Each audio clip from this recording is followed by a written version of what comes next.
Yeah, You auction I'm houses? Are you the guy that does auction houses? No light mode. Connect when you're ready at that spot, please. Oh, one base beside. Who is it? yeah, I'm we going. gotta- So going down. Thank you, sir. Appreciate you. Gotta watch the guy below us. If someone's not really running a group, please assist with the tagging. wait. I want the next guy. Okay. I'm gonna put tag on him. My game crashed. Okay, The guys are so, attacking his units right below us, anyways. no, my helis are coming from behind. Don't worry. Give me a sec. And when you see groups coming and ones who kill that base, just stop and let them come, wipe them, and then we'll keep on moving. He tagged Slick. He should be next. Put a tag on him. I can't. I'm reloading. Can't move my guys. Okay, that's here.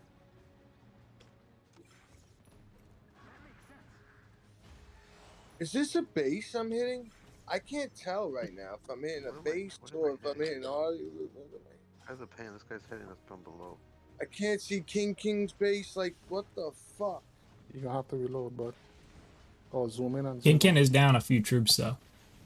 Okay, Stubb's not normally in Oh, front look of his all base these somewhere. fighters from. Holy shit. there's army base here. Come on. We just walked into a Yeah, You auction houses? smorgasbord here, didn't we? I'm just don't keep moving. Just stay where you Just are. sit. Oh, we kill the Audis are coming up behind you. We need fighters over. Come on, over these fight. Shoot. BW, I see you. So I'd like to get my Audis up in there, but you tank boys decided to take all the space for yourself. Center South needs major help. They're pushing up hard. You see that trip? You every time you're gonna tell me the bad, the next thing you tell me better be something good. Alright, no, it's gonna be like this. Nothing good. Hey, the north is collapsing. That's the good.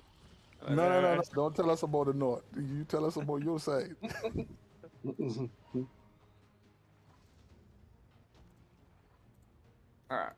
Alright. Good, fellas. We broke their push, but they've got bases there, so they can rebound. That's okay. I'm trying to get. Oh, they're pulling back now, eh? Guys, we got the south under control. You guys do your thing in the north. We're good in the south. Hey, alright, I gotta post this out to on Discord and then we're rolling. I gotta regroup. I got like no RDs left here. Yeah, we lost the super heavy. I don't have no time. with that attack. What do you need? I have one super heavy. It's not much left. If you want them to start. No. I don't want you to start none. Oh, okay. We just need to finish cleaning this group. Only see half of what I X is writing with. Butter. We are advancing in the south again. I got bases moving up. Woohoo!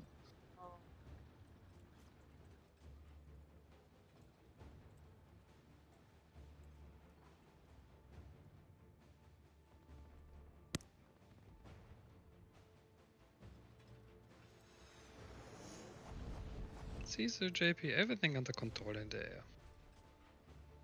Very good. I will say this though. To be fair, HBR has made a valiant effort too. I give him that. I ain't gonna take nothing away from him. Yeah, where's Willie? Anyway, where's Yeah. Willie?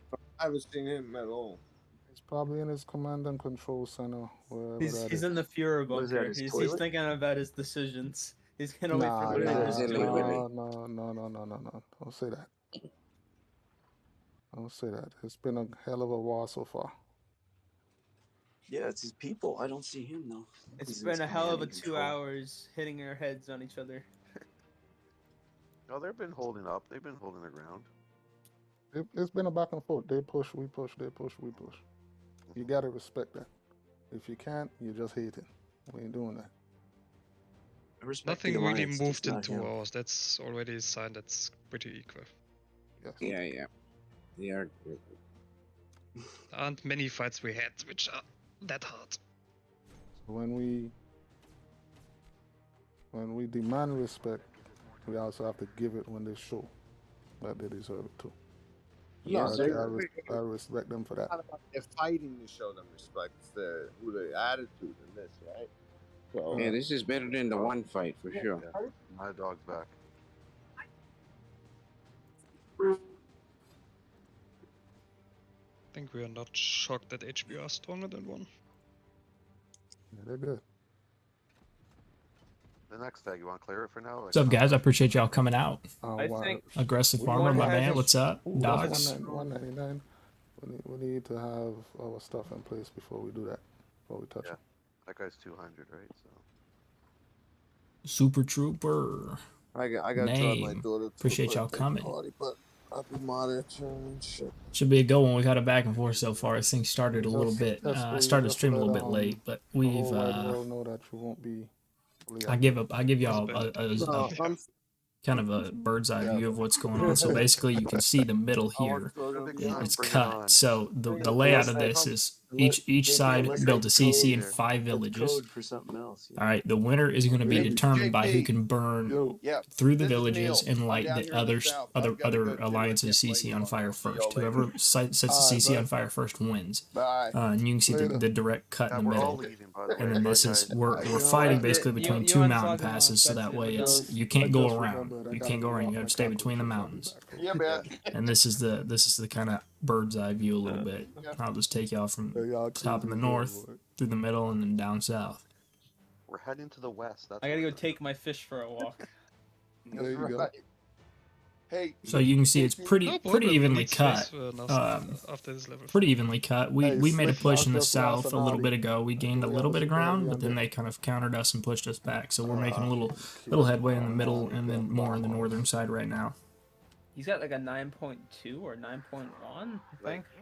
No, my SH is coming. It's not here yet. What the fuck? He's here. What is that guy hitting? What do you need, JP? Super You're heavy. complaining that he's bombing while we are also What bombing the their troops. No, I have a I'm 12. not complaining he's bombing. I'm saying, damn, his bombers. You need super heavy. You need a super heavy group, Truck JP. is driving around. No idea what he wants to do. JP, you need a super heavy group.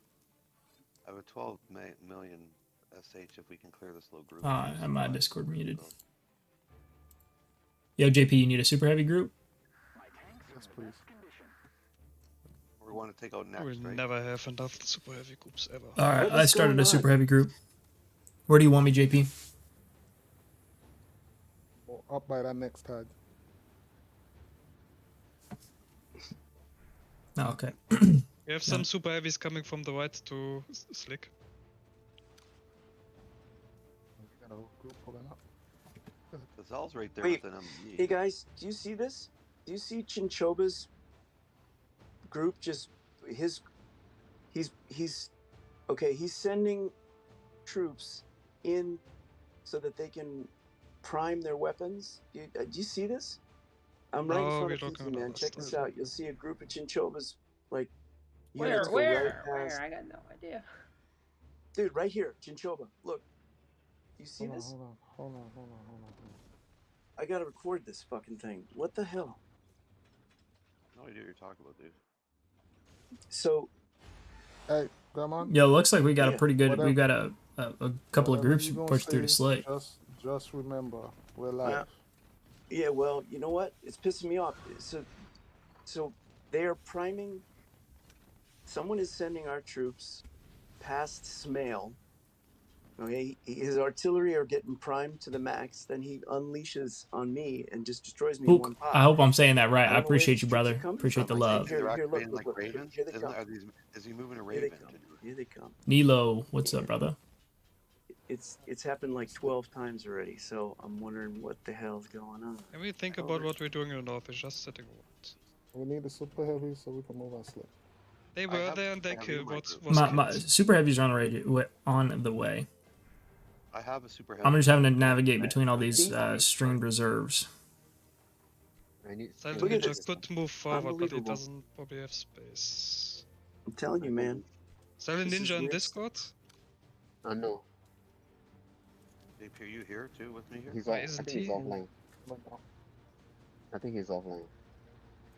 He's online. Ow, Don't talk I'm waiting stuff. for this guy fully to move his base up north just a couple of grids because he It's usually has two bases. 199 mil and Can he's you- buff, so Can you move left a couple of grids so I can fit my base in there because I cannot set up the super heavy? Dude, we're Me? getting Are you talking to an me? army group Harry? here. Yep. Yeah, I Alright. appreciate everybody stopping where by. you If you want me to guys move? are in the stream, if you would Just consider hitting that like button, I would southwest, greatly appreciate it while you I guys are need 3 here. grids because there's a mine up there. Thanks. Moving on. Second hour is over, buffs are running out. My Oh, group's there's gone like again. reserves blocking me. Wait. Here, Sorry, look at this. JP, I don't have anything Watch left. this, guys. Thanks, Al. Can you fit now? I Yeah. can't watch nothing. What in the world's going on? Who We is have a that? big fight, nobody should watch one fight. Had our window there for a minute. What the fuck? We're getting clapped in the north. Hold on. I'm telling you, this is weird shit. Hold on. You can show that. Let's look at that after so. Where I can record it for you. I don't know where you are though. By the way. No, I'm It's recording. live right now, it's recorded. No, I'm it's Yo, I'm making my way to Here you, we go. JP. a death wish. No, Look at no, this. it's- He is It's streaming, crazy. yes. Is he streaming what he's talking about? That's the real question. He's just streaming Espa's base. He also may not have audio on, right? Whatever. No, I have audio on. Why would I not have audio it's on? just on a, it's on a delay. That's what we've been. Yeah, trying to I've got a tell you. long ass delay on it though. Hold on. That's. Sorry. I mean, here, look. There's more Come on. Come on. rock trucks priming. Hey, the next tag is gone, JP. Where do you want me now? With the super heavies. We need new army groups in the north, they will push further Yeah, now. no. I have a They're- lot they're of heavy army up groups here. pushing us and just They're wiped right- our army groups out. Yes. They're right Thank in you, front of me. Catskill. Thank you. You took the words out of my mouth. We're getting hit hard up here. Set My up the group got wiped. defensive line. Unbelievable. Come on, let it go. No way, man. Look, crazy Dude, they boy. got a What's- they got a lot of why- army group up here, dude. They got like. Why are we That's doing right, that? bomb What them. we're doing, man. Bomb them. Keep bombing, No. keep bombing, keep bombing. Yeah, they don't have fighters above it. That's the Go, go, go, penalty bomba, that they'll bomba, pay bomba. to push. Yeah, we've crossed the 50-yard line though in the north though. So even though they're pushing army groups there, it's because we're crossing up. Well, let's take out this guy. Bombers then. to the north, bombers to the north now. Here we Yo, go. they're really light in Need the to south thin them right out. now. We've definitely got the advantage in the south. Let them push because we I- dragged them up I lost here. I lost all my units. We're So- pulling them left, That's north, okay. and south. Right? They outnumber us in the north. We outnumber them in the south, and we're stalemate in the middle. Well, they were pushing south. We hit north. They had to come north. Now there's nobody in the south, right? So Yes, we still need to Well, I'm bringing super heavies to the north if we want to start get making north pushes up under there. control. watch Silent Ninja area there. He might be the next target. Yeah, I just need some kind of like direction on where you want me to take this group. You see where Silent Ninja's base is at? No. They're connected on my base. Let me look. Yes, I do. Yes, I You're in do. at Elridge, right? You're just. Is that you coming around Elridge? You want to buy Silent Ninja? No, I'm ready to my base. I got no unit. I need. Alright. Crazy boy, what are you doing? Oh my god. Wow. Is that where you want him, JP? By Silent Ninja? Go monster. Oh, who got wiped? Is that you, Zal? You got taken out? Obviously. Bomb everything there. Dude, I didn't see it. I just saw a name, dude. Yo, JP, is that where you want them by Silent Ninja or no? We're gonna set up right there. I have We're no gonna set up a point. line right there. Zal. Dead. All right, I'm gonna take the super heavies. We're gonna get in the shuffle here on the field fighting. Set a tag for the defensive line for me, please, right where Elrich, between Elrich and Silent Ninja. And continue bombing. Can just send all his bomber and just mine up one RT of me. Base, please. Prepare my army. Yo, I'm field fighting it with the super heavies. Where's Kinkin coming from? Is he here again? Because he's bombing. Never left. Oh, he popped, He's still standing there. Was popped once.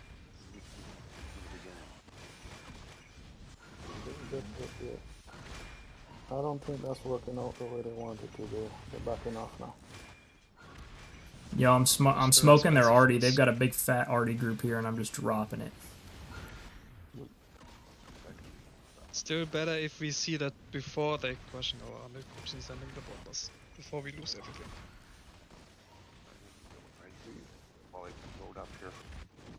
How's the south side looking near?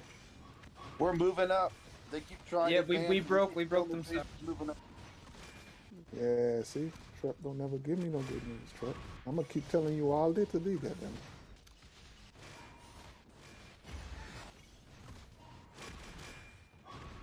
Fuck, man. They're not pushing. I didn't give you the good news because Deathwish already gave it to you. He was like, No, yeah, I know what that don't count. Nice try. And That you're don't also not allowed to say bad news. Only both. Sorry, only good news. That's. We're holding pretty good here around Elric. They didn't push any further. Yo, I'm losing the super heavy group in this field fight, but we're doing some damage in the process. We just need fighters. We just need fighters down south. I'm gonna pull my group back and retrain it. Yeah. Otherwise. Hey, anyone who's in my group, can you guys train if you're in here? Thanks. Let me see who I can get rid of. I'm pulling up right at Casio. Is Demon Dan not on? Okay. Get rid of. Zal, can you train yours, buddy? You're already. What? You're already. You tell me. Can you train it, please? No, I'm in the field zone. I'm not there yet. Oh man, y'all didn't tell me if he had to fight us out. You gotta hold on for a while. Yeah, that's right. Sorry, you gotta come back. Sorry, buddy. Forgot. Although you can pop here, right? We have land here, so you can jump. No, I'm gonna train my troops and we'll see. Nice. What's the south looking like? Looks like we've got them overwhelmed a little bit. Hey, why is Alrich moving? Where are you going, Alrich? Oh yeah, we're pushed down the 50-yard line now. What? Okay. I have to admit, against the last two competitors with TO, I have the feeling HBR is a better Air Force than TO. Oh, 100%. This is hard. 100%. I'm gonna get my Air Force. I'm gonna get my fighters in the mix. I agree with you, though, JP. This is a little longer than I thought. I thought they'd be easier to go down. No, like I said yesterday, 4 to 6 hours. Underestimate no one. No, I don't care if the Alliance strength is 10 million. We bleed just like them. JP, was that your article? Well, first give them credit for showing up. A lot of people to open their mouths, but then back to put the. Be cautious. Kinkin is bombing there the whole time. So.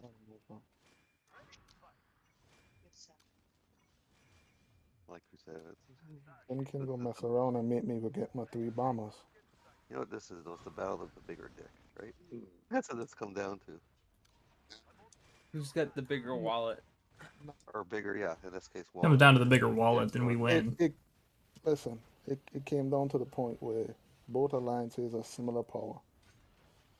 We got to figure out what better way to figure out who's who. Yo, go ahead and drop that Creek Bear guy. This battle is completely about who's fighting longer, who has more activity. Yep. Exactly. The power level of both alliances are too high that you can't just squash. Well, I think it was just an inevitable thing. Like, we were going to eventually have to deal with this, so... Someone needs to show their dominance.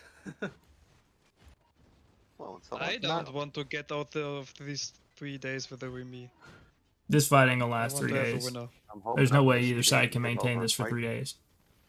Not this fight, but burning can be delayed. I keep forgetting there's no weather, and I kind of think weather would change Moscow, like snowstorms and whatnot. You're freezing your ass off. Oh, JP, Cap T moved forward. Big base in the front line in the north now.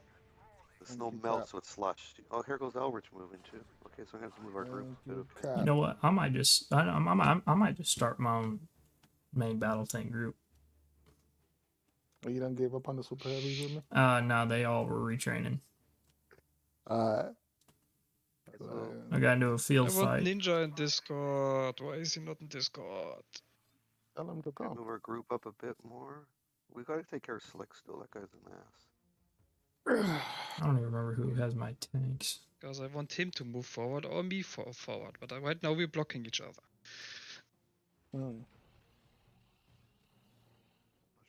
You get the Andrew like the Tate standing wannabes walls. in your live YouTube chat.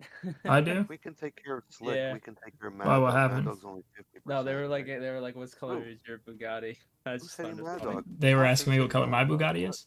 Yeah. Yeah. Dude. What is it though? We need to know for Shit. the audience. I need to get paid a little bit more money before I'm gonna start messing around with a Bugatti. We gotta pay attention to the wall, folks. Captain's trying to take out Mad Dog himself. Where? Right underneath, it was just hitting the base, but the army group behind them didn't even react. So I'm wondering if they're not even online. We gotta make sure. Best trick is to pretend that you're not online. Wine. I don't know. Yeah. You got a good enough group with you? Hey, Longback is To offline. take who? To take out Mad Dog? What's my dog No, help? that's a huge army group behind Mad Dog, though. That's gonna come alive. Cap's gonna when I kill go him. there. Cap's gonna kill him. Who, Mad Dog? Mm-hmm. Yeah, watch. If you Yo, so for you guys that are in the stream, guys, this is actually like this is not like Longback is off. what's the word I'm looking for here? Like there's real beef here between HBR and UN. I don't know all the details. I don't care to know all the details. I've got obviously friends on both sides. Have nothing but respect for HBR. Obviously, I'm in UN, so I love UN. But yeah, there's actually some real beef going on here. So this fight is like there's a lot of emotion going on here from both sides. So and this is like they laid it out. This is as fair as we could get. Best side wins. So whoever wins, I'm trying to show all perspectives. I'm trying to show you all the map. Obviously, I do the zoom outs. So I don't want to hear nothing from either side in the comments, in the chat, in game, nothing. Whoever wins fair and square. All right, hold on, give me a second. I'm right beside Captain right now. Wait, you gotta speak in code. 1, 2, 3, 4. Oh yeah, hable et ouble, right there. Hablo español. We can start speaking Spanish. I don't think any of them know how to speak Spanish. Or just backwards English. Okay, here's this guy. This guy's a. Yeah, we're making some pretty good progress now in the south. Yeah.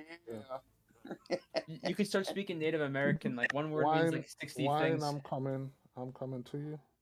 I'll send some smoke signals. Yeah. Or you want me to send? We need Espo to send some We push smoke past the 50 in the north too.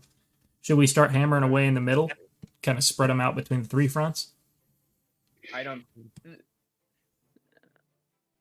Let's wait until we spread them open. Then we'll Spread them Hey, cheeks. There's a 116 mil in front of Fifi if she can drop them. Kinkin's probably about 40% health right now. Damn, that's a 36 million 9.2 medium tank. Oh my. JP, watch it. He's bombing your guys right now. Who's? Mad Dog, baby? Let me see. What? Nope, not Mad Dog. The guy behind him.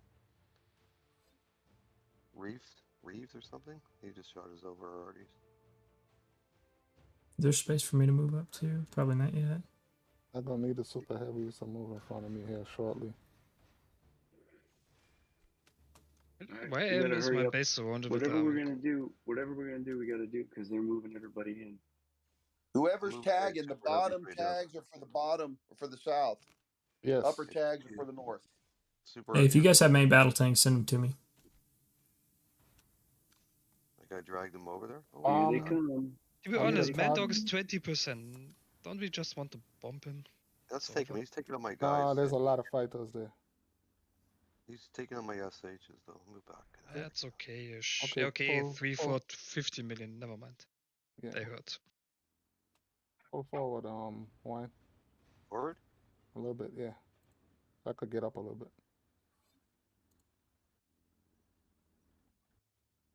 This Revo That guy rocket is ship. getting annoying. He's bombing every time. Which guy? Dude, don't go Revo. there. Their army groups are coming in now. That's what I want. Dude, I'm getting hit. Oh, relax. I am. Hey, someone's hitting Hold him right on. now. Someone activated him. I didn't. How is... Whoa. Someone activated Luke, the guy right there. Capt T attacked him, that's why they're pushing. Oh. I got a fire because it's hitting me. Tiki should be on any minute. Nah, he hasn't He's on the West Coast. He said it was 5 a.m. when it started. You know what I'm saying? I was on. I was on. No. He has a exhibit. A shooting JP, Tiki tournament bombing today. you. Yeah, I can't really move right now. I'm gonna need y'all to cover that. Hey, they No, like he my still whole said team he'll out be a little active and have units.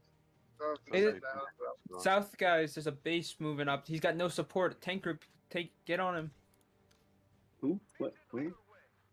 If you're in the south, there's a base trying to go down, but he's got no support with him. Take him out before he can base. I don't know what the fuck he's doing. Because of where Cap is, we don't really have good space to get past him. No, I got wiped out. Yeah, Silent Ninja need to move or do something. I'm gonna pull back towards where we were at with Ninja and Cass. Yep, me too. It may just have to be slick to get clapped first. I'm going back beyond Cassio. I gotta regroup. I got like nobody left in my army. Let's look at that rocket truck that's trying to sneak around. Yo, Kinkin's running bombers again. Oh, that's what Kinkin is. So did he pop a what you call it? Did he pop a SOS? Yes. Okay. Who, Kingpin? Yeah. Yeah, I know he popped out the first time, so they've all used a bunch of SOSs. They're gonna run out of shit to use, and it's old. Well, Kingpin's only used one. No, he's used more. He's got blown up. One, and Gani also only one. He popped out the first time, right? So he used an airlift, but he didn't use an SOS or anything. Ah, that's right. Yeah. It was already an hour before last time he used one. Yeah, let's start making moves. We need to start hammering away. We've got some windows of opportunity here, and we don't need to stare off. Regroup. I got 0 people. We've got a huge advantage now in the south. We need to push through in the north, split them. We're getting non-stop bombed and doing nothing. They getting. But that's the thing. We gotta be careful what we say on this thing, right? That's the only thing about stream. We gotta. We go push this way. Well, there's a big delay on it. I put a big delay on it. Yeah, but we're reacting also slow. Yeah, our reaction is slow. That's true. And it doesn't help that the people say they're going offline. It's bad. I personally would prefer if you don't stream voice in live streams, but as a VOD or something. Later, but not live. What's going on? Ooh. I can always switch to my own voice chat. Do I need to switch to my own voice chat? Okay, come down towards Slick for me, please.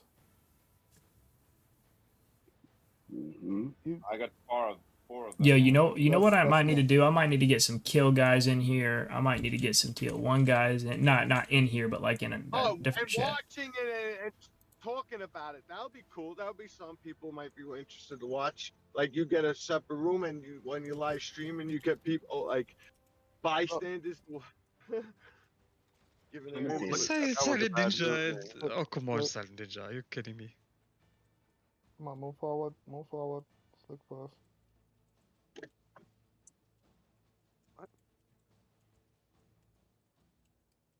Forward. Now, Silent Ninja. I was just saying. Forward, keep the super heavies in front. I don't have much to go with you here, JP. Yeah, you know who I really genuinely don't like? I'm getting word that server 8 is trying to pass information off to HBR. I really just do not like server 8 at all. Straight in. You connected? Yeah. Okay, let's go. Can't bring them right in. Everyone. Server 8 got their fucking cheeks busted last event, so now they're salty. They're gonna get busted again this time. We are not friendly with Server 8. Come so on. no problem. Dude, my guys are shooting. Bunch of guys are sitting back there, twiddling their thumbs. We're getting Lines bombed. UN doesn't like what Server 8 did on What this up, Wonder? Appreciate you stopping by, man. Twiddling their thumbs.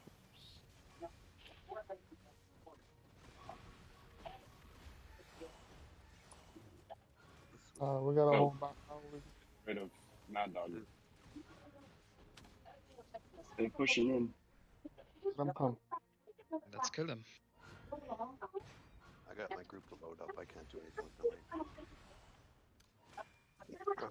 How many rocket trucks are these? What the fucking hell?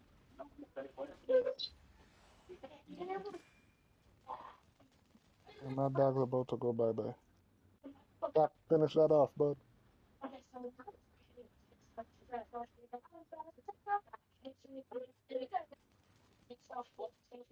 And at some point, Espo.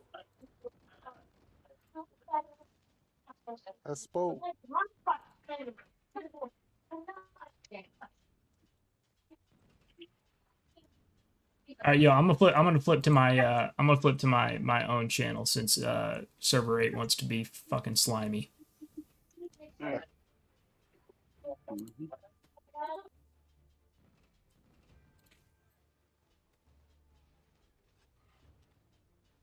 Yeah, well, Ashby, quit being fucking slimy, and I wouldn't have to say things like that.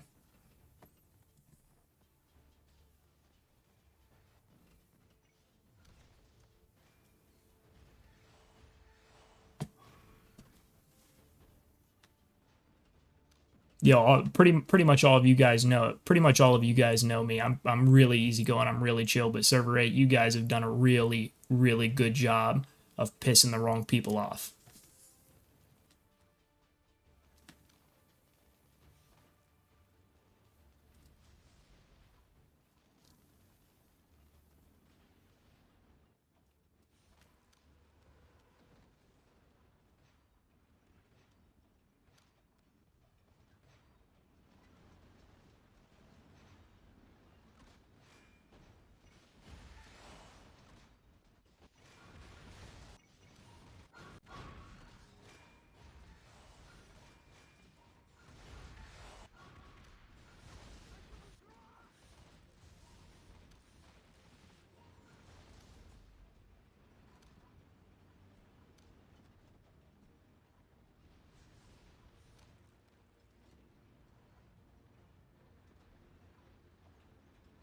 I don't like server 8 stop recruiting our players. How about y'all do better in conquest events and maybe people wouldn't recruit your players? How about that? Start there.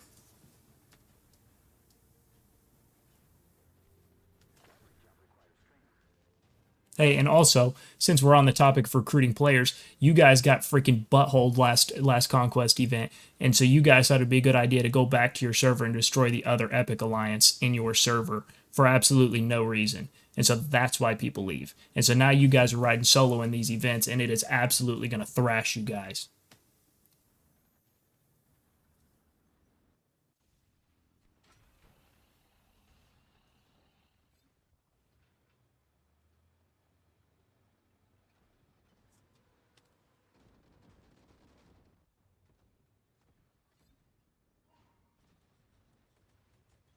My problem is not with you. My problem is not with you, Ashby. I have no issue with you at all directly, and I appreciate you watching the content. However, my problem is the fact that I have now had 2 confirmed pieces of evidence that Server 8 is sitting here trying to pass information along to HBR when we're sitting here in a fair fight. If y'all can't fight fair, then just don't participate. How about that? How about that?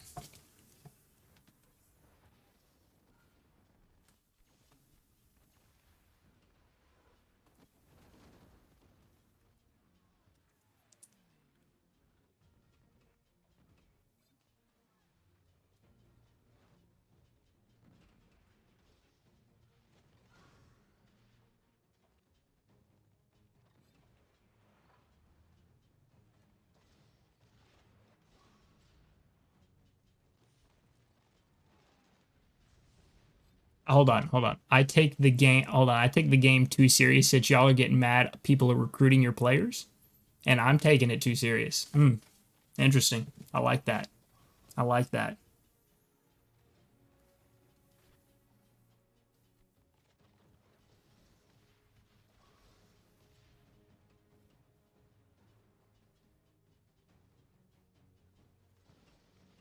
And here's the thing. I don't even get drama. Like, I'm cool with HBR people. I'm cool with everybody. Like, I've even had people from your alliance reach out, and they're super cool people. I have no issue with a lot of people in your server. What I do have issues with are the people that are sitting here taking advantage. We had peace treaties with everybody. There was a deal in place, all right, and you guys literally took advantage of the deal and started trying to attack WTF. While there was supposed to be a conquest-wide peace treaty in place so we could all get these bases set up.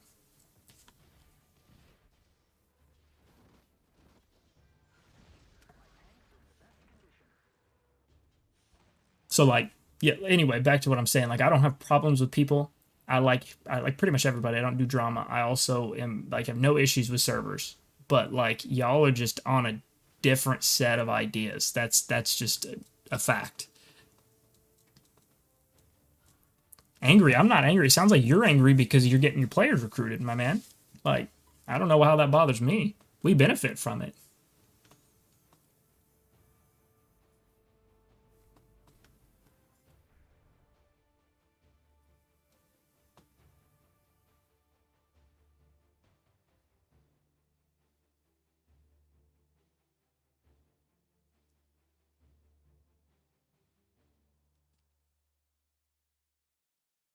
Hold on. And I genuinely have no issue with you at all, Ashby. I'm sure you're a great person. You've never done anything to me directly at all, period. I have no issue with you directly. I have issues with some of the things that your alliance, just generally speaking, does, but no issue with you. However, you literally just said that you wanted us to stop recruiting your players, and then you just said you don't care because you're migrating. I guess I'm confused. Are you mad because players are getting recruited, including yourself, or what's the problem? I don't know. Maybe you can clarify that for me. And I didn't speak to anybody anyway. I was speaking about your alliance, not any individuals.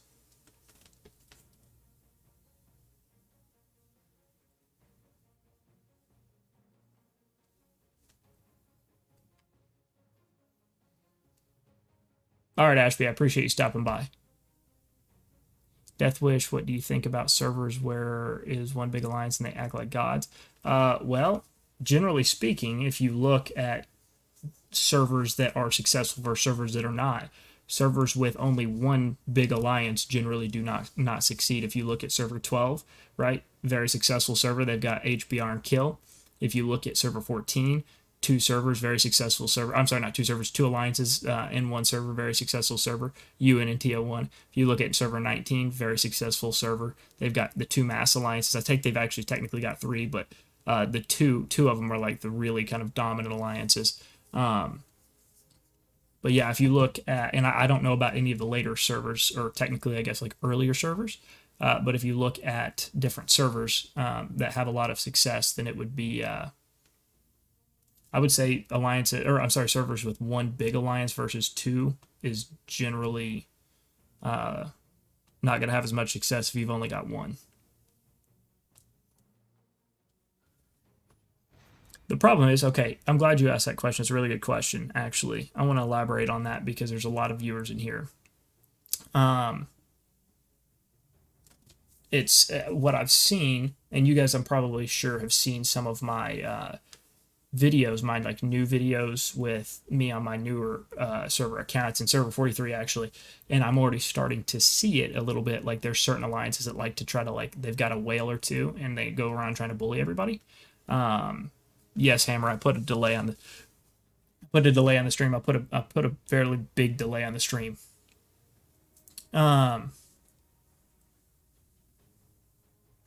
Appreciate that name.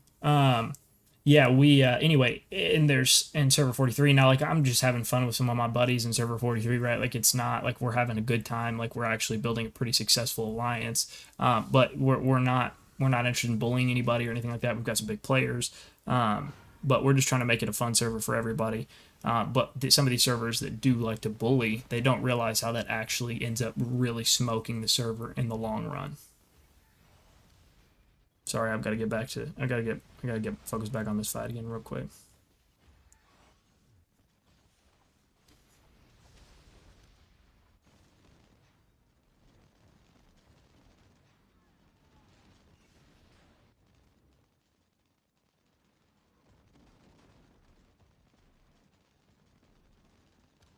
Yo, and just to clarify, I just want to make sure that everybody understands. I don't have a problem with server 8 at all.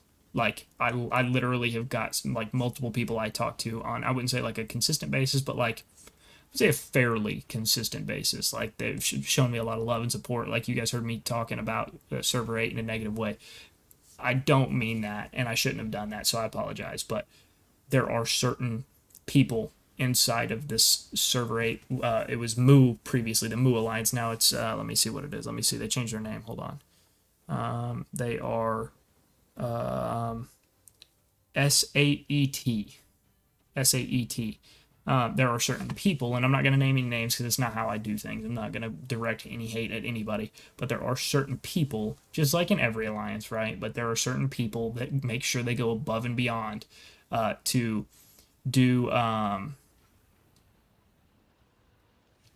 do things that they should not. I'm gonna call it that.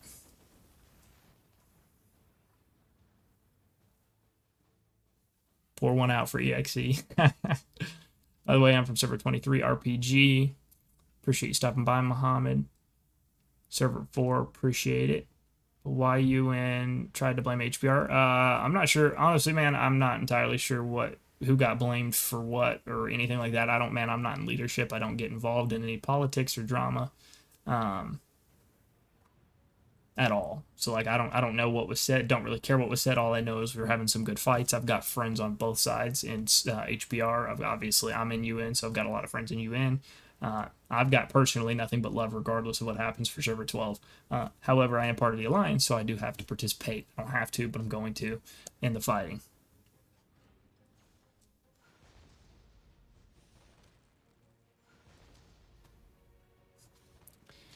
Can you check Moscow and see how we are? Do you think we fight fair? I mean, look at other alliance power, then look at us. Man, I don't. Is that epic gold, silver? You're gonna have to give me some more details than that.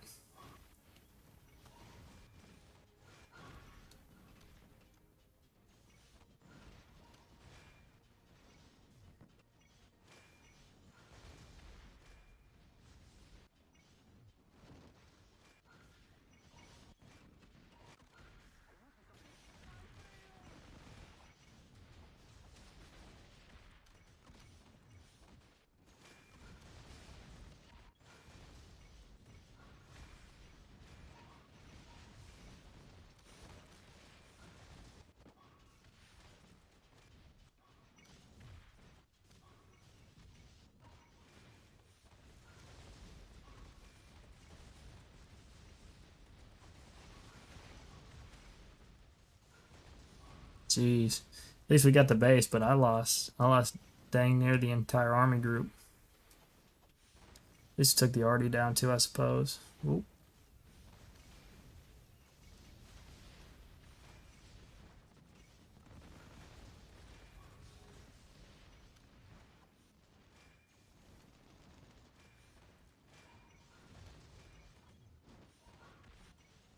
See if I can't swat a couple artillery units while we're here. I'm about to lose the group. Yeah, I'm about to lose the group. Tell you what though, HBR's got some freaking strong troops, man. Like I've seen a couple of like 9 stars, 9.1. I think I've seen 1 or 2 9.2s. Like these dudes are no joke, that's for sure.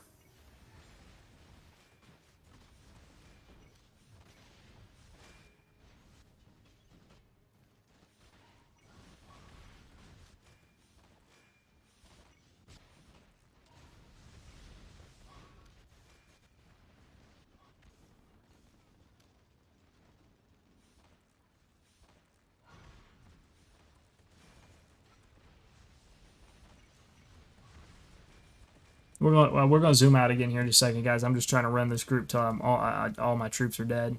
I'm trying to snipe as many of these artillery units as I can for support, and then we're going to zoom out. We're going to catch a view of what everything looks like now in the current state. See if I can snap back on this guy and pop his rockets. Get them out of there. There we go. Got those. Good deal. Let's see. Oh.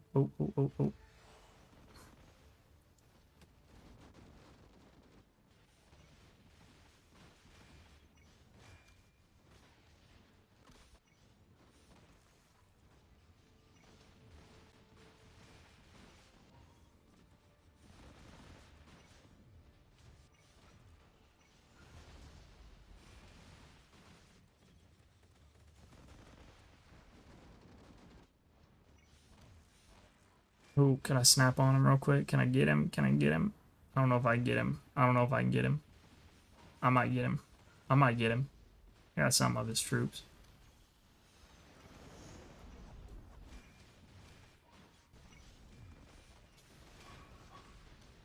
My group's almost gone. My group's almost gone.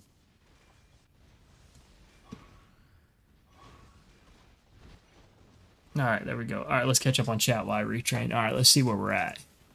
Appreciate the well wishes, Mohammed. On Twitch, people can use Prime subscription for help to help you every month. I appreciate that, Hammer. Yeah, I'm not on Twitch. I like to keep everything exclusive on YouTube, but I know the Twitch Prime thing is kind of like a free subscription if you have Prime. I mean, you can do the subscription thing here. It's the YouTube memberships if you wanted to.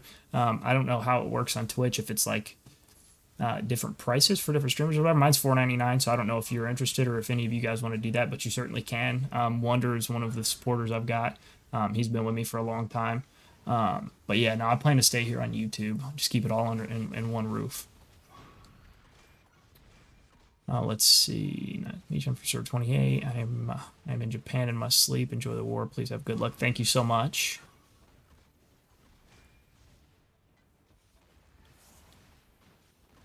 From Server 8, nice to me. Lovry. From Server 8, nice to see you. Good fight. Thank you very much, Deathwish. Can you show me the strongest heli in UN? That's a good question. I don't know who has strongest heli, actually. It's Epic 1. We are being attacked by 2 powerful and better alliances. I mean, our alliance is normal, but when it comes about them, they are full of whales where we can't win. Somebody has 9.2 rocket trucks. That was yeah, that I think that was, I think you're talking, are you talking about in HBR, or are you talking about in UN Wonder?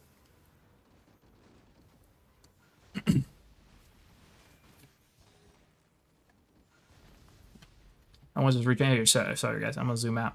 Okay, so it looks like we've got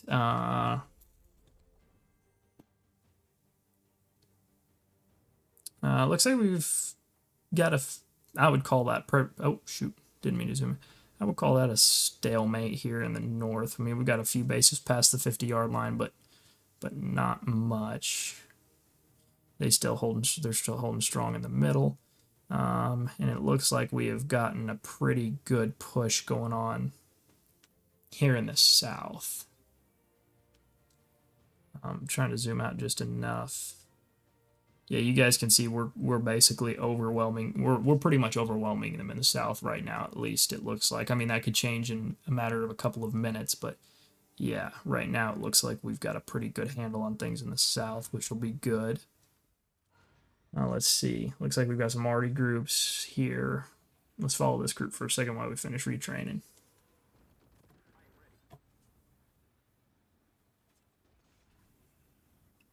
What's up, Dominic? Appreciate you coming by, my man.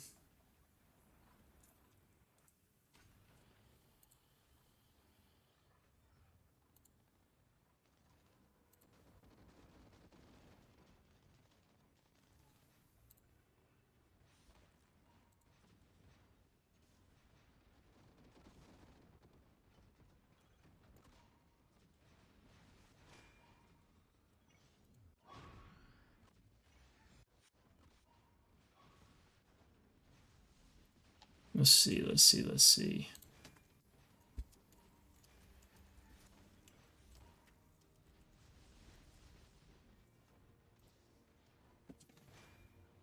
Let's get another main battle thing group going. Let's go.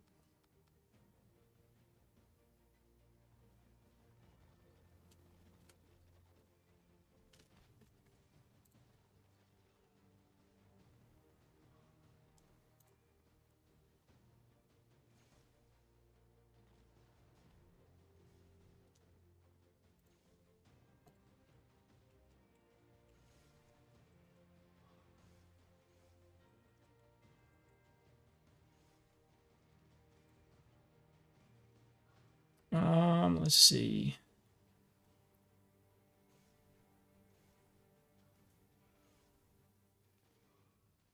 John.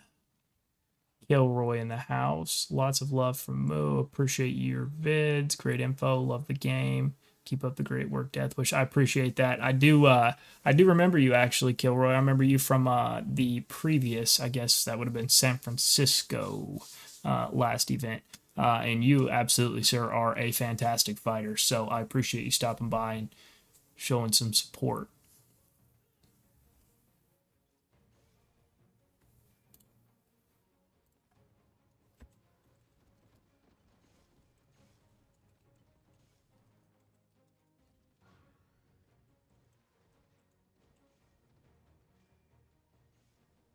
Let's see. Sorry, guys. I'm coordinating. I'm about to hop in a voice chat with some buddies here from Kill actually, so that way we can get a different perspective. We can bring you guys some other personalities. Yeah, that's perfect. What's up, boys? What's up? How you doing? Man, I'm good. I'm good. I'm just trying to keep everything moving, trying to do a good job of showing both sides here while running army groups. It's tough. Yeah. But no, it's good, man. This is a good fight. It's actually fun, man. I don't know the last time having just a straight head up fight like this has like happened. I know, it looks really fun. It is really fun. I'm jealous. Dude, there is some strong troops from either side. Yeah. No, they got quite a bit. They got quite a bit of strong units. Well, the thing is, it's a war of attrition at this point. Oh, absolutely. But neither side is gonna give like very easily. When I got into before I started streaming, I got into our UN chat or whatever, and I was asking them, I'm like, so give me the details on this before I start stream, so that way I know what's going on. And they said 3 days, and I'm like, there ain't no way this is going 3 days. There ain't no way either side's got enough reserves or could buy enough packs to keep this going for 3 days. No, I mean it comes down to who loses reserves first. Well, and the thing is it's so I would actually love to hear what y'all think. But like I've thought about this some in the past. Like, do y'all remember back in the day when like we all first started playing, like there was no reserve packs to buy? Like when you were out, you were out. Yeah. Like to me, that made it a little bit more strategic. I get why they obviously implemented buying packs, but like because you could basically plan off somebody's reserves. Yeah, and you had to play really careful. Yeah, absolutely. Couldn't just throw everything. Well, the other thing is whales also stack reserves too. So, oh God, absolutely. A lot of guys, they'll farm, especially out of level 4. They'll just farm reserve packs. Oh, absolutely. Yeah, I mean, I would be lying if I said we didn't have guys that did that. Yeah. That and SOS packs, Yeah, absolutely. I mean, combat drills is perfect for that. Just hot drop into the same area 5 times, burn your airlifts, and just buy SOS. I know. I remember when they first came out, people immediately were like, "Okay, we can stack these." Oh yeah, absolutely. It didn't take long for people to catch on. The first day. Dude, have y'all ever thought about like how like smart people who play games are? Like, it doesn't matter what game it is, people find ways to like work the system in ingenious ways. Yeah. There's always that crafty person that figures it out. I mean, think about all the stupid stuff that people have found that's been absolutely crazy in this game, right? Like y'all remember like the old school like super heavy trick when you had Antonina, you could pull your super heavy back. Yeah, the sniping before they. Like who thinks of that? Well, that, but also like stupid stuff like the reserve glitch or like the money when you used to be able just to get free money essentially, get free reserves. Did y'all? People who had like 20,000 reserves. Did y'all see that deal? I'm sure y'all have. People have been using it. I wouldn't. I mean, now that I feel like it's most people have caught on to it, it's not so much of a secret anymore. But have y'all seen that? What people are doing to get those like big refined component packs? Oh yeah. Yeah. we've had a lot of people do it. Yeah. So have we. We didn't even realize. Like, I don't know if any of us did, obviously, but like there was a lot of people that were just bumping up different units to get 4 of them at a time. Yep. Yeah, we caught on to that pretty quickly. We were doing that. It looks like, I don't know if y'all are watching the stream, it looks like we're gaining some ground, though. I don't think Warpath really cares as long as you're going to spend the money. No, hell no. I don't care. Well, the problem with a fight like this is, especially when you lose airlifts early, it's hard for you to regain them back. So once you're out in a fight like this, you're not going to be able to come back unless you drive. And the problem is, once those villages start burning, you have to start airdropping in, be strategic, counterattack, and if you burn those airlifts early, it can really back you up. Well, I'm trying to think. I joined kind of late. I actually got my times crisscrossed and thought I was starting an hour later than it really was. But anyway, I know we've had a couple of frontline guys get burned. I know we've burned. I think we've gotten Kin now. I think once or twice. I think we've got Carney a couple of times. So like we've been pushing them. Yeah, I see Carney low health. We saw XY get trapped. Carney's ported a couple times. Did we blow up XY earlier? Well, he got trapped. It was when HBR was pushing Espo. XY ported down, but the problem was he got trapped by everything, and Espo's base aggro went onto XY. Oh truck, no! And yeah, it wiped him. He's a damn good fighter too. I mean, he was with us in server 13 before he left. I like him. He's a really cool guy. Yeah. Kin's bombers are freaking stupid. Both these squads just really want to win this. Oh, absolutely. I mean, honestly, neither. I firmly believe neither side is gonna somebody's gonna have to legitimately win because both sides are gonna fight until everybody dies. I mean, the whole level 4 is stopping to watch. Yeah. Dude, I've had more viewers in this stream than I have in any other stream in the past. I've got up to I think so far I've peaked at 61 viewers. Yeah, this is definitely a exciting fight that people get excited about, and definitely good. It's fun to watch. Well, and the thing is too is it's like there's like genuine hatred there between both teams. So like it's not like just made up beef for like appeal. Like both sides actually hate each other. Oh, absolutely. Definitely makes it more interesting to watch.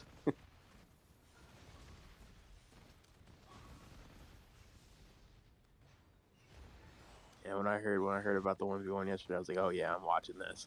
No way I'm missing that. Well, it was brewing for like 3 level 4s.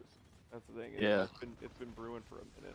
Well, see, and here's the thing, like, and y'all know me well enough now. Like, I just don't care. Like, I just don't get involved in any of the BS on the back end of things. Like, that's all leadership's job. There's a reason I don't want any part of that. But like, when I heard about it, I'm like, all right, I got my ears kind of perked up. I'm like, this could be good content. Yeah.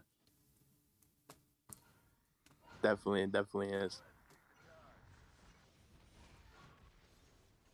I haven't been excited to watch a fight like this in a while. Oh man, I don't know. It looks like Carney actually is getting dropped right now.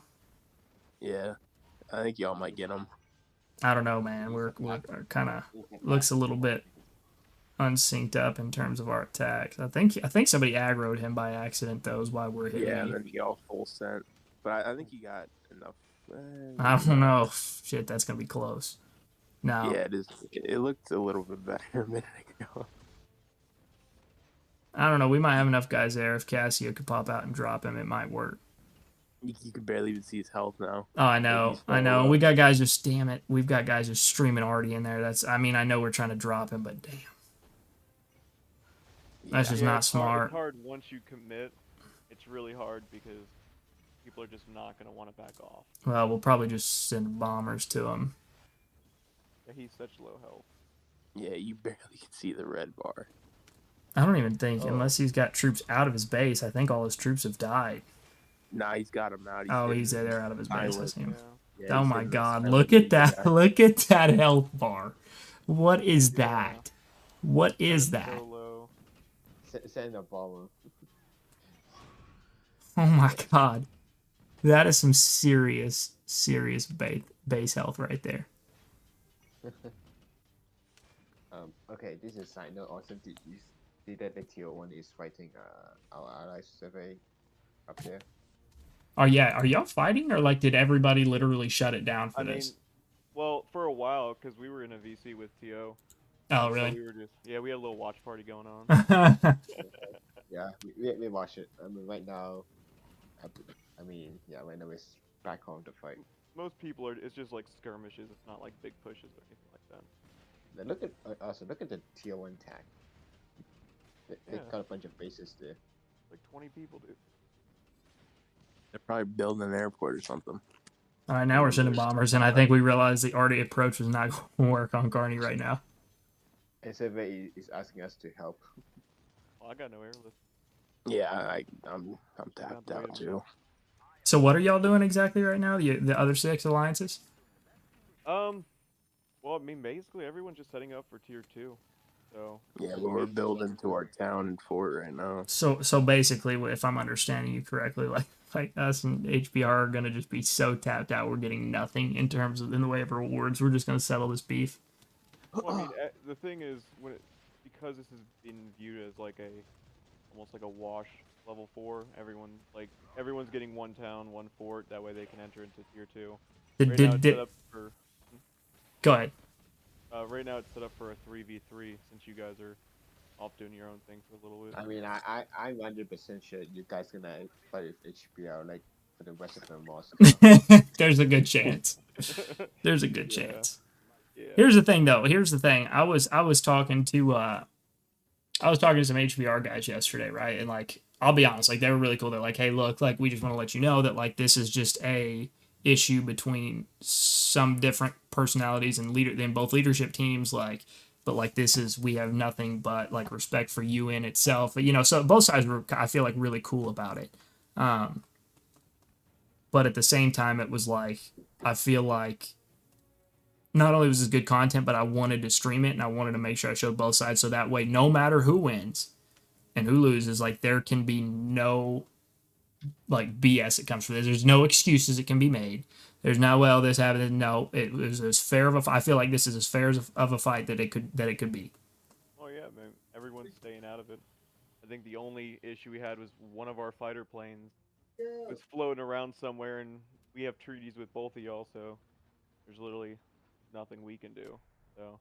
Well, and I like if you zoom out, like I like the fact that like it was put in between 2 mountains, right? So like you only have so much space, and there's no airlifts because of the territory. Like you can't port in behind each other. Like I don't know. I feel like this is as fair as it's going to possibly get for both sides. Yeah, it's a good spot to fight. Well, the one thing I like that you guys did, and I was explaining it to TO earlier, is you guys started sweeping the south and the north bases while leaving the middle alone. And I said that's strategic because now you can move your bases up and they can't port there. It's not like they can attack your reserve line by porting behind you, or you have to worry about people coming from behind you. I mean, you can keep moving forward, but when you attack that middle, they can keep porting behind you each time you go a little bit further up. So you kind of encroaching on that north and south is really going to help out, especially in a fight like this. Right. Yeah, no, essentially we're gonna basically choke them off from the inside, because once we get, I'm assuming if we get control of both sides, because this could flip at any point, right? They could turn around and start pushing us all the way back. Anything's possible, but like if we are able to get control of both the north and the south, we'll bottleneck them into the middle, and now they're just fish in a barrel.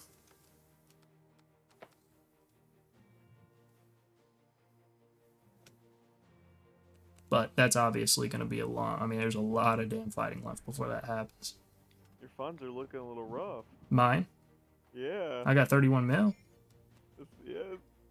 Not that much going on. Don't you worry. I'll just take a little. I'll just take a little trip down to the campaign store if I need to recoup. It's another solution. Just buy more packs. Easy. Yeah. There you go. I mean, if it came down to it, like yeah, I would. Like, I don't want to have to, but if it came down to it, yeah, I don't. I mean, I'll be honest. Like, even though I have like absolutely no beef with either party in this, like, I still don't want to lose.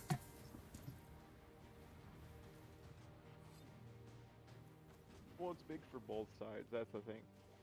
Both. I mean, these are two very strong teams fighting it out, and it can be hard at times, especially when you're fighting an opponent that a lot of people said were pretty on par. I mean, I didn't know which way this would go. I mean, both teams have very strong air forces, very strong bombing games, and really good ground troops. So, No, yeah, absolutely. I mean, I think too. I mean, I was gonna do a video on it, but I kind of opted against it just because I felt like it would be a little unfair to particular alliances, in terms of like power. I was gonna do.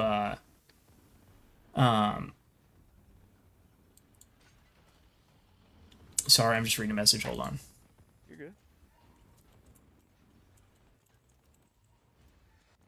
I was gonna do a like a top 5 alliances in power, but then I'm like, you know what? Like, there's so many variables, like in terms of players being buffed, players maybe have moved out of alliances for. I know at least we do that for combat drills. Like, if we're doing like basically like an inner squad with UN, we've got a city where it's like we've got 2, like a red and a blue alliance, and we just split our forces. You know, so maybe people are out of alliances for combat drills, things like that. So I just didn't want to do that and leave somebody off the list that should have actually been on the list. You know what I mean? Yeah. But like, the fact of the matter is both UN and HBR are in the top 5, like, regardless. So like, you've got 2 powerhouses going at it.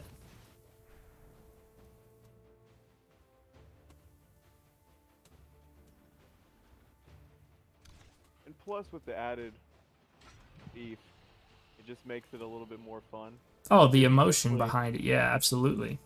Well, it was kind of funny because even when we're in the call with TO1, we're just, because obviously us and them, we have no part of this. We're just kind of like watching third party while you guys fight it out, and it's just interesting to us because it's like the same things they're thinking, like, geez, this is a good fight, but it's just almost a mirror effect, how 2 alliances just really hate each other, and then 2 alliances are just like, we can't be bothered with it.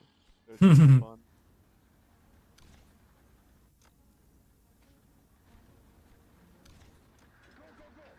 Yeah, I don't like I said, I don't know what like happened on the back end of things. Don't really care to know either. It's really none of my business. I think it's better for me to stay completely out of it. But whatever happened got both sides really salty, and I have no doubt that both sides were equally at fault as well in some capacity. Just something that was. I also think there's a lot of ego involved. Like, I think that's where it all kind of resonated from, right? Because you've got, I mean, to your point, you've got 2 good alliances going at it, but, like, I don't know.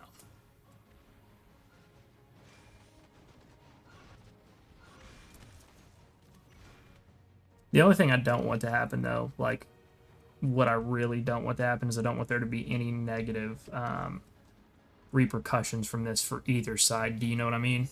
Yeah, I know what you. Austin's a bitch.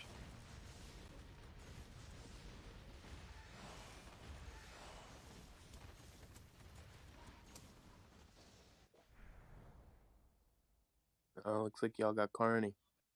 Oh, did we finally get him? Yeah. Looks like there's a couple of HBR army groups posted up, though, like right by Cassio and Elrich. Cassio's about to get dropped. 100% Cassio's about to get dropped. Yo, should my small ass hot drop in there? Yeah, bro. Just do it. I would just get disintegrated, man. Yeah, Carney still has his troops there. He ain't poured out yet. I'm gonna try to full send this into their army groups, not arty groups. Dude, Carney's arty is crazy. Oh, we blew up his base earlier. I saw that. We blew up his base earlier, and his troops were just sitting outside his base, like artillery and all, and like just weren't dying. Yeah, it's pretty crazy. Well, that's the other thing about these two squads too, is just seeing this. Like we saw one of your guys had like a 9.2 rocket that just insta-killed Carney's already. Just Yeah, that'd be Tiki. We got a couple guys with some pretty impressive arty units, but Tiki's units, man, his Tiki's units are just stupid. I think he's got a 9-star 9.1 fighter. He's got a 9.2 rocket truck. Yeah, bro, I was looking at Tiki. He looks crazy, bro. Oh, dude, Tiki's an absolute monster, and he's a super cool guy too. Like, I don't know if y'all have ever had a conversation with him, but he's like the easiest going guy you can ever talk to. Yeah, nah, I've never met him. He definitely looks like a menace on the field.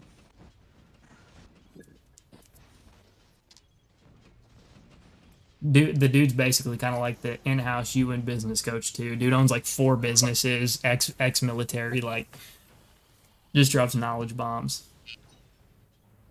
Just had another guy drop in there. Chinchoba. HBR looks like they're getting pissed and gaining some ground, that's for sure. I got his pan back out. I can't see what's. If y'all see something that's interesting and I'm not on it, point it out to me if you would. I'm trying to keep up with everything. Yeah, I got you. Right now, I've just been watching that north. Yeah. North area. So it looks like that's what's really popping right now. Oh, another UN base aggroed. That's the other thing, especially both sides, because with so many people online and so many different things moving, I've seen so many bases just get aggroed. It just soaks up from both sides just so many kills. Well, it's those freaking rocket trucks too, man. Like, there's so many of those running around. They're hitting those bases unintentionally. They got to fix that.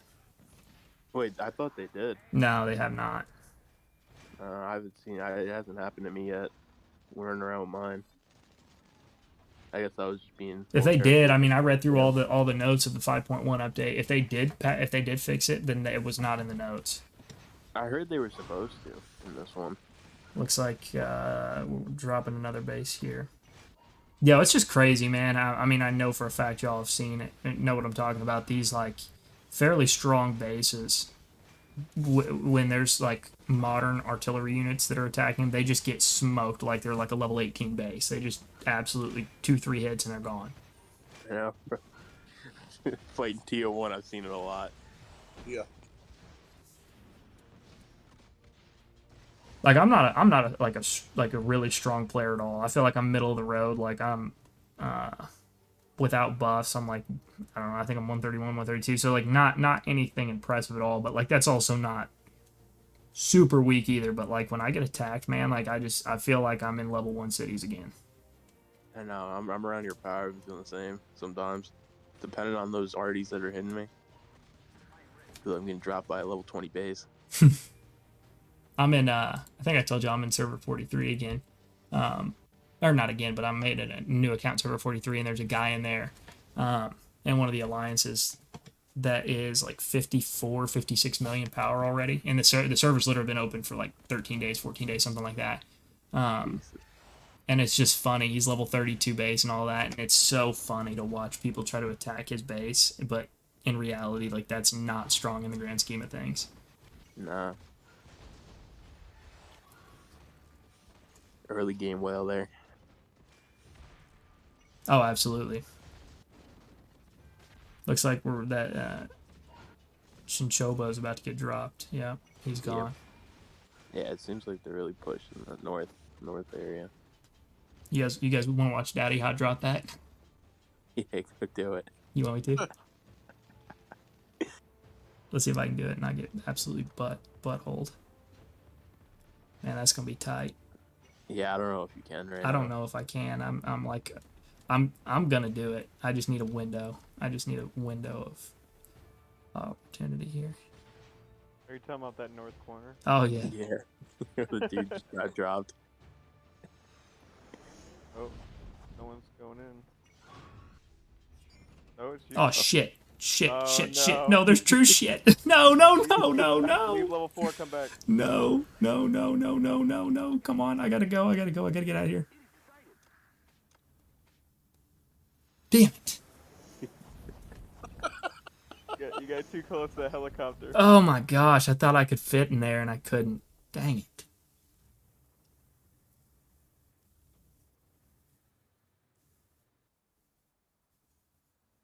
It's alright. Well, that sucked. I thought I timed that better than that. Yeah, like Austin said, I think it was the heli that blocked you. I think it's kind of hard to see though with that like blue territory and it's a Liberty helicopter. It kind of blends in a little bit. Yeah. Oh, we're getting dropped somewhere else. Oh no, that's just 2 army groups going at it. What's going on? There was a base there. You got dropped really quickly. I think he was low.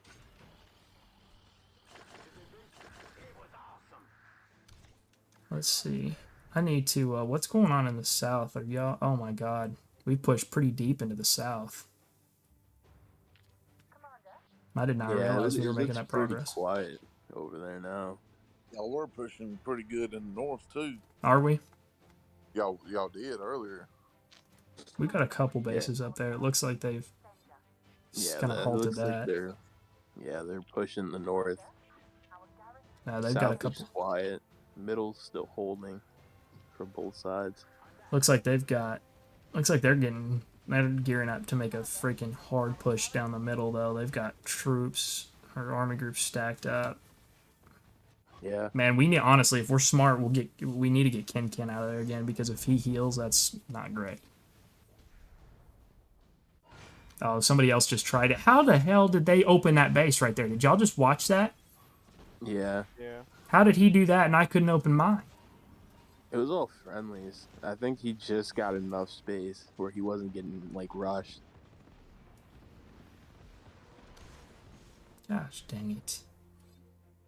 Because you guys had 2 AGs right there. So they were kind of blocking HBR. Alright, I need to go start another. I don't know, whenever I try to hot drop, it never goes that smoothly. I usually end up like what just happened to you. Well, see, the problem is with me is I love to try to hot drop. I mean, I haven't really done it a whole lot this event because I'm not stupid. Like I'm absolutely just smoked if I do it, but like I do think it's fun, especially with buffs. But the problem is I can never figure out. I'm really bad about counting the grids because like I don't know how to explain it, but I always screw it up. No, I'm the same way.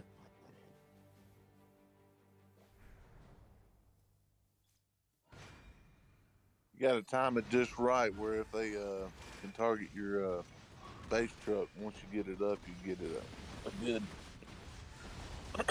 killing session going on. You'll get activated.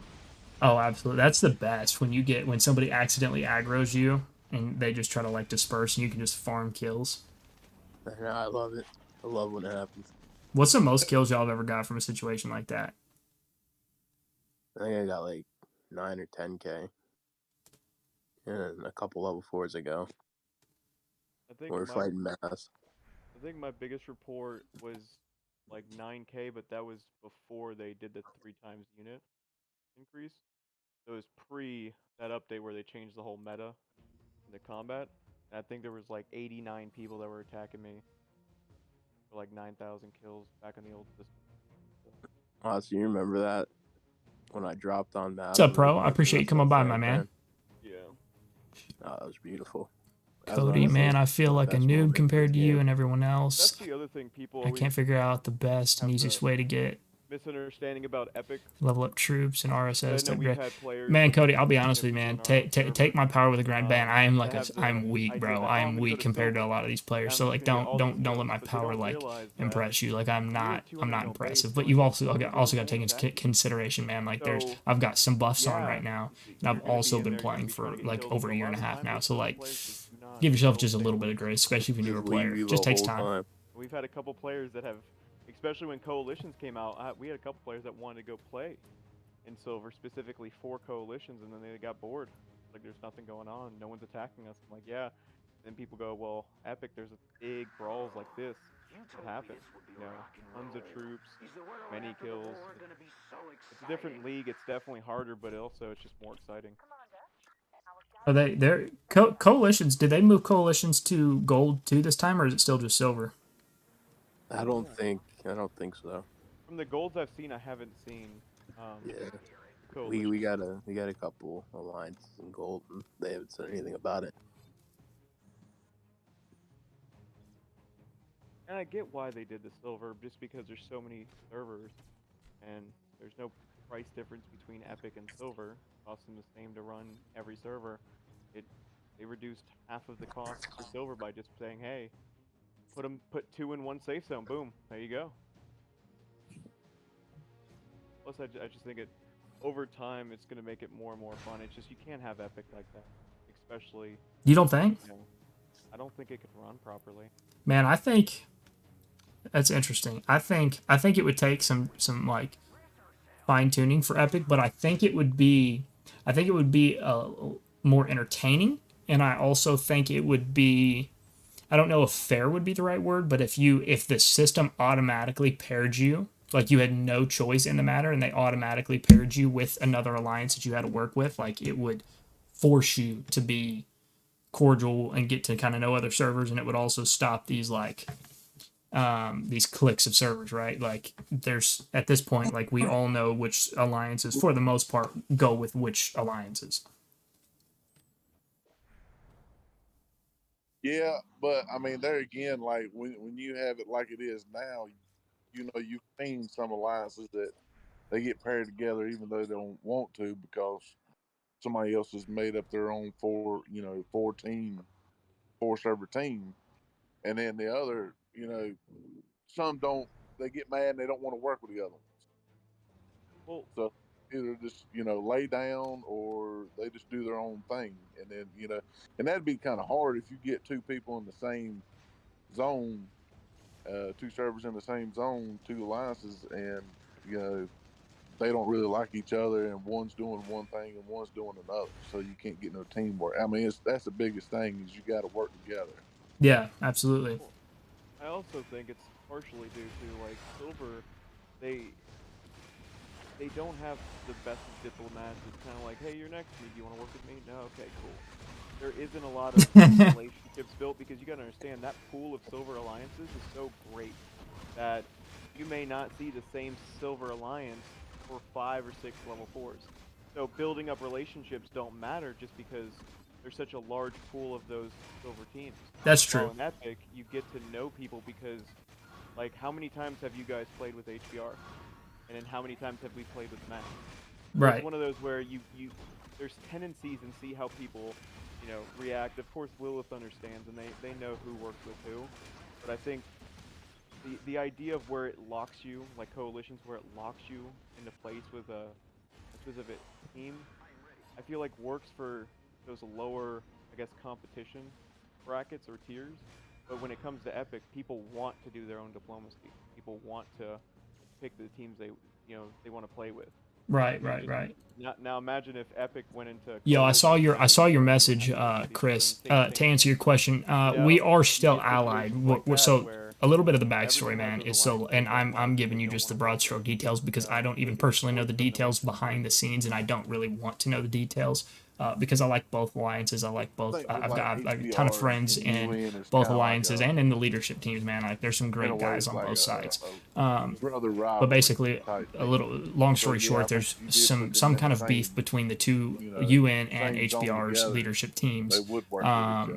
Again, don't know any of the details. Don't want to know the details. But yeah, basically they decided amongst themselves that we were going to settle this once and for all on who is the best, right? The best. Whatever I guess that means. Yeah. And then we'll go back to being allied, I assume, and we'll go back to being normal, and both sides can just move on and be friends again. So that's my hope anyway. Long time. Besides, I mean, well, you last time we were, but referring to like UN, HBR. So we haven't seen, you know, a lot of these alliances fight, besides what you see on the outside, you know, looking in. Looks like HBR's hitting us pretty hard in the south now. Sorry to interrupt. Oh, you're good. So when two teams like this fight, it only really benefits both teams. Are you talking about like what's going on with us in HBR right now? Oh yeah, I think the actual fighting is helping both squads because you're fighting almost, to me, it's a close mirror image where both teams look pretty damn similar.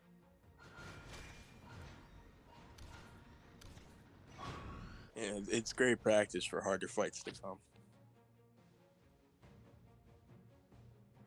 Well, I mean, so like back to the and I agree with what you're saying. Back to like the diplomacy thing, right? Like the conversation we had with y'all a couple nights ago, which is to y'all's benefit, right? You guys are kind of friends with everybody. I mean, I don't know if y'all have any issues with any other alliances, but y'all have had to, whether it's by choice or not, been put in different battlegrounds. So you've had to get to know different alliances. Like you've got to work with 14, you've got to work with 19, whereas 14 and 19 hate each other. Yeah. So like that's to y'all's benefit because you're gonna have, it doesn't matter at this point which battleground you get put in, whether you're with us or with 19, you've got friends. And that's why it's important to keep good relations with basically everybody. And it's not necessarily bend the knee. It's just about keeping friendly. Understand, they have the same goal as you do at the end of the day. People want to win this level 4, and that's the end conclusion. Why? Because we're all competitive. But trash talking and a lot of that, it just gets old. And oh, absolutely. What I think is going to be real interesting is once we really open up with like server 27, with how big some of the guys that are in server 27 are and other alliances out there, Epic's going to really, the next 6 months is really going to reshape.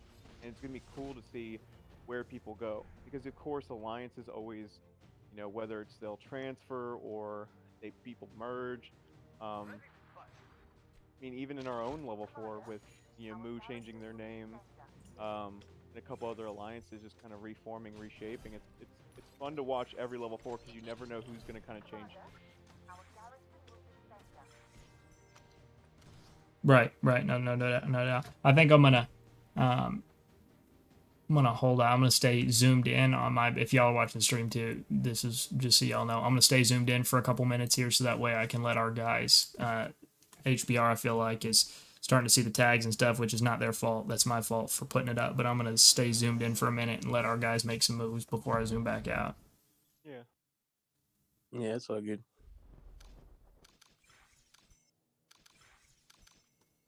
That'll happen from time to time, especially with streaming during big fight. Both sides want to win. Oh, I don't blame him. I mean, I would do it too, 100%. So the problem is, well, here's what I need to do, or here's what they need to do. They need to put, and this is kind of a big ask, but like, I don't know if y'all watch streams for like Call of Duty and stuff like that, but they've got like that streamer mode where like people can't actually see your name or whatever. You know what I mean? Like, I wish they would put that in here where it would like, I could still see tags, but it wouldn't show up on stream. Yeah. I guess the other option for that would be like you being on an alt and watching the fight that way. I mean, you wouldn't be able to then play.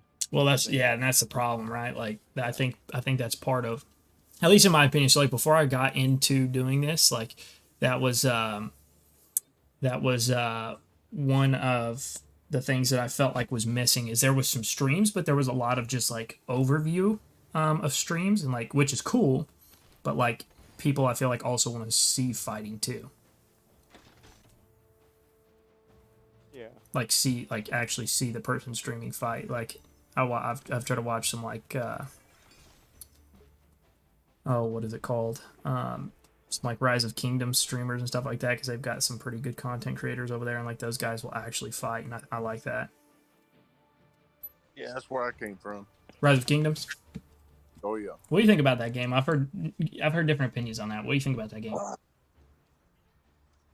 I mean, it's a good game. It really is. I mean, there's some things here I wish they could tweak on, like they have in Rise of Kingdoms, like the reports there, battle reports there are more detailed. I mean, really, like they have a battle log that tells you turn by turn what was going on. I wish that kind of entailed more like this one. But yeah, overall, it's pretty good. you get a little more in depth with their commanders than you do our officers, where they're they call it expert here, they call it awaken. But then you also have skill trees where like defense or rallies or attack or things like that you can actually go into and plug in certain value to whatever you want to set up for, where it be rallying or fighting, field fighting, or full on defense. The only downside to like Rise of Kingdoms is constant troop training. You're constantly training troops and you're constantly killing troops. Whereas here, I love it here because you accumulate it back over a period of time.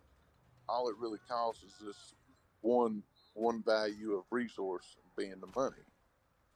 But I was actually I played for about a year with Legend Ronnie. Oh, did you really? Yeah. I've actually watched some of his videos. I like some of his stuff. Yeah, he's pretty damn savvy about it. He's a pretty cool guy, really. A great group of guys he had with him, server to server, and you learn a lot of things.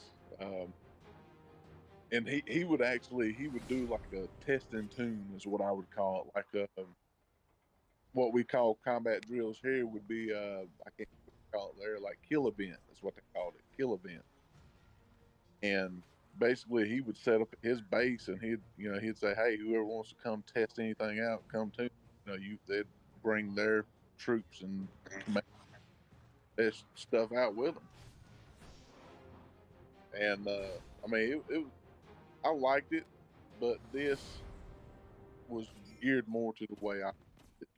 Whereas, yeah, you're going to, some people going to spend some money, but you're not going broke trying to fight and have to constantly retrain your troops. I've heard. Go ahead, sorry. No, you go ahead. No, I was just gonna say I've heard kind of to the point you just made that like about having to like spend money to like retrain your troops. I've heard it's like a lot. Like Warpath is definitely getting that way. Like back when this game first dropped, like it's always been pay to win, but it was a lot less noticeable, I guess. But now I've just heard that like Rise of Kingdoms is very, very much a pay to win situation, and I feel like Warpath is taking that approach. So, as an example, the last game I played was Pirates of the Caribbean: Tides of War, and that game where you mess up an attack, it could cost you $1,000 to repair it. Seriously. Or it would take you months. Yeah. To retrain all your pirates, go through the whole, because whereas you have your 5 units here, you would have all 5 of your units filled up with pirates. Well, if your ship sinks, you have to use another sort of resource that you also have to spend for to rebuild your ship, or it costs a crap ton of resources to get your ship back to where it was. So like games where you spend, but on the caveat to that, you spend $300,000-$400,000 on that game, you're a god. A whole server can't attack you. You said hold on, how much money? Between $200,000 to $300,000. That's anybody that puts that much money in there is either money is no object or they are in a lot of debt. Where do you see these guys with 300,000, 300 mil bases? They didn't do it with 50 grand. I'll tell you what. And here's the thing, man. Like, it's crazy to me, like, that kind of money. I mean, it's fascinating, but it's crazy to me that there's people that put that kind of money into a game, especially when you see players like I'm going to use Kinkin for an example, just because I am close with some of these HBR guys, and they've kind of told me this situation. And I mean, I know he's back and he's playing, but, like, that dude put a dump truck load of money into the game just to quit. Now, he's obviously back and everything, which is awesome, but, like, how do you put that much money into something just to walk away? You have too much money to care. I get it. It's just crazy, man. Money's not an issue, you know? Well, I was talking to King Kong from VNF. This was, like, literally a week ago. And he told me I'd done my like recent top 10 most powerful players list or whatever, and like that list was like a lot more accurate because they, after the update, right, they took, I was going off just all-time power, so it didn't include buffs, so it was like a true accurate list. And anyway, I was talking with him and he's like, yeah, he was kind of like, I mean, not mad in like a legit mad way, but he's like, man, I can't believe I lost my #1 spot. He's like, I'm gonna have to get that back, and I'm like, that's gonna be a lot of packs for your alliance. And he's like, yeah, I just got a promotion at my job, so I'm gonna get back to #1 next time you do the list. And I'm like, okay, well, like that, what kind of money are you talking about now if you got a promotion when you were already extremely powerful? Well, think of it like this. Back when Kinkin had quit, he was 219 mil. And when this past level 4 that we were in with you guys, he was 3rd place in our server. And now he's back to 1st place. What is Kinkin now? He's like 350 something buff. I'm gonna pull up the. He was 219 when we left level. He's 326 unbuffed.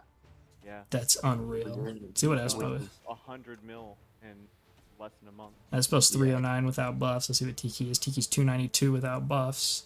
Let's see what AD is. ADVH. AD is 319 without buffs. Yeah, so Kinkin's bigger than him. Yeah, Kinkin's bigger than him. Let's see what Carney is. Carney is 298, so right there at the 300 mark, basically. Fifi. He just jumped so quick.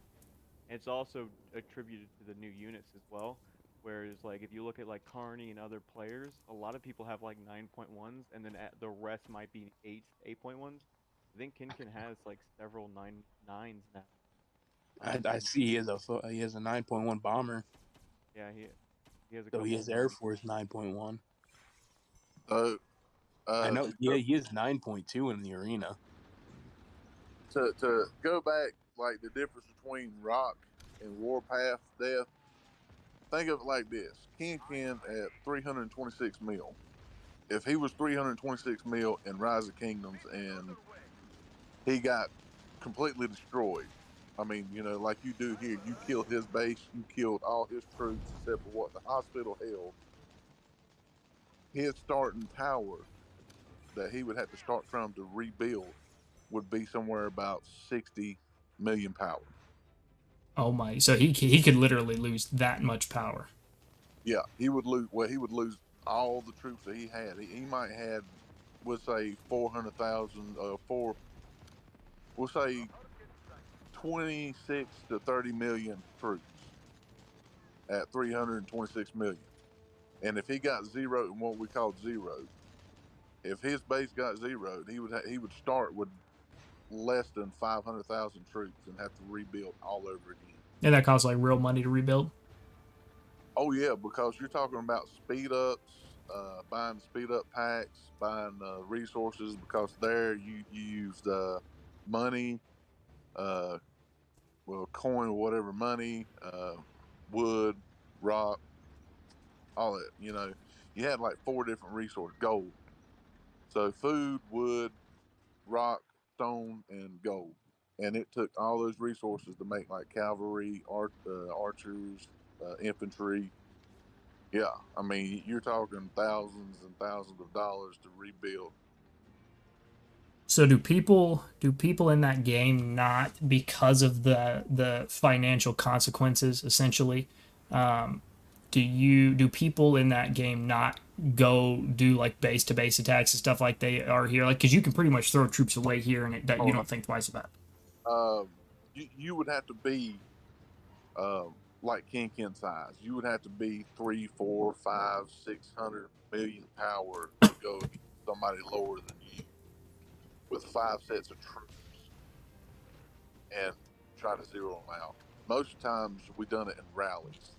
And if you had like here where you got 4 teams, if you could, you would time it to where all the rallies would hit about the same time, but you would have one rally that hit first that would be tanking the base, while the other 3 were actually just putting all the firepower up on it. Interesting. Yeah, and you could one alliance could only send one rally to one opponent. So if you had a base, or like UN could only send one rally to them. But you're talking about, 2.6 million troops in that rally. That's insane. Yeah. So like, what is with it being so heavily geared towards the paying mechanism of things.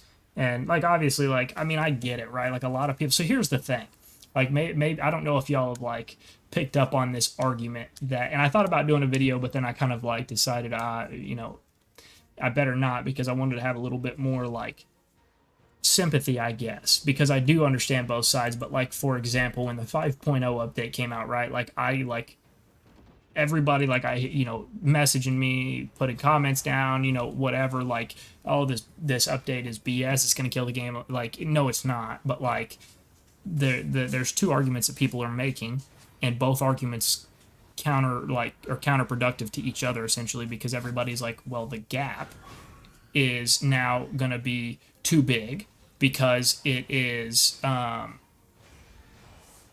I'm sorry, not the gap. What's the way I'm looking to describe this? Separating the free to play from the pay to play. Yes and no.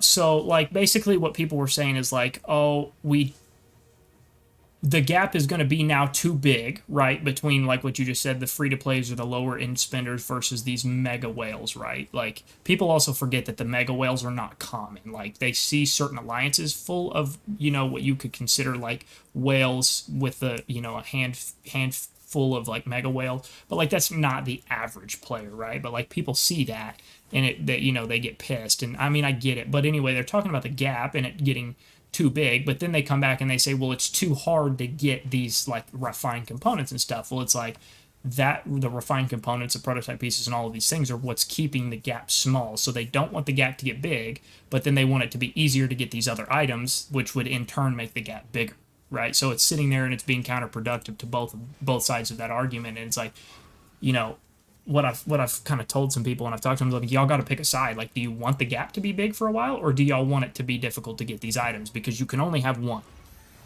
Well, you know, they've said that since after like the 3.0 update. It's like every time they go for a new update, oh, God, you know, here we go. They're gonna widen the gap.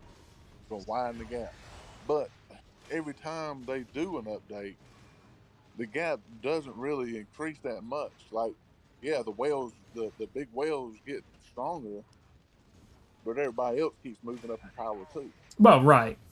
Well, the thing people have to realize about these updates is this: these updates for us, because we're in top tier alliances and we see, you know, these big spenders spending this type of money.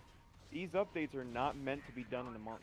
These updates are not meant to be really done in a year. A lot of these updates are meant for players that are starting out now to grind. Oh, you're getting your first level 4. Oh, now you're getting your first 200, you know, maxed out unit. Oh, now you've unlocked modern unit. It's supposed to start that growth from the bottom up, and that's the problem. Is people are looking at it from the perspective of, well, look what's happening right now. This guy just dropped $50,000, and look at his troops he has.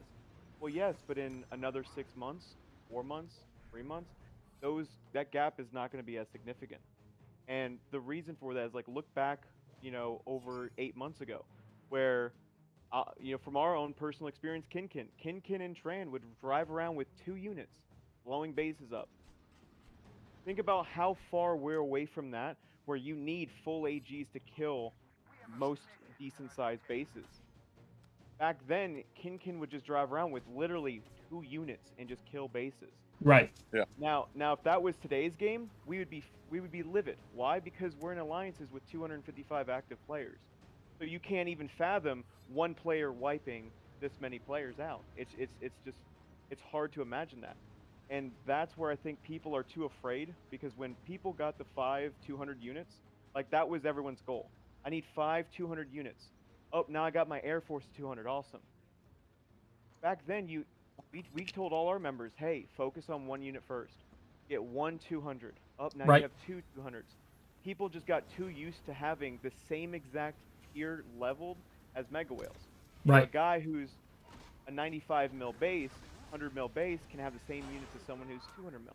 Maybe not research, buildings, etc., or, you know, parts, but as for the units themselves, they were mirrored. And it's like, why did I, you know, if I spent $15,000 and this guy spent $200,000, I should not be able to compete. Why? Because of how much he's invested. And people always complain about the mega whale spenders. Spenders have to be in games like this because at the end of the day, without spenders, the game isn't operational. Well, right, 100%. I fully agree with you, and like that's like the point that I've tried to make in videos too. Like y'all want to play this game, that's great, but like who's going to keep the lights on and who's going to pay the salaries of the people developing this game? Like you've got to have people that spend the money.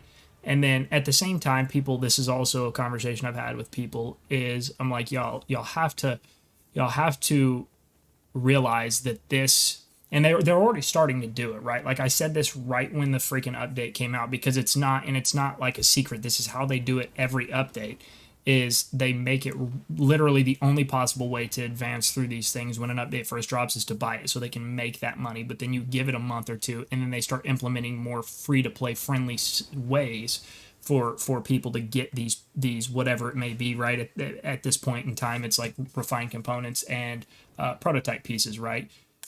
But all it is they're giving these whales or these mega spenders a window of time to feel good and to feel like they're ahead of the pack, and they are.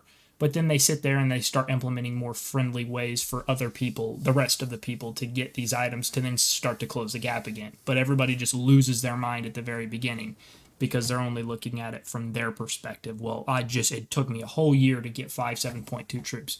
Well, that's great, but what about the guy that did spend $50,000 that's had 5 7.2 troops for 6 months? He's bored.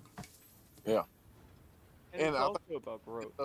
Good though, honestly, I think they done it well as far as like it is going to give a period of time where the whales can say, hey, they're going to be the first ones to get 5 9.2s on the ground and 3 9.2s in the air. It's going to give them a good time span to be able to do that because they have the coupons, they have those extra units in reserve that they're not using. So, I mean, it's going to give them enough time till they got to figure out something else to keep the ball rolling. And we also have to remember, too, with the way these updates come out and vendors, spending however you want to do, it's no different than if you go to GameStop right now and you want to pre-order a game. You're not getting the game directly, but they're pre-ordering all the extra stuff by spending a lot of money. So whereas a normal free-to-play player may not see a 9.2 for over a year and a half, or however long it would take, these players are spending, some people's yearly salary just to get one unit in a phone game. Right. Yeah, That's literally. That's kind of the perk where now they get the benefit of being able to be so strong, being able to just drop on a village and no one can kill you. That's their benefit of them spending the kind of money they did. And don't get me wrong, there is some elite free-to-play players that they lap, mega whales when it comes to the in-game things, farming, some fighting, and they do feel like they don't have the leverage or they don't have the means, and unfortunately that is due to the fact that when you get deeper into the game, there's going to be not necessarily pro teams, but teams that are like your top tier epic alliances, and of course they're going to recruit these bigger whales, and I know people get frustrated because you see your best player in UN, or you see your best player in Tier 1, or you see your best player in Mass, and you get frustrated. You're like, well, why do they keep going there? Unfortunately, people want to use their investments wisely. If I spend $40,000 on this game, I don't want to just go and sit in a silver tier alliance where we're not winning anything. I'm not really getting the bang for my buck. I'm draining all of my funds trying to fight for an alliance, where some people say, hey, I'm getting tired of this. I just want to go somewhere where I can enjoy the game. And that's where a lot of these top, teams start benefiting from players joining them. And people get frustrated, but there has to be that gap.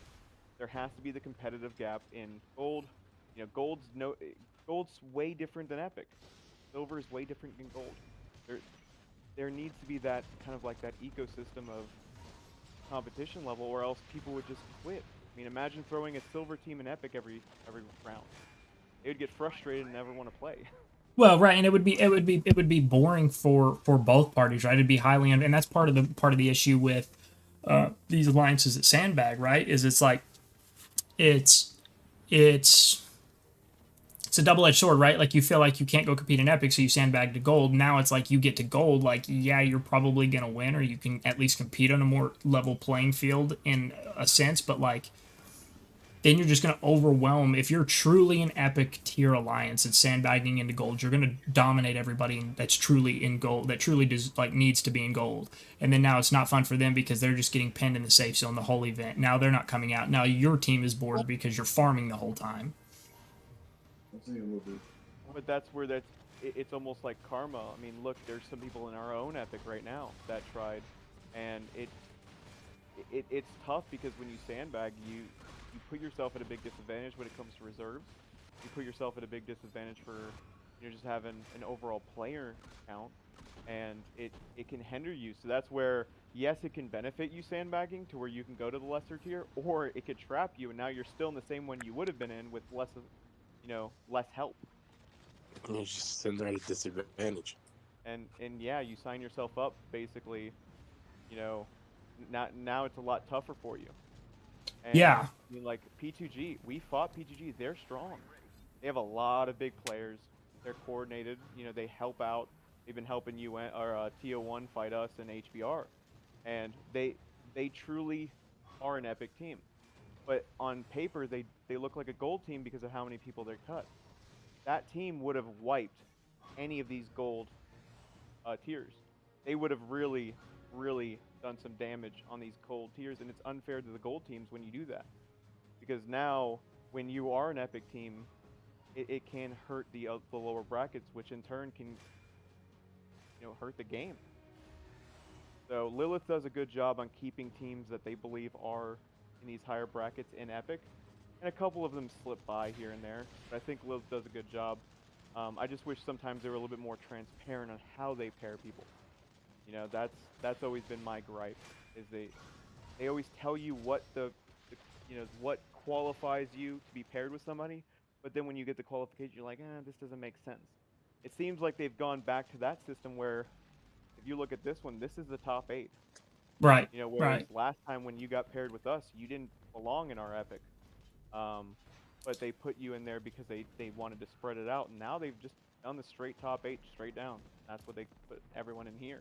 Well, so like I truthfully, this is my opinion. I don't have any like evidence or like facts to back this up. This is just my opinion. Everybody likes to talk about like Epic 1 and Epic 2. Like, I don't truly think there's a difference, right? Like, I mean, like, if you think about it, right, like, technically we were, I guess, put in Epic 2, but there's no difference in anything. It's just, I think, more of a even, they try to balance out the power as fairly as they can between the two epic battlegrounds. Because if you look at it on paper, we were the second, like, I mean, we still are, but like we're the second strongest in terms of overall power for an alliance in all of Warpath. We also placed first in pre-selection last event. Like, there was nothing that like indicated that there was a difference between Epic 1 or Epic 2, if that makes sense. Yeah, well, remember, we were in Epic 1, but we were the second Epic 1. And that's the misunderstanding a lot of people don't really grasp. Like, this time around, there's Epic 1 and there's Epic 2. There is no second Epic 1. Whereas last time, we, us and you guys were in Epic 1, but we were the second Epic 1 because of how many servers there were. So with that being said, that's where that misunderstanding with the way the tiers work is, yes, there's a fine line where, like, this bracket is, if you go look at the second Epic, it is a little bit different. Power size, alliance, there is definitely a gap, and that happens when, I mean, look at server 12, server 19, server 14. There's 2 major teams in all of those servers. That's a lot of players. I mean, that's over, if you have subs, that's over 500 players, amongst 2 teams. So it does make a little bit of a harder time for some of these other alliances to grow. So I do like that Lilith, and I wish they would just keep the same 8. If they're gonna do this where they do the 1 through 8, they just gotta keep to it and just keep throwing 1 through 8, maybe 9 through, the next bracket, and just keep going all the way down. And that way it stays fair. Because if you're sandbagging to 28, hey, happy you kicked half your members. It's like it does make it harder. And a lot of servers are just gambling because they don't know what to do. I mean, these level 4s are so valuable, and losing them can put you back, a month behind your opponents that you would fight each time. I mean, you think about it, you end with the Kremlin, you end with some of these, especially, not this level 4 because the buildings aren't giving us those rewards for like 2 towns and etc. But the next few level 4s, you're going to start seeing these higher tiered teams really break away from what used to be higher tier teams, because once you start raking in these buildings where it's like, oh, I've gotten 3 towns or 4 settlements or whatever the reward would be, when you start getting those components, it's really going to spread people out.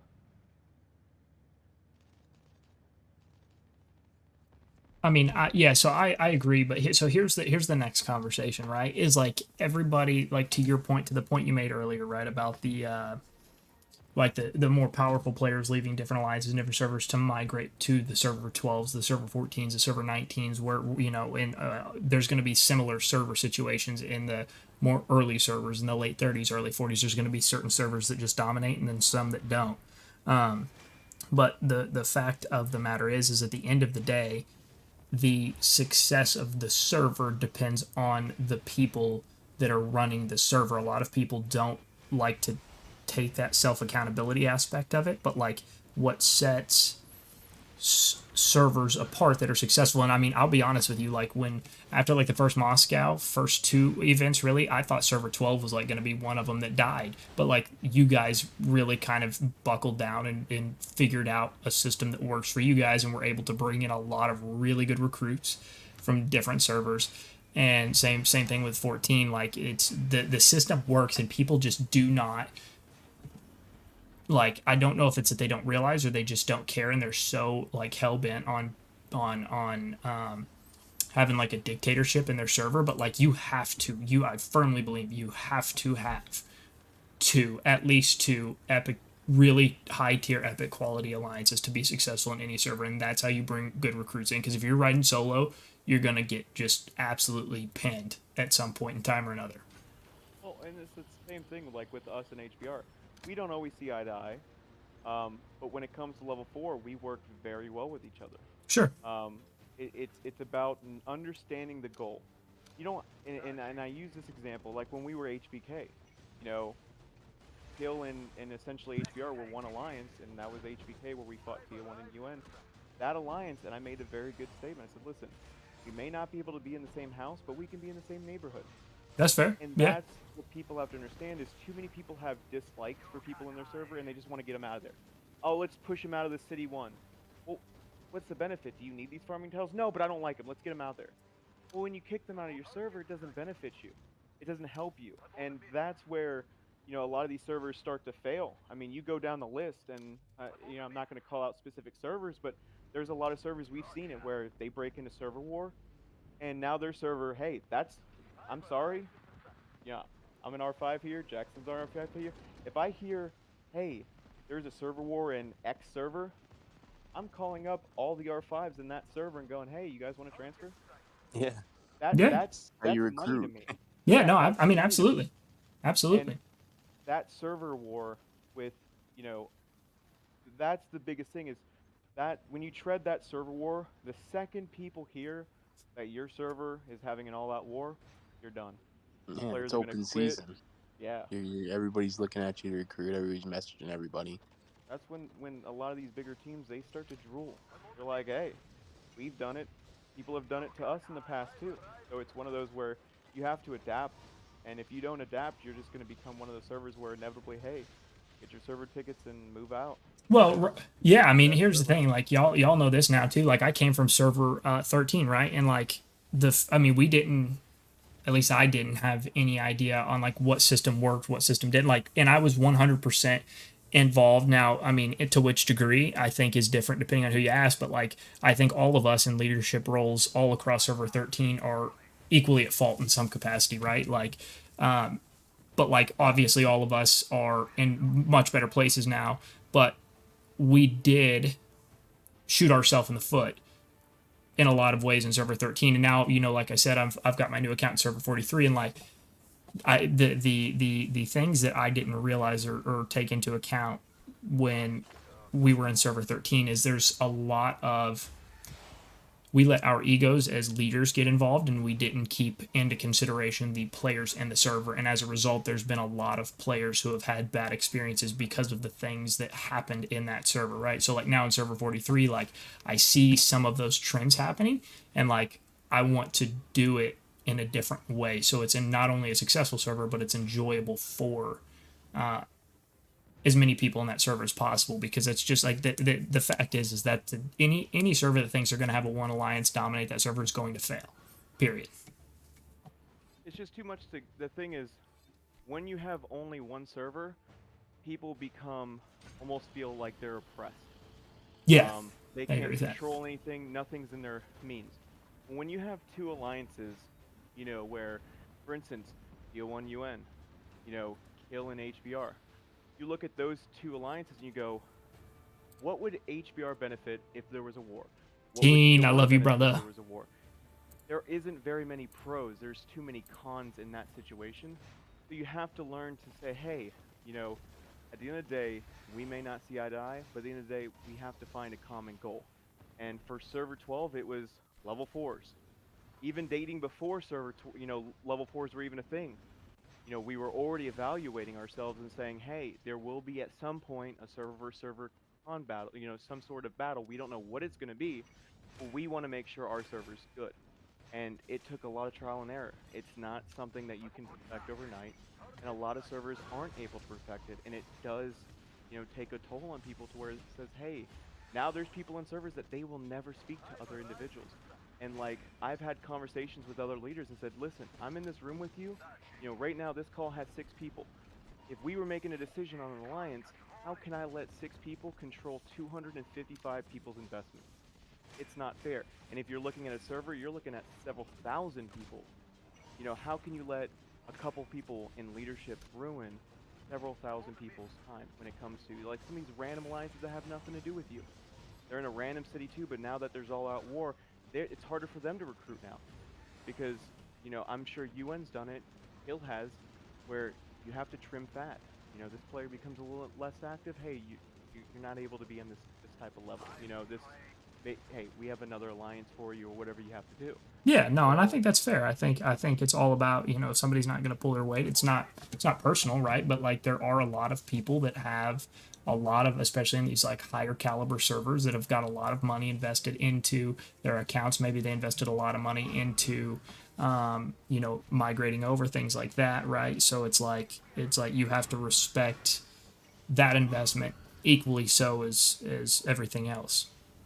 Oh, yeah. And I think that's what server 14, and I'm sure server 12 does it, you know, just as good, like taking that into consideration. And I mean, I'll be honest with you, like, I didn't even realize it until we got here, but like, and it's very, from my understanding anyway, correct me if I'm wrong here, but a very similar situation, right? Like, you and HBR are not necessarily best friends, but like, y'all understand that there's a bigger common goal, and you guys put the differences aside to make sure that goal is met, right? And there's a very similar rivalry between TO1 and UN, but it's in a mostly healthy way, right? Like, people on both sides can take it a little bit too far, and that's normal, but like, overall it's a very healthy rivalry. And I think both sides have whether either side admits it or not, there's very much a mutual respect on both of our sides. And we also understand that like, we have to have each other to continue to be successful. That's just a fact. If one of us goes down, we both go down.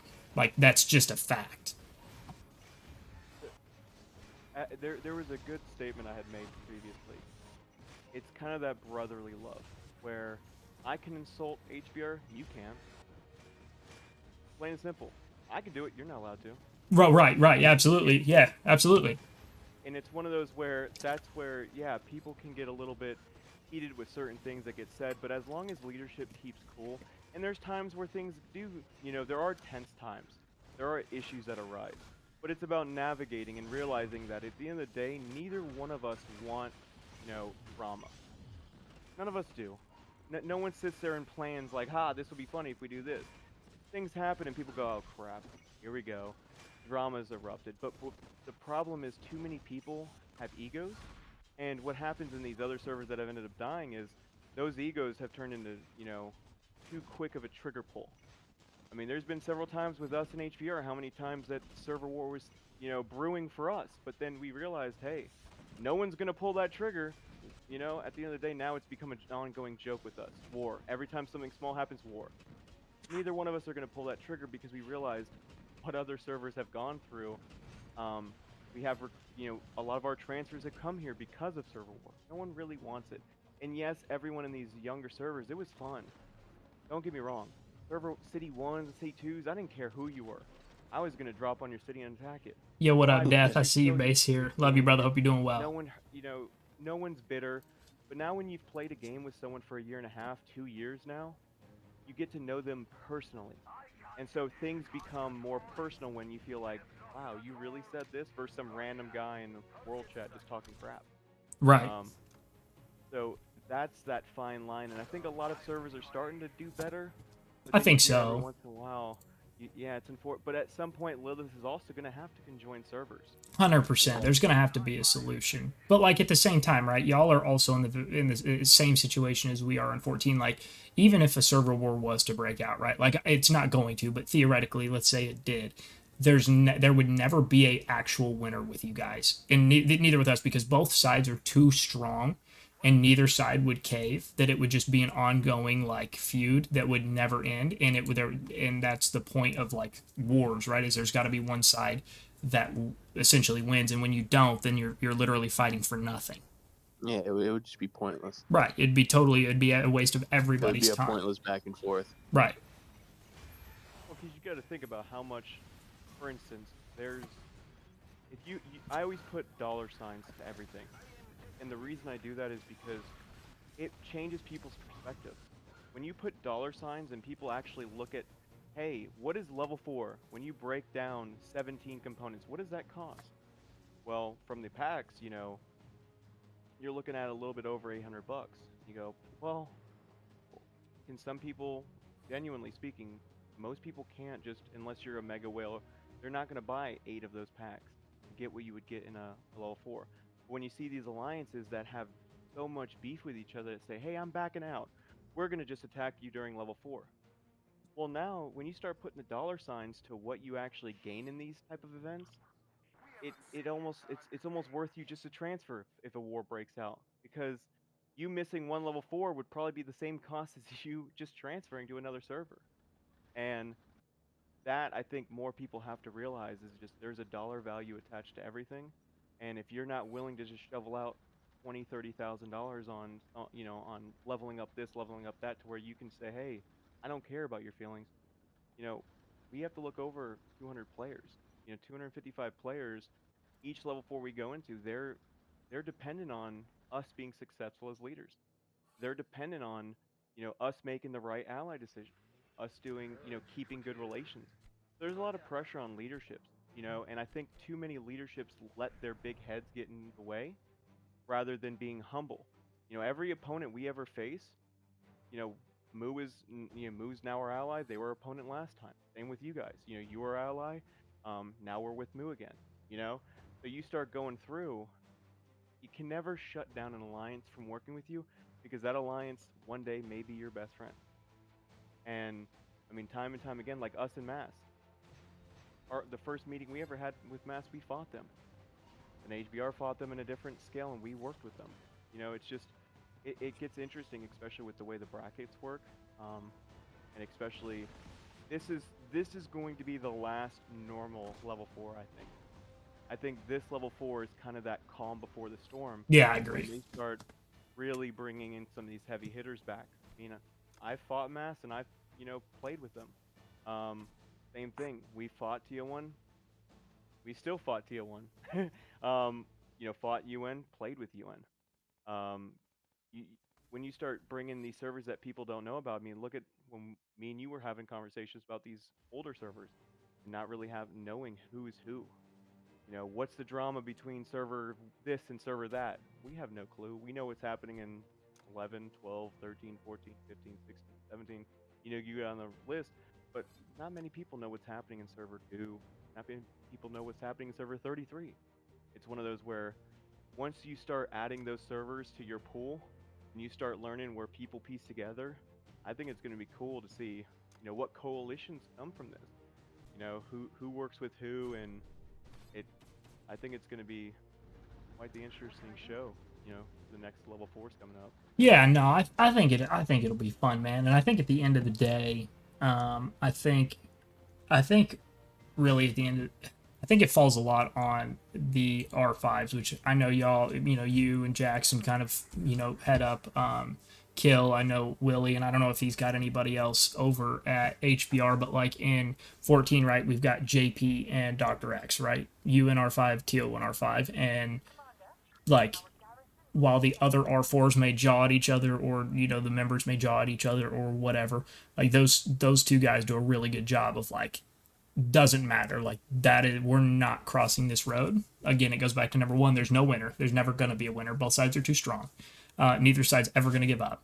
And then it also goes back to the fact of like we both sides, both guys running the shows for both teams realize too that like we have to have each other. Like we just do, because I mean, and yes, T01's extremely strong. Yes, UN is extremely strong. But the fact of the matter is there's a lot of people out there, just like with anything you do that you're successful in, you're going to have people that don't like you. You're going to have rivals, right? And if there was anything ever to happen to one of our teams, the people that don't like us are going to pounce on that, and understandably so, right? But like, and just as we would do the same, but we've been successful because we've stayed together. And that's the other thing. If you were to poll, and since we're talking about 12 and 14, if you were to poll me and Willie, and you were to poll, say JP and X, you'd say, hey, how many times have your members said, hey, why aren't we attacking this alliance? Why aren't we in war? Why aren't we going to their city? I've had that many times from my players going, hey, why aren't we doing this? Why are you letting them do this? Same things happen on the other side of things. Their members are going, hey, why are you letting Kill get away with this? Why are you letting... And it takes two really strong foundations, especially for leaderships, to go and say, hey, listen, you guys do this, we do this, and we poke and prod each other all day long, sometimes purposely, sometimes not. And I think as long as everyone kind of keeps a cool head and realize like, yeah, okay, that may have pissed us off. Next time, don't do it. Everyone knows certain rules, and every server's different. I'm sure server 12 for server 14 has different rules for what, we won't cross. What's that boundary that we won't do that you guys may do? It's just learning the culture of your server. And that's why, like, especially when transfers come through, we had a couple from 21. It's just a different world here. Same as just as we've had people who left to go to 14, it's a different world for them. Every single server has a different culture, for good and bad. And I think if a lot of players that are in bad cultured servers where it's just toxic, there's players that they will feed off that type of environment. But there's a lot of players that don't realize there's a lot of good servers out there. It's just about finding what's best for you, what works for you. And right. Once you find that group that's just perfect for you, you mend well. I mean, I guarantee you half of my players will never want to be in HBR. I'm sure half of HBR's players never want to be in Kill. But we found the group of players that want to be here for us. We don't force people to be here. We don't tell people, hey, you have to join our alliance for Epic. That breeds that sense of morale. That breeds that I'm winning this level 4 for this alliance. We've had people, no reserves, one troop, running AGs. Once their troop is dead, they still have no reserves, and they're just driving around. Why? Because they will do everything in their power to win for this squad. And when you force people in there, if you have any sort of, issues or drama, or things get a little bit hard, I'm not going to put that extra effort. You forced me here, now you want me to save you? That's where that people just have to be more sensible about how they operate their server. And I think as long as people start realizing, hey, there's a bigger picture here, and I think 14 and 12 are great examples. I know 19's ran, a little bit differently than 12 and 14. Everything's just done, different. And I think that's also a great part about this game is there is no right. You find what works, and if it works, it works. You could give me advice all day long about what we could do better, but it may not work for us. Right. Like how I could give advice to somebody else, and it may just not work for them. Right. No, I agree with that. I'm excited to see the future, and what this game brings, especially with level 4s, because at the end of the day, when we go back to level 3s, it's null. There's nothing there. What do you do when you get back? Farm and combat drills. Outside of that, everyone just waits for the next level 4. Right. That's what this game has become. And as long as Lilith, because of the way the game has been tailored, as long as Lilith keeps tailoring it to level 4s, adding more and more rewards for people, you're gonna have less people that just say, hey, I'm a 260 mil base, I'm gonna go play in silver. Like, dude, you know you don't belong down there. Get back up somewhere else. Don't play silver. Well, and so that conversation is, and I agree with you. I agree with you in most aspects. That conversation is a little bit double-sided, though, in some sense, because some people have the money, right, so they can build these big bases, but they play not to. Yes, they dominate as a side effect of their investment, so to speak, but like they're there to be with their friends, right? Like we've got a guy like that in server 14. Like the guy's the top 15 in server power, but he is in an alliance that goes gold or silver every time. He's a good dude. Like nobody has any problems with him. Nobody has any problems with his alliance, but he's there because like those are his friends, right? And he's literally been with his friends since, apparently, from my understanding, the server opened. So like, you know, it's like, what do you do? Like, yes, it's unfair that caliber of player is in a lower tiered battleground, but then it's like, how do you stop somebody, or how do you tell somebody, hey, you shouldn't play with your friends? Well, we had, a couple players in server 12 that were just like that. Bigger players that wanted to play with their friends, and that's their play style. And what I've learned through being in server 12, because we're not perfect, we've made mistakes as a server. We've done things that ultimately have cost us in the long run for players because we have done something either stupid, kicked somebody out, or whatever. But at the time, it felt like the right decision. Understanding you making someone come to your alliance is never going to make them a better player. It's never going to force them into liking you. And at the end of the day, you just kind of have to let them play with their friends until they're ready to not play with their friends. We have a lot of guys in my alliance right now. I would have, if you asked me 4 months ago, I would have laughed that they would never be here. But we left them alone enough to where, hey, they've decided on their own, we're going to play with you guys. Now they're some of our better members, and that's kind of how it has to happen. You're never going to force someone into submission. And servers that still do that, it boggles me because it feels like it's almost Stone Age. That's like City 1, City 2 things to me. But some servers just never, it's like bad habits, just never break that trend. Well, there's a server in our battleground right now that, I mean, I'm obviously not going to say it on stream, but that does it, right? And it's just not going to work. It never has worked. It never will work. Too many servers have failed. The way I view it is this.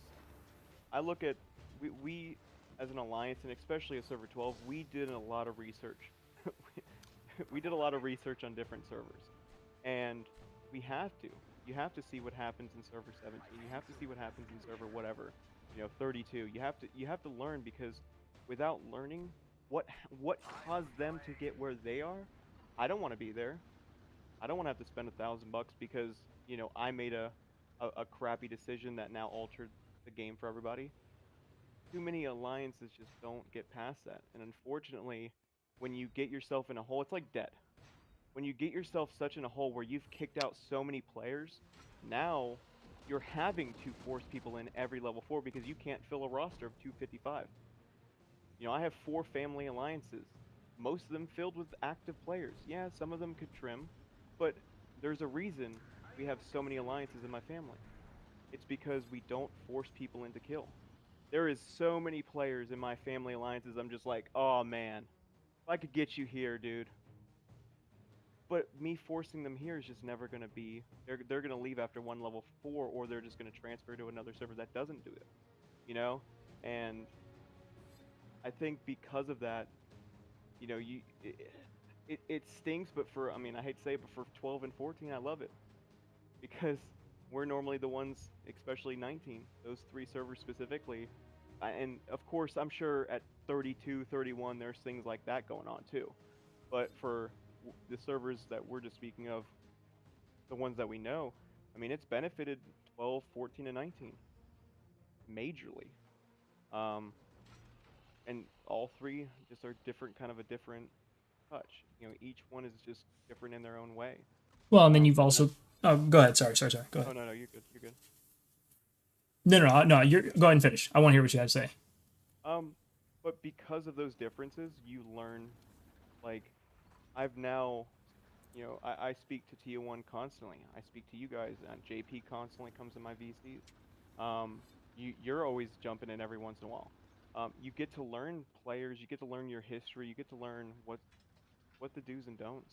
And it's fun because, you know, I hear JP talk all the time, and I hear Dr. X talk all the time, and it's fun because for me, learning is is a big deal. I mean, there's people who, I'm sure, with us in HBR, they hear a bunch of things about us. But it's good to learn because you get to know the people you're around, and I'm sure your server, there's things that you guys have done the past. I mean, obviously you're from 13, but I'm speaking as for 14. There's things that they've done in the past that they regret. But it's just about navigating that and not keep, you know, holding down a mistake and just lingering. But that constant, I guess, perpetual debt is what gets people really riled up. Because once you've kicked out enough players, you're forced to force people into a home. You know, you're almost, for your server to survive, you have to keep doing it. And then you see these servers are ending in 4th in repute, 5th in repute. Like, yeah, they might pick the right ally that time, but are they really winning? Not really. They're involved, they're helping, they're strong alliances, but at the end of the day, are they recruiting? No, most times each one of these alliances slowly and surely are draining that well. And I'm seeing it from modern servers right now that I don't foresee being around in 2 months. You know, I don't see a lot of these alliances we're playing with. You know, last level 4, look at how different things change. You know, alliances just no longer are there, and I think as long as there's stable foundations for people to go to, this game's going to thrive. And that's where server merges are going to come into effect, and I think it's going to be good. Is 13 needs a merge, 11 needs a merge. There's a lot of servers that still have great players in them that ultimately just maybe can't transfer. You know, they don't have the funds to buy a new account. They don't have the funds to transfer. You know, maybe they can't even spend the gold, you know, to buy the tickets each week. What's up, Hook? Appreciate you coming by, brother. I think inevitably Lilith is going to have to enable some sort of merge just to keep some of these servers afloat. Because what's going to end up happening is a lot of these servers are going to become graveyards about what was there. So I'm hoping that Lilith does something about that where, you know, for me, 12 doesn't need a merge, 14 doesn't need a merge. But some of these other servers, they really could benefit. And it would only benefit them to where maybe they can mount another Epic team. You know, you put two kind of halfway dead servers together, you can form a pretty good server. And now you've just brought up another level of competition. Hey, these guys just came out of the woodworks. And I think for our end, it's kind of getting dry. Because we're only seeing 14. We're only seeing 19. And you want to see a mixture of, you know, I kind of want to fight another alliance from, you know, server whatever. You know, 13, if they could rebound, you know? Right. No, I agree with that. And I also think when you've got servers, or I'm sorry, alliances that end servers that do the whole, like, dictator effect, right? Like, they basically essentially invade, force people to merge, things like that. What you get is, you know, similar situation to myself and our 313 group from server 13.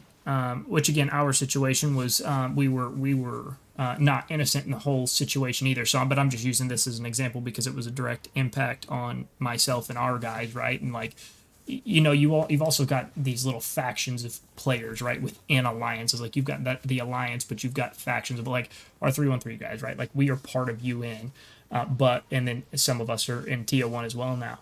But we operate on our own in a way, not in like a selfish way, because we do what needs to be done for the alliance, but we also operate on our own in the sense of like, if JP needs something done, like if I'm just trying to think of an example. But like if something needs to be clear, or there's a group of bases that needs to be cleared, and like JP, just for an example, there's just not people getting the point. Like he'll let us know, and he knows we'll go and do it, right? Like, and he doesn't have to worry about it; it'll get done. But we also, I mean, literally all of our 3-on-3 guys, we've been literally together since level 1 or level 2 cities, period. But so like we are extremely tight knit. Like we don't, like if you mess with one of us, like you're getting the entire group, like, and that's a problem. But what happens is when you start to do the whole invade and force people into merges, right? Like I'm gonna not say any names, but we had a group of players that came from a different server, and transferred into UN like right before this event started. And the server they came from is actually one of the servers we're competing against. And when you do that, you not only are losing valuable players in your server, but you're also limiting your diplomatic options as well now too, because in order for these players to go somewhere, they want essentially guarantees that we're not going to be friendly with those servers. Same idea with our group, our 3-1-3 group. When we came to 14, when we knew we were going to compete against 13 in the next Conquest event, we told them, like, you do not work with Fury from server 13, period. The end. If you do, we're going to go sit in our level 3 city for the entire event, and we're going to continue to buy tickets, and then we're going to go somewhere else after this again. So you're not even going to get the benefit of having us. And we're not going to get the benefit of coming here. So it's a lose-lose on either side. But there was enough of us, and we had enough pull that we basically were able to sway that a little bit. Like, we don't obviously dictate who our teams work with, but in that situation, there was enough of us that made enough noise that we kind of got what we wanted, essentially. And that's just one example, right? But, like, understandably so, like, it's not only bad for servers when they lose players because they try to do the dictatorship thing, but they also really put a target on their back from the servers that their players are going to, which is 12, 14, 19, wherever they may be. Yeah, and then, of course, for us, it obviously benefits both ends, because your server and our server, I mean, for better and worse, we do look for that type of, server, hey, like... Yeah, absolutely, you have to. And unfortunately, it is survival of the fittest, but at the same time, it's about learning from your mistakes. I mean... Well, there's nothing wrong with recruiting players from bad, because you had no part in that server getting into the state it was, right? Like, you were just giving somebody a home that willingly wants to come, forcing anybody into anything. And the fact of the matter is it's just, I mean, it just is what it is, right? Like, I mean, if you didn't want them to leave, you shouldn't have done what you did. Now, there's some players that are just going to leave because they're always going to chase the next best thing, and that's just what it is. There's nothing wrong with the server they came from, right? There's people that have left 14, and there's people that have left 12, and people that have left 19, and all three of those servers are the top end of servers in the entire game, right? But, like, people just have their own idea on things, and that's cool too, but, like, just generally speaking.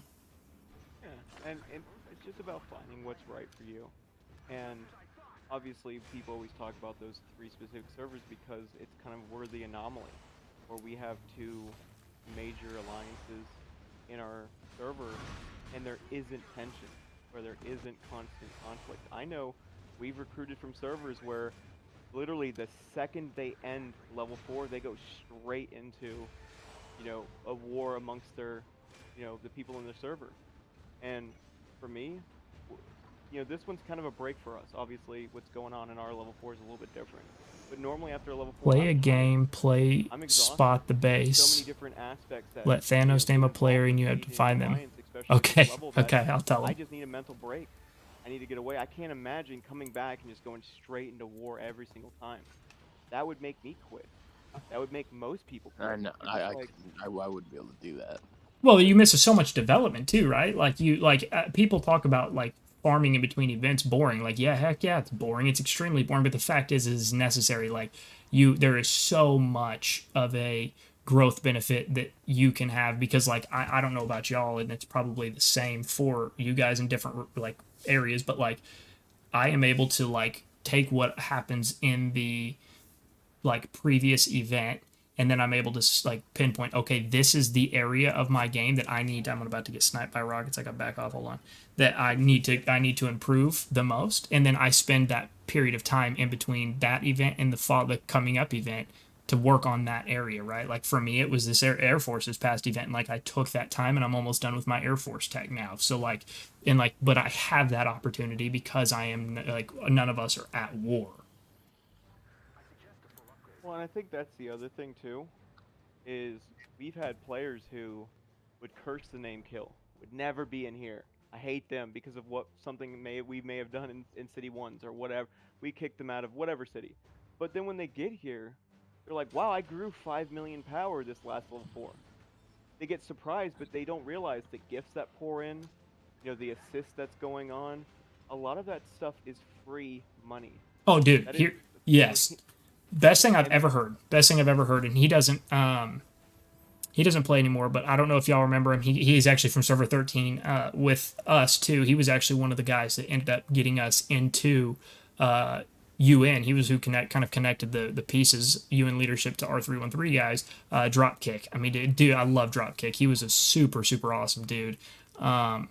First class guy all the way. And honestly, just a great player all around. But he said something that is always kind of stuck with me that I loved. He said the gifts that you get from a caliber of alliance like UN, like TO1, like any of our alliances, right, literally pays for the cost of your migration tenfold. Oh yeah. I mean, I can't tell you the amount of times where I'm just happy. Oh, 800 gold. Oh, 1,500 gold. You know, you're hitting that gift button.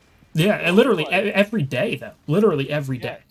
But you ask yourself, in a year, I can't fathom how much gold I've collected being in kill for a year, or a year and a half. Like, I can't fathom how much, you know. Whereas some of these smaller alliances, they're in their little groups. It's awesome.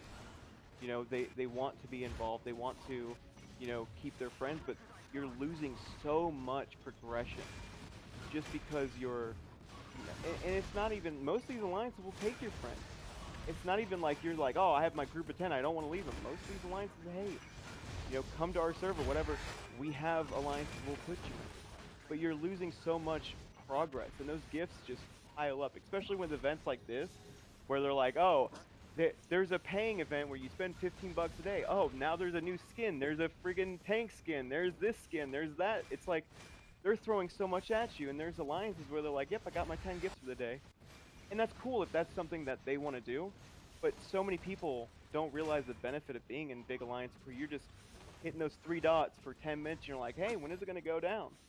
Right. The amount of gold you get is just crazy. But it's super beneficial, and I think if more people realize that, there would be more people who merged. I mean, there's alliances in Server 12, I'm not going to name names, that need merges. But we're never going to force that upon them. We know it, they know it, but they're going to fight it to the bitter end. Hey, more power to you. The difference between us and other servers is we just don't, we're not going to say, hey, with a gun, do it. Where other servers say, hey, you're not being beneficial, you need to. And I think because of that, you know, a lot of servers just start to fizzle out. And I'm hoping and praying some of these newer servers are learning from, you know, even what we did. We learned from servers 1, 2, and 3.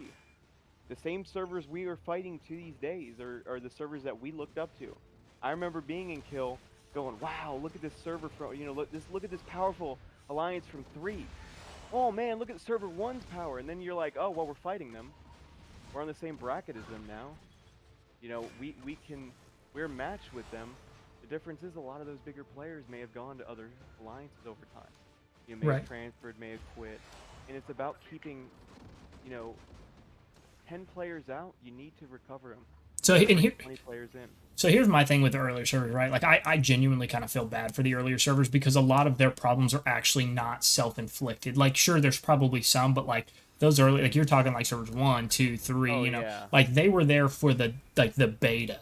Like, right? Like, so the problem is they had, like, we talk about being bored in between events. Like, imagine how long they had to go from level 1 through 3 cities to just sit there and do absolutely nothing until they finally implemented conquest systems. And that literally didn't come until, at least from server 13 for me. They didn't even do that first conquest event run, which was basically just another, like, beta run of a conquest event, essentially, when they did Moscow. They didn't even do that until, like, a month or two before we finally got conquest events unlocked to us. Like they are at such a disadvantage and it's no fault of their own that like they need to have. I saw somebody mention the other day that they were like, oh, I heard that servers like 1 through 6 had like free migration or something like that if they wanted. I said, well, I don't think that's true. I've at least never heard that, and I also think that's a little bit unfair to all the players who have migrated, who have paid. But I think there needs to be some kind of something, system, whatever, in place to help those guys out, because they are. I would think some of those servers would probably be fairly thriving because they had a lot of strong players, a lot of really active, good players. Had they had not, I mean, people just get bored when you sit like that for so long and do nothing. I would quit too. Well, the biggest thing is, like, what started Kill, we had a guy who was from server 1. You know, he helped groom us. You know, we were making stupid mistakes early. I mean, I'm talking, looking back, I go back and go, like, why did we do this, you know? But we had his guidance to say, hey, this is what server 1's doing. And he was explaining a lot of that where, you know, Air Force, for instance. Air Force was coming out soon for over, you know, months and months and months. Like, I think it was like 8 or 9 months. Air Force was coming out. And it was like a myth if they were ever going to come out. They waited so long for something. And now, like, if you go back to, you know, level 3, people don't even want to wait the 2 weeks of downtime before the next level 4. Can you imagine sitting there for 5 months, 8 months? I mean, server 1 year before a server versus server came out. Almost I think it was a little bit over a year when they finally got a level 4. You got to think, what would we do for a year? I mean, you're normally back in the city 3s after what, a month or 2? I think it is. Like, you're pretty quickly into level 3s. You know, once you get through that initial stage. Now imagine spending 10 months. What do you have to do but war? There's nothing going on. I mean, I remember going back when, you know, server 12 was in its infancy stage, looking at 1, 2, and 3 and going, why are their cities all clogged up? You know, like, why do they have all this territory that's just claimed? Like, they spent all this time building, and then sure enough, we got our hammers out and we did the same thing they did. And then you're like, oh, well, what's the point of sealing cities? Now they're trying to fix that by adding an Eagle Raid. So a lot of these newer, same things, like, we are going to look back, similar to like 1 through 3 is doing. We're going to look back and go, wow, look what all this game has been developed for you. You know, talking about like server 42 and stuff. Like, they already have all of this laid out, and they're going to have a whole different aspect as well. Because whereas a city, I remember there's been cities in 12 that were like Fort Knox. No one could get in, no one could get out type of cities. But with Eagle Raid, you won't have that, especially at infancy stages where servers are just fighting constantly. I mean, I can't. If you would have gave server 12 Eagle Raid, we would have had a lot of issues. Well, so Eagle Raid the Eagle Raid thing is kind of a joke in my opinion. Whoa. It's kind of a joke in my opinion, because like that's like you trigger a village, like a single village, and I think you can do it when you level it up. You can get it to like up to 8 villages, but you trigger it.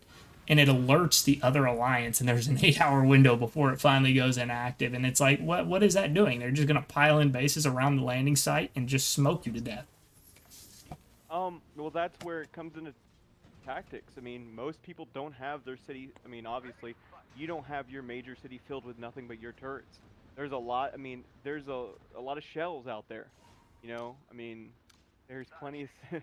I can't tell you how many CCs I've built in my. I guess that's true. Yeah, I guess you could do it from that perspective. So, if you think of it like this, you know, we've had people that have 30 keys, you know, to different shells. Do you think that person every hour is checking to see if they got Eagle raided in any of those 30 cities? Of course not. So what people do is they'll just Eagle raid some random far off corner shell, and now they're in. Because you're not checking it, no one's paying attention to it, and now there's just a hole that appears. You know, you stack up 4 or 5 alliances and you do that, you can cause a lot of mayhem.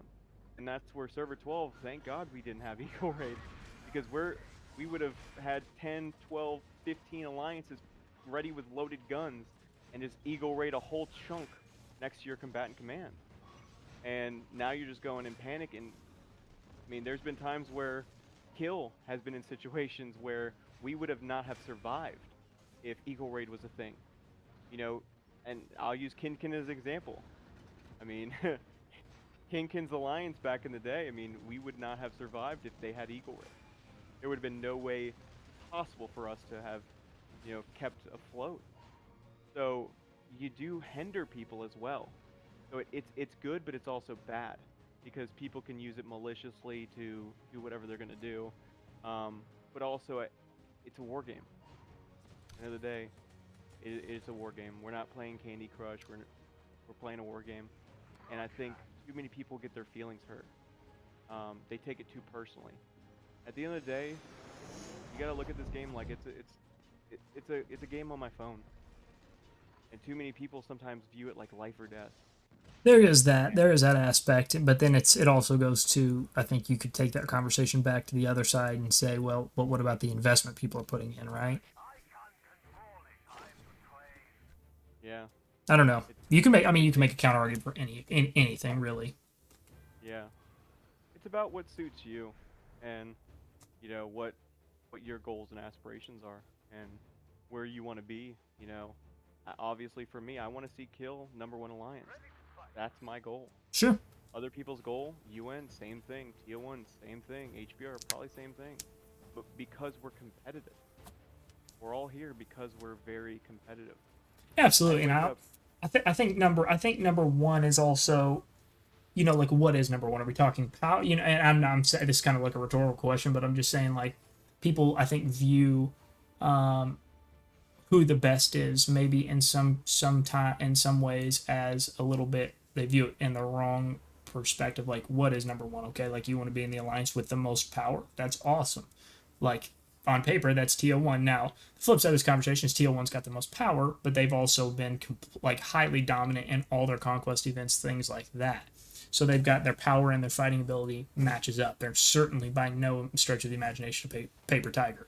But then you look at it too, like, UN is like a 1.5, 2 billion less. Now, we are the second strongest alliance in the game. However, we are a little bit less powerful than TO1. But, like, there's also been no conquest event that UN hasn't been in the top 3 in terms of repute. In every event that UN has been on their own, we've won.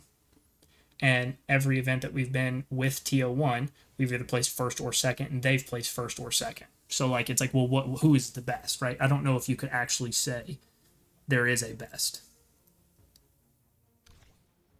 It's just about, at the end of the day, when you look at power is very tricky. There's alliances that we fought that overpowered us by numbers. When you look at what they have in their alliance, but we've beaten them. We fought alliances that have strength. When you look at, like, on paper, they should beat us, but they don't. So power can be misleading, especially, and it's not even to bash these older servers, because it's not their fault, but they have a lot of bigger bases where, like, server 1 has, their average player base is like 150. 140, 150, like, that's their average player base, whereas, gaining a 150 in my alliance is like, okay, that's a decent pickup. 180, sure, that's a really good pickup. Over 200, yeah. Where those players aren't big time spenders. They've just played a long time. And I think that's also a key factor too. So a lot of these older servers, they look bigger sometimes on paper because of their average player base, but sometimes they just don't. What we refer to in Kill is trimming the fat. Every level 4, we have a cut list. You don't perform, you get cut.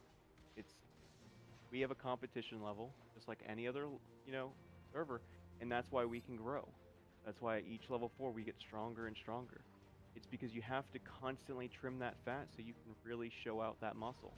And a lot of servers, I mean, I know from my own personal friends, I know there's people that are like, there's 250 mil base, I don't want to kick him. Well, why? Well, what if he comes back? I don't want him to be mad. Kick him. What am I going to replace him with? 100? I'm going to lose 100 mil power, but he's not playing.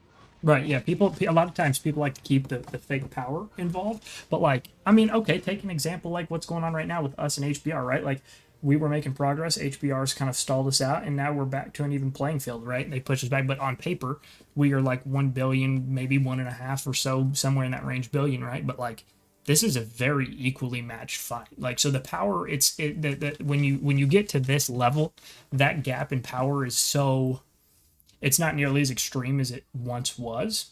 and there's so many other variables in play. But like, I mean, you're literally looking at two essentially juggernauts dueling it out. Like, there's I don't believe there's going to be a winner here. And I think that's a testament to both alliances in a good way, right? Like, neither side's going to give up. Neither side is going to go down. Like, there might be bases that fall, but no, there's just not. It's going to be, I do 100% believe it's going to be a stalemate. And I hope that both sides will finally put whatever the issue is behind the scenes, behind themselves, and just tip the cap to each other. And we can move on and go be buddies again, right? Because, like, this is just a good fight. Like we're both at the 50-yard line. And we've both pushed the ball across the 50-yard line a couple of times, and then it gets pushed back. This is how it's going to be. Yeah. I think this will help solve things. You talking about this fight? Yeah. I don't know. Yeah. Maybe. I mean, if it doesn't, whatever. Again, I don't really care. Honestly, I'm not involved in it in any capacity. But like, if anybody from either side has anything bad to say or has any insults about the ability of the other after this, it's going to be hard to justify it. I mean, unless one side really just delivers a blow. Like, if one side really starts pushing through and actually makes progress and there's a winner, then at that point, yeah, sure, the winner can do or say whatever they want, because they did win. But if there's not, then both sides just need to keep their mouth shut. Also, as a reminder, this fight started at 1300 UTC. It's now 1734. Then we're at the 50-yard line. Yeah, and you're still at the same point we were 4 hours ago. Literally, yeah.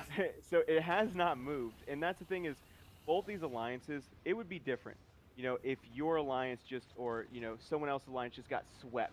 Like if HBR or UN just got completely annihilated, like the fight's over in an hour, I'm sure there would have been more insults thrown, people get hurt, people get annoyed. But with this, I'm sorry, as an Patton, I got quite a big delay on it this time. I don't see how either one of these alliances have to just be disappointed in themselves. Whoever loses, really, in my eyes, didn't lose. Like, this is a really big show out for specifically HBR and UN in good ways. Like, this is a really good fight. And it also is a testament to both servers. Server 12 and server 14 are really good fighters.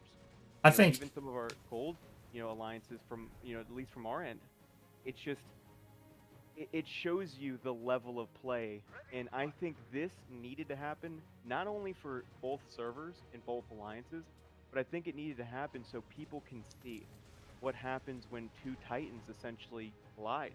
And we're kind of seeing it's a lot moving, and the only, like, I think it was Dahl, someone had made a point. The only true winner here is Lilith. It's funny you said that because Cap T just literally put that in my chat. He said, only winner is Lilith. We all buy reserve packs, LOL. And like, it's true. It's like absolutely true. But the fact of the matter is like, yeah, I agree with what you're saying. Like, I think even if there is a winner, right? Like, even if there is a winner, sure, at that point, the other side can't. I mean, like I said, I talked to people in UN, talked to people in HBR. I said, look, I'm gonna stream this thing. I can't guarantee because this fight's gonna be ongoing, right? I'm not just physically, I can't stay on here all day and film this. So like, yeah, I'm keeping it as fair as I can. I'm trying to balance the fighting aspect as well as keeping everybody, like, showing everybody both sides so people can see the progress and the moves and things like that. So like, I'm doing the best I can there. But like, I told both sides, I said, look, I'm going to film this thing. Whoever is the winner, if there is one, the other side can't say anything. No excuses. Doesn't matter if it's UN, doesn't matter if it's HBR. Like, no excuses. You can't come back and say, well, this, that. No, this is as fair as it gets. It's being recorded. Like, there's nothing that anybody can say, in my opinion, that would justify like them trying to justify them losing. But I don't think there's going to be a winner either. And as a result, there's not going to be a loser. I just think both sides are going to continue to slug it out until we both say, hey, this is just like, like, this has got to be done. Like, based on the two leaderships, me knowing, Willie, me knowing JP, I don't see either one of them really wanting to just. They're not going to stop. I just foresee, not in the sense of bad blood, but on a level of competition. This fight, there's going to. I think someone's going to lose, and it's not. It's going to be who runs out of reserves first. Well, then it comes down to who's the bigger spenders, and if you're going to go off that, then we win. And I don't mean that as an insult to HBR, but we've just got, like, there's not a huge spender in UN, really. I mean, and maybe I'm wrong, but, like, at the end of the day, like, I believe it will just come down to who can spend more. Well, remember, there's only a certain amount of reserve packs you can buy in a day. Right, and then it's going to come down to who can buy those, or who's willing to buy those. Who has more people willing to buy those is what I should say. Yeah, and I honestly, because I obviously got no HBR, this will come down to, you know, who wants it more. And in my opinion, at the end of the day, no one has. Once this fight concludes, no matter who wins, both alliances just need to pat each other on the back and go, "Damn, y'all are really, you put it to us." No matter who wins and loses, because to me, I'm sorry, even right now. Like 2 hours ago, I thought UN had the big lean. You know, now it looks like it's back to even. This is really fun to watch because 1 minute you think everything's going well, and the next minute, you know, it can change at an instant. So well, I agree with you 100%. I think regardless of whatever the outcome may be, and neither side may give up, and I don't know the motives from either side. You know, again, I don't know any of the details, don't want to know the details, but what I do know is I agree with you that no matter how this shakes down, both sides, whether there's a winner or a loser, there doesn't need to be any excuses from either side, and both sides just need to say, look, we just whooped each other's ass for about 4 or 5 hours in a row, or at this point it may be 4 or 5 days in a row. Let's move on.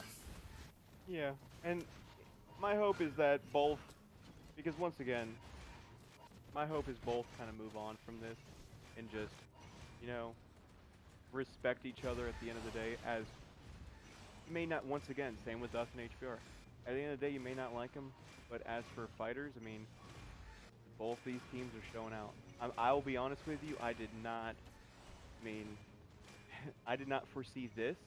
I knew it was going to be a back and forth. I have seen too many of these type of fights conclude in 3-4 hours. I've seen this exact style of combat where you put a village, I put a village, and we're just gonna bull rush each other, see who wins. This is as even as level as a playing field as you can really get. And it's really impressive to watch because both teams are just really they do want this.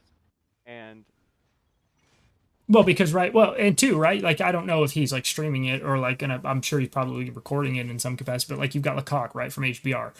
You've got Max from HBR, right? Both of those guys do videos and stuff like that. So like, it's not just me that's gonna be.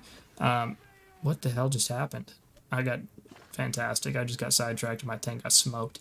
But like, you've got me and then plenty of other awesome like people that do content that are like involved in this. So like, both sides know there's a lot of I don't know what the right word would be. I don't know if bragging rights would be the right way to put that or what, but like, there's people all across Warpath watching this showdown, right? Like, so neither side of course wants to lose, but like I was saying earlier too, like, I don't want there to be any negative impact for either side, right? Like, I don't want there to be like people like, okay, HBR got their ass whooped or UN got their ass whooped. Now it's like people want to like leave or what, you know what I mean? Like, I hope at the end of this, regardless of whichever side, I just hope everybody is cool. Yeah, and I think from obviously you're in UN, I'm in server 12. We kind of see, you know, the way the battle is. Like, you know, a lot of the players that are in UN. Some of them I don't know. You know, I see some of these random players drop in, and I don't really, besides leadership in Wales, I don't really know some of these players. But I'm seeing some of these players drop in, and I'm proud of them. You know, these are some of my old former players. These are some of these, you know, players that quit have came back. It's cool to see because this type of fight, this will show you who's really active, and it's now going to go over several time zones. I mean, once you cross that 5, 6, 7, 8 hour gap, I mean, of course, a village, if the rules stay the way it is, you have to burn all the way to the CC. You know, at minimum, there's 4 hours there, and that's saying nobody drops. Nobody stalls a burn. Well, so Cap D put in my chat again. He said we need to change the rule of this fight to whoever can burn one village instead of the CC. He said we'll be here for 14 years. Well, as an example, we had a fight where our last, or not our last one because we were with you last one, but 2 level 4s ago we fought mass. You know, there was top in there, and we got a little, you know, especially mass and top. They got a little excited. They said, "Oh, let's do 10 villages in the CC," because you're like, "Oh man, 10 villages, that seems perfect." And you realize quickly, like, "Oh, this is never gonna end." Right. Like this is. But I'm happy with the way you guys have done this, where there's 4 villages. To me, you need enough portable land, and that's where you can get overwhelmed. Is once you burn back 1 or 2 villages, there isn't a lot of portable. You know, there isn't a lot of space for your guys.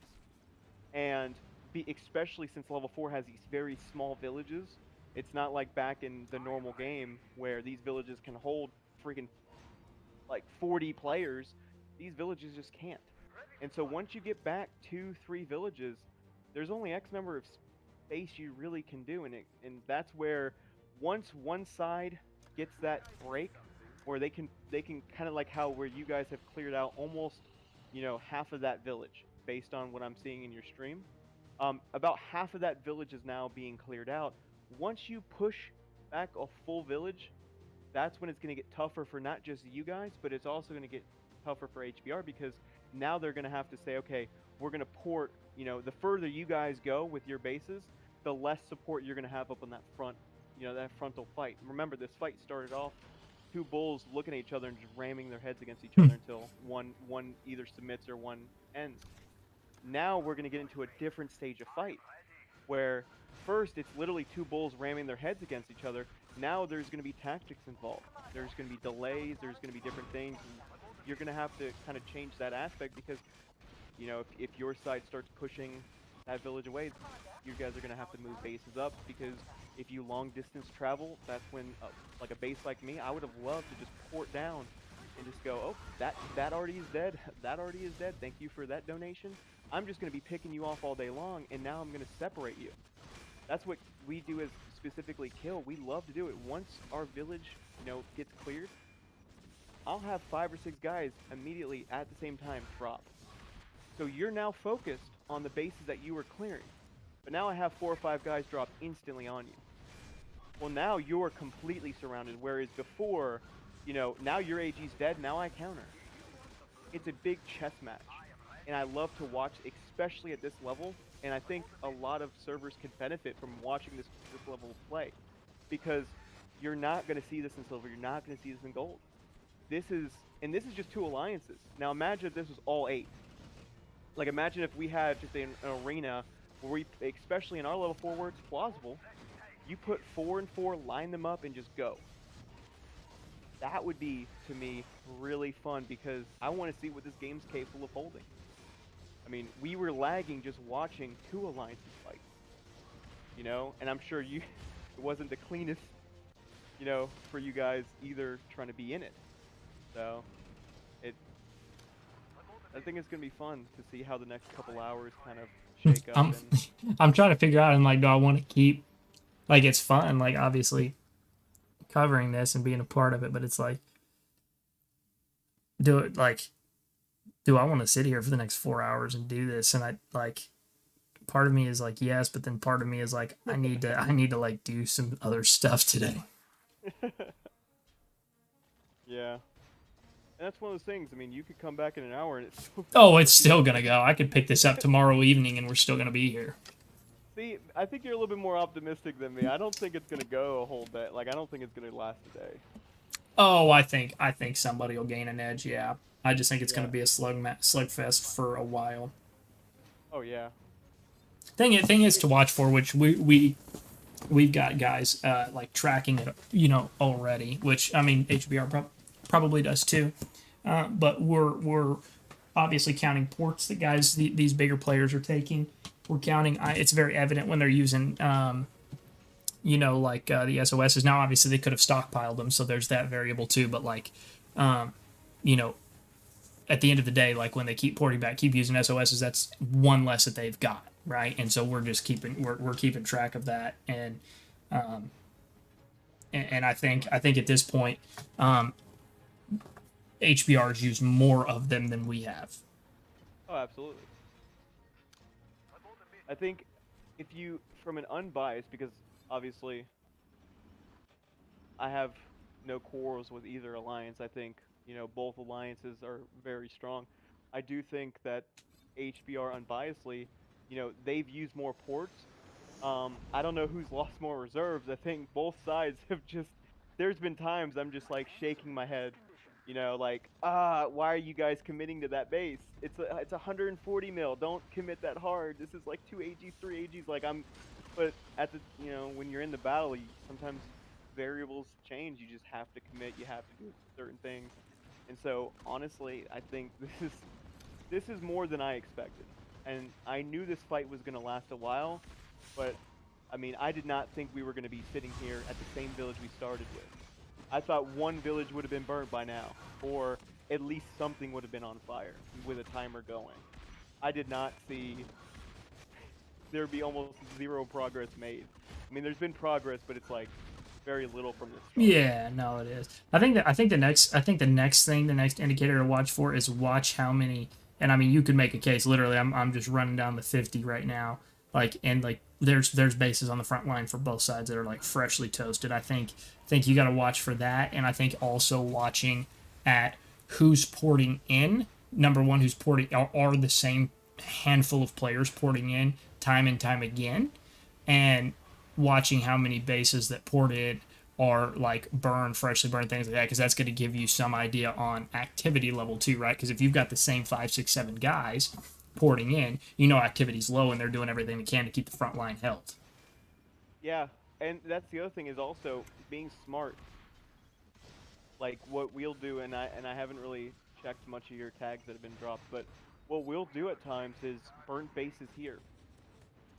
We'll put tags up specifically for, people in the, hey, I don't want a base that's at 5% health dropping in front of a 260 mil base where he farts at you, you're dead. Because now you've just wasted an airlift that absolutely did nothing for us. You didn't gain us any, kills. You didn't gain us, like, you're now you lost an airlift. Like, I'm watching the stream right now. One of the HBR guys just dropped down at the front lines, and now he's immediately gone in 10 seconds. Right. Whereas if he ports in the back, he sends his troops forward. He can stay there for another 2-3 hours if he wanted to. Oh, right. That, and I mean, he ported in there, right? And he ported in a place where he couldn't deploy it right away, and he lost more troops.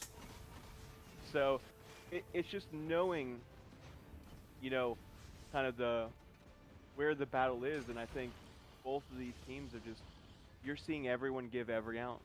This is not, and you know as well as I do, especially with how our level 4 is going, because there's so many of our friends in this level 4, it's just kind of a different aspect where it's more of a friendlier bout, We're making agreements with all 8 alliances. We're working together. Yeah, there's fights here.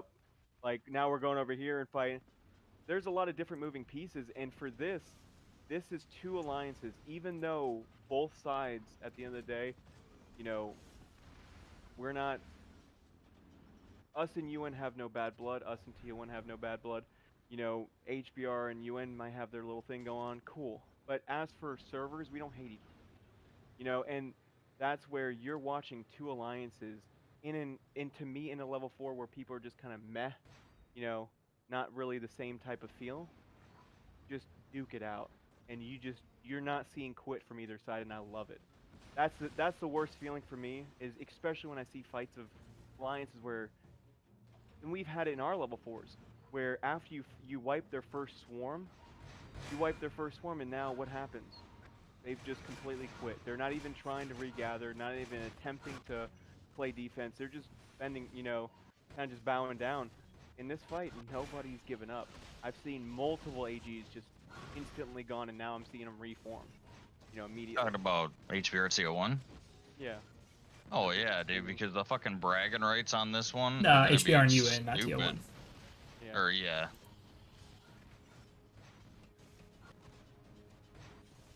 Yeah, no, there's a lot that's going on here for sure, but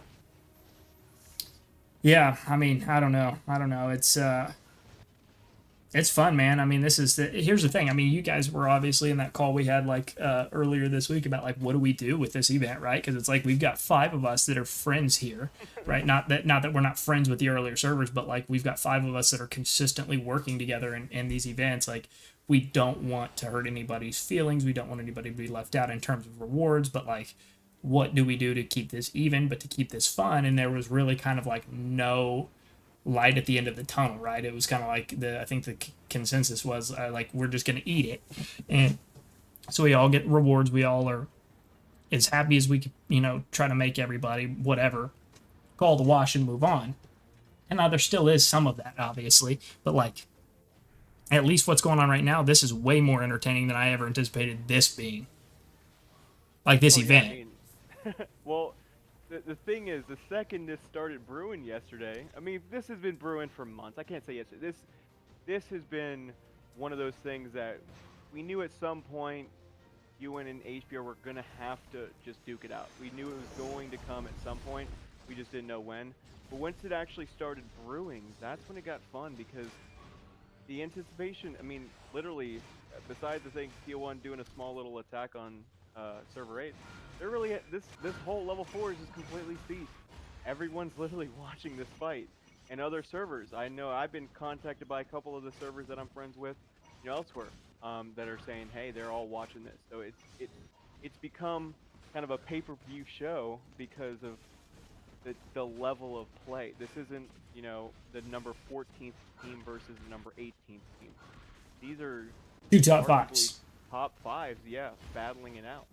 And it's in terms of overall power, you've got the 2nd and the 3rd going at it. You've got UN in the 2 spot, HBR in the 3 spot, and like the difference between the two, in terms of overall powers, is not much, right? Like it's like HBR is a very strong alliance, like no question about it. Yeah, it is. It's fun to watch because we talked about all day today, with other servers, like who do you think this is going to win? And I'm like, I really don't know. I have no clue because both these alliances, especially both these alliances, to me, and I know people from HBR would probably be rolling their eyes, but they mirror each other. You guys really do, because you both have strong air forces and a really strong ground game, and the level of when you look at the whales, when you look at like your top 100 versus their top 100, it's very similar. There might be a couple, differences here. You might have an extra 200 mil here or whatever. But both these alliances, and especially the way they fight, UN's very reliant on their air force. HBR is very reliant on their air force. But both alliances can get it done on the ground. It's not like, where you can only do air bombing. You can only attack. I know me and you have fought against alliances where they just have no air force. There's nothing there. So you can bomb them all day long and they can't do anything. These are 2 alliances where they do all aspects of fighting, they do well. Well, and so I've had conversations with players from different servers that are like, well, if it was just ground game, we would beat you in. And I'm like, number 1, no. Like, let's just be realistic here. Number 1, no. And number 2, like anybody that, and I'm sorry, I don't mean this offensively to anybody in this chat or anybody that's watching my stream, but if you do not prioritize Air Force, you're making a massive mistake. Like it's clear as day that whoever controls the sky wins the war on the ground all day long. Period. The end. The reason that is true is because, like our last level 4, you can't really group up. You can't run AGs.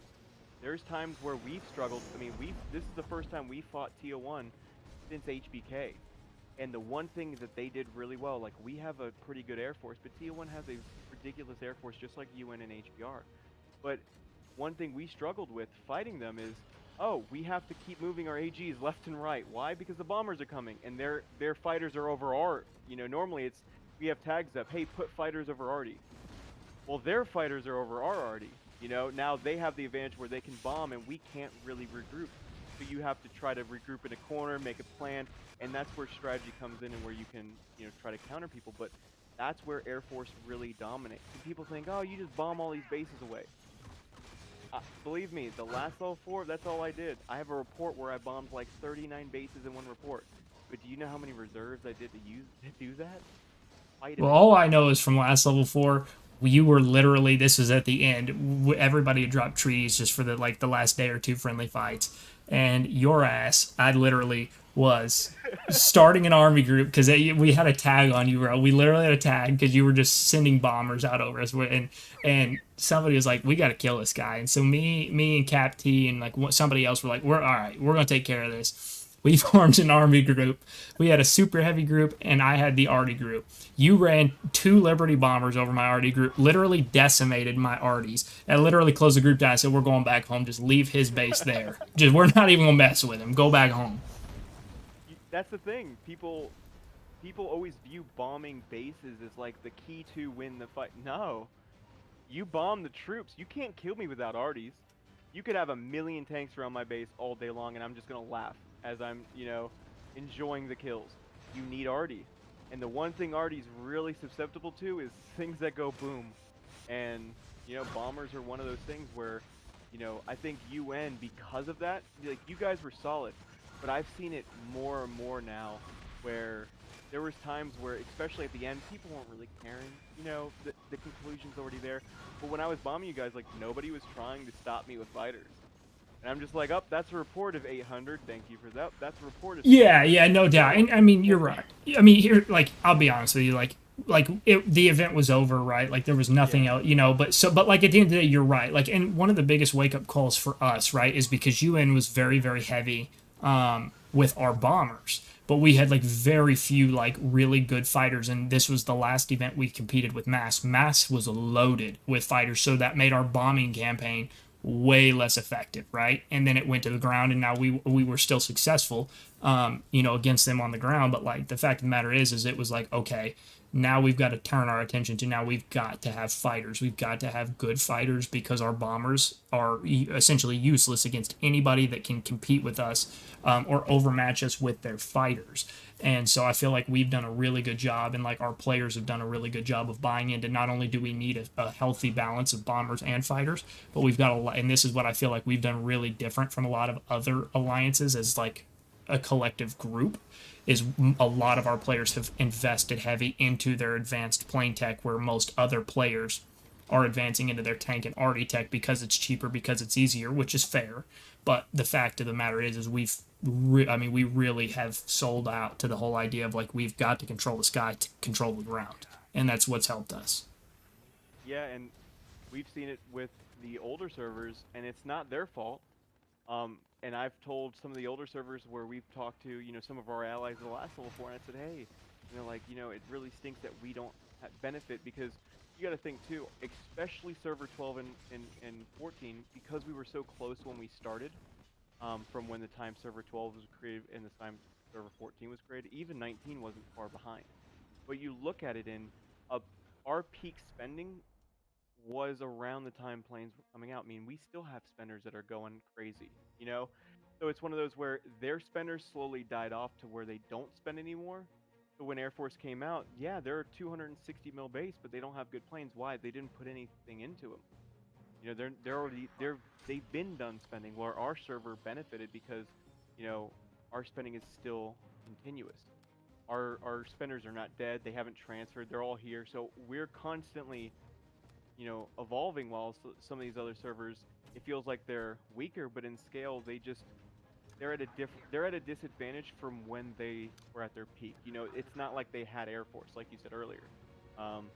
It does make it harder on them, and I think we saw it where, you know, alliances that have no Air Force, they just can't compete. Right, 100%. It does not matter if you're a TO1. It does not matter if you're a UN. It doesn't matter if you're a 300 mil base, because you can't move bases without army groups. And if you can't protect your army groups, you're just sitting there looking at them all day long.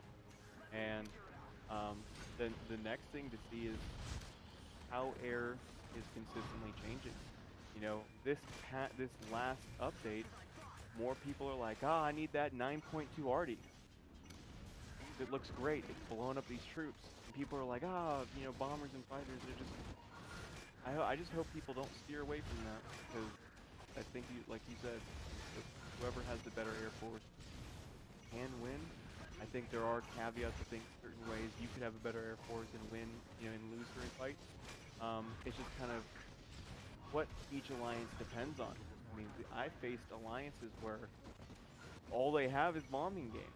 They have the greatest bombers in the world, but all you do is just gotta rush them. Get army groups and just charge at them. They're gonna bomb you, so just go as fast as you can. And there's been times where there is no hesitation. I'm in voice chat with you right now, and I'm going, next, go, boom. Okay, super heavy, go. And there is no, okay, surround everybody. Sometimes you just gotta go. Aggro and go, aggro and go, aggro and go. Okay, pause for a second, let everything catch up. All right, now another 3 bases. Aggro, go, aggro, go.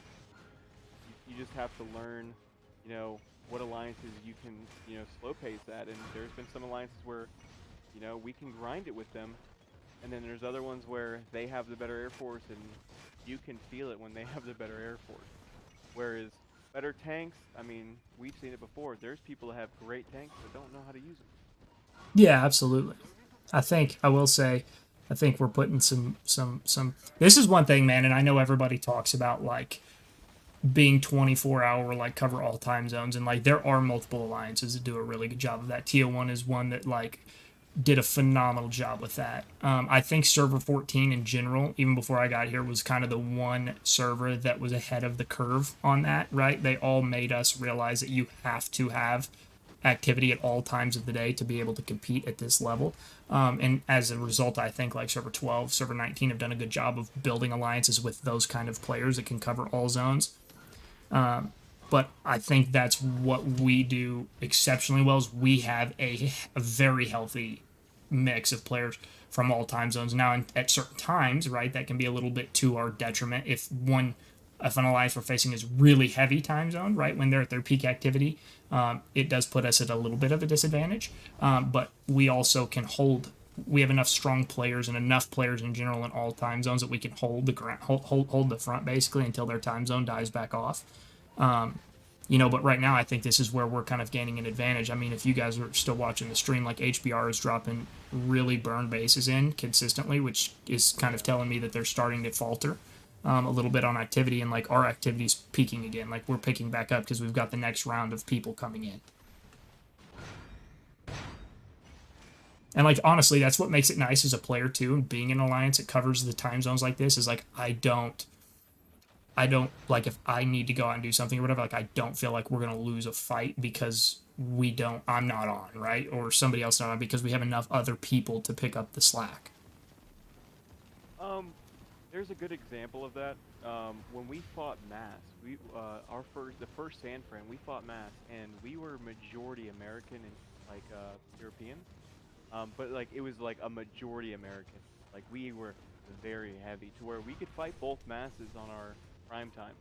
Like we were able to, but what we learned is once that 8 o'clock, 9 o'clock rolled around my time, I'm like, uh-oh, this is when it gets rough. And then it would just be like everyone just shuts off for the night. Everyone goes, now we're all playing different games, watching movies, doing whatever, and we're going like that's the 5th village burnt tonight. Damn it. Well, we have a lot of ground to make up tomorrow. That was one of those turning points for us where we're like, yeah, as much as it's great having this much power on our prime time, you have to start to spread yourself out. You have to be more cognizant. And of course, some servers that can't really do that. You got to take what you got. But it's also nice where you can say, hey, we're bringing in 20 Germans. Okay, great. We're bringing in 20 Russians. Awesome. That different time zones. Hey, there's a few Vietnamese. That being able to do that, it is tough. But at the same time, it works wonders, because now when I go to sleep, there's enough people to where I wake up and not everything's destroyed. That's a better feeling. Right. We didn't lose 10 or 12 villages overnight. We might have lost 1 or 2, or we gained fucking 4 or 5. Yeah, and now, I mean, there was times where I woke up and it's like you're opening up the the bunker door for the apocalypse, and you're like, oh, did we get nuked? Okay, let's go back in for a couple more hours till we wake up. You know? Well, so, dude, like, so I think I've told y'all this. We've had this conversation in the past. Like, so the first Moscow, this was when y'all were still like split. There was no HBR, there was no kill. It was like INVH and DGVN. In our first Moscow, we had them together. Now they were at different sides of the map for most of the event, but we had INVH, which is not HBR or whatever, on our side of that. And I'll never forget it, dude. That was the best fight, the best. And that's where I obviously started to develop a lot of the relationships that I've continued to maintain to this day with a lot of the HBR. And they're players I highly respect and highly like because it was a freaking bloodbath, man. Like, but our time zones were just perfectly apart to where we would go in, we would hit them, we would take 10 or 12 villages or whatever it was. We'd make some great ground. Then we'd get off. Then they'd come on. And then by the time we got back up, they took everything and then some. And then we would go do it back, right? And it was just a never-ending slugfest. And like that's when we were like, okay, like there's got to be something to prevent this. Yeah, and there's always even with 24-hour alliances, you're always gonna have that little bit of a, I won't say down period, but in every alliance, even TO1, there's always going to be that one, maybe 30-minute to an hour gap where they're not as strong as they are. Same with, I know WTF. Like, HBR nailed it. It was awesome because, like, obviously, they said, hey, HBR at this time, told our ally, hey, at this specific time, this is when you want to attack them. This is when they're just not, they're not there. And sure enough, right when our ally attacked, there's just no pushback, and I'm like, wow. Like, it's crazy to see that, like, 1 hour gap, and it's weird because that would happen to us a lot because of how dense, and it wasn't just where it's like a 1 hour gap. For us, it was like an 8 hour gap because we didn't really have, a lot of Chinese players. We didn't have the Vietnamese grouping, or the Germans or Russians we have. Like, it was very American here, and it was like that 8 hour gap was scary. And I learned quickly after that we did not want that, because it was like literally each time you open up that bunker door, up 7, 8 villages we got to build now, or fight back. And so you spend all day just trying to get back what you had, versus just stabilize through your down period. So I definitely think it is fun to watch, especially time zones, because this is interesting for this fight too. I know HBR is using a lot of airlift and bringing back a lot of lower bases, trying to just maintain. But there are time zones where they benefit. Where if this happened 4 hours ago, maybe the outcome would have been different. It's same thing where I know UN, for instance, you guys have a pretty solid 24-hour alliance. But it's interesting to watch how, as the hours go on, who's no longer coming back. You're gonna start to not really see Kinkin's name anymore. I'm sure at some point, I know they said Fifi never sleeps, but you're gonna start Fifi, and the thing is that, and there's a lot of people that really don't realize this. There's not, like, nobody shares Fifi's account. Fifi is literally her own person, her own player. She invests all her money. She controls her account, period. Like, and that's just the truth. But she's so active that there's been many times where people are like, how many people are playing Fifi's base? There's just one. It's just Fifi.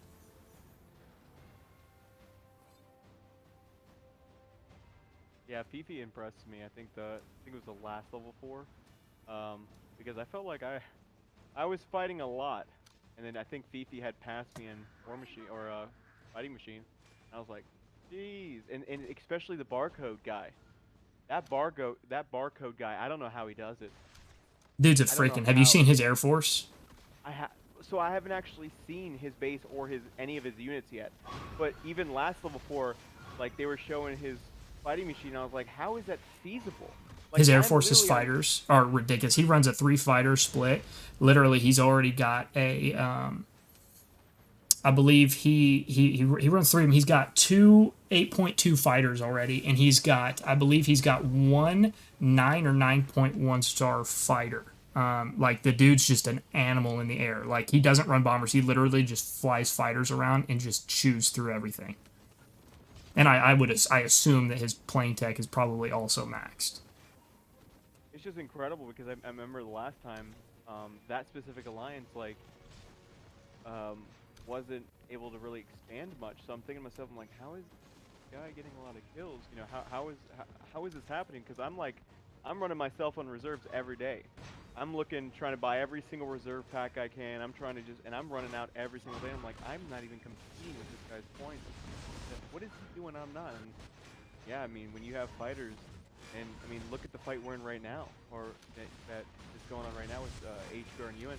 Look how many fighters there are. You know, imagine 3 9.2 fighters just flying into the crowd of that. I mean, you're bound to get a abundance of kills off that. So I could imagine, you know, how strong his fighters are. I mean, it's scary to think about. Well, so the thing is too, and like I don't mean this in any kind of offensive way to server 1 at all, but you can tell when they're active and when they're not because they literally base their entire pushes around that barcode guy, right? Like if he's on the front line, you know they're active or they're going to be making some kind of attempt. But if he's not there and he's asleep, then they pretty much kind of sit back and play defense. Yeah. Yeah, I fought alliances before. That's the other thing. Some alliances just have to be not too reliant on your whales. That's the other thing. I know. Yeah, that's one thing. That's one thing I'm happy as hell we are not, dude. We got 67. We got like 70 mil players that'll drop in by themselves and just try and solo fucking a 200 mil. Yeah. Well, that's the thing. So for us, early stage kills, people were very reliant on our whales to the point where, like, if me or other whales. That was also when it was a way different kind of play style to where when it was one unit, you could have one extremely strong like Kinkin unit, like when he was in his little fucking hole, and it took 2-3 alliances to kill him. Once that went away a little bit, then you started seeing people grow out on their own a little bit more, and then you'd see like groups of like 4 or 5 like, you know, 70-80 mils that, you know, they're mid-tier but nothing like whale, but they'll put a little group together and they'll go and try and do shit together and whatnot like that. Like it kind of like our guys kind of grew out of that fear a little bit of, you know, we need 200 AGs to take out this one fucking guy. Yeah. Well, but that's the thing for like how you have to adapt. There was times where I specifically wouldn't go to fight. I would tell people, no, you got to sort it out. Oh, hey, we're being attacked over here. I'm busy over here. You got to sort it out. It takes people to stop being reliant on their whales too much and realize, like, we have some of my better fighters, you know, are some of my smaller guys. That there's some guys that I would be afraid to, you know, not necessarily fight one-on-one, but there would be times where if we were on even-sized bases, it would crush me in a heartbeat. Ghost to kill. If me and him were both sitting in 190 mil bases, I wouldn't want to fight him. Yeah, we have players like, and that's where a lot of servers too. Man, Willie's dropped in 3 times now in the past 10 or 15 minutes. Yeah, I was noticing that. Yeah, they keep dropping the same bases, and they've dropped a couple fresh ones in, like Devil Cry's fresh, but everybody else they've been sitting in. It looks like Hippie C. That's a fresh base. What's his power? 141. You said Willie. Yeah, the Germans are starting to drop in. Oh, there goes another fresh base. So they may be cycling in a new time zone. So, but they seem to be cycling in the same players a little bit too, which I don't know. Maybe it's not an indication, but maybe it is. Yeah, we'll see. I mean, it definitely it's changed. You know, over the last hour, it's changed up a little bit. But the one thing I'm impressed with, it's like there is no quit when it comes to this fight. I'm just impressed. Yeah, there's a lot. There is a lot on the line over this fight right now.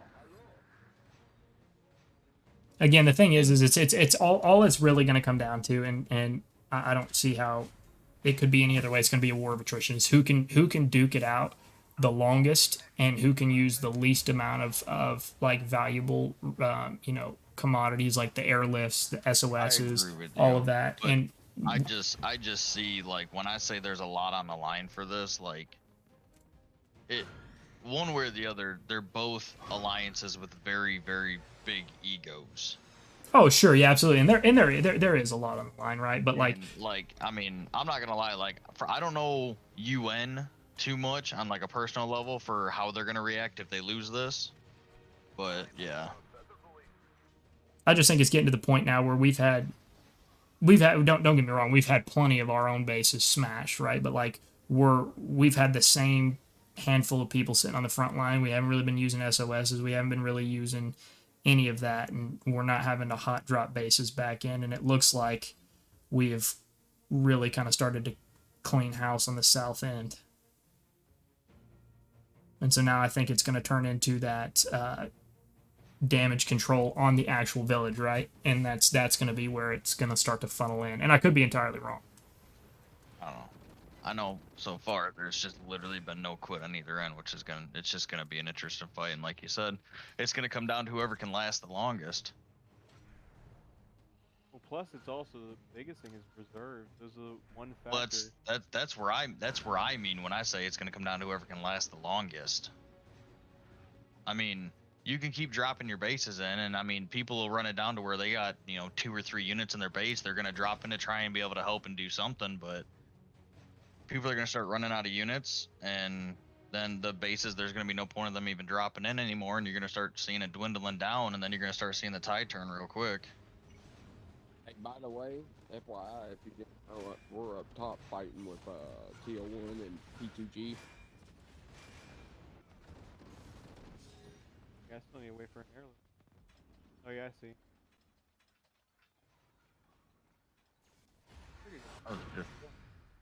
Just got on my alt and had to sit here and click on the freaking gifts for the last hour and a half. They really need to collect all on the gifts, dude. That's killing me. Yes, I agree.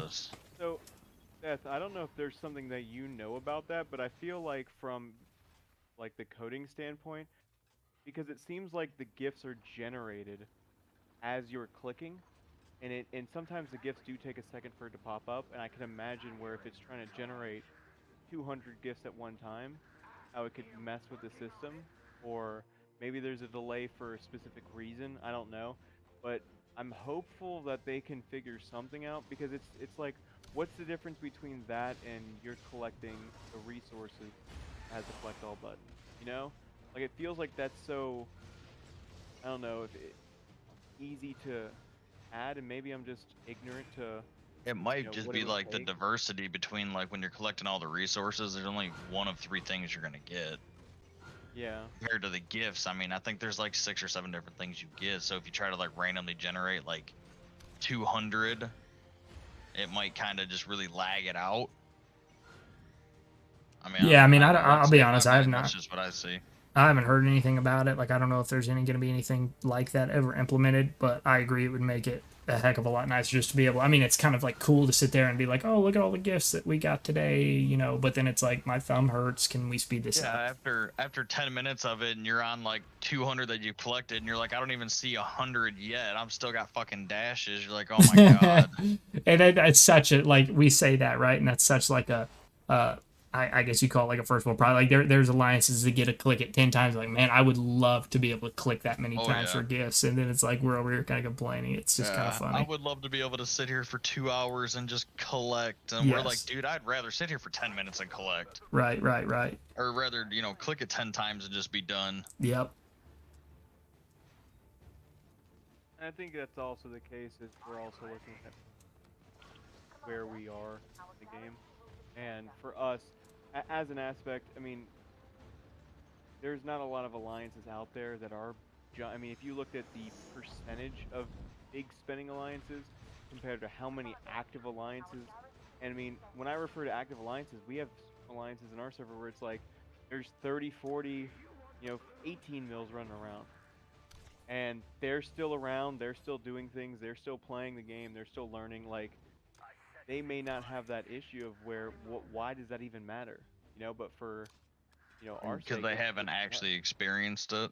yeah. Whereas there's I feel like for Lilith, there's other things like your finger for a couple minutes collecting a gift is less on our priority list than some of the issues that we've had where lag was a major issue for them. Oh yeah, without a doubt. Or the God knows the hundreds of hours it might take to code it in to where it's not gonna just lag the game out and crash you every time you collect 200 plus. It's like, yeah, you can just put up with that.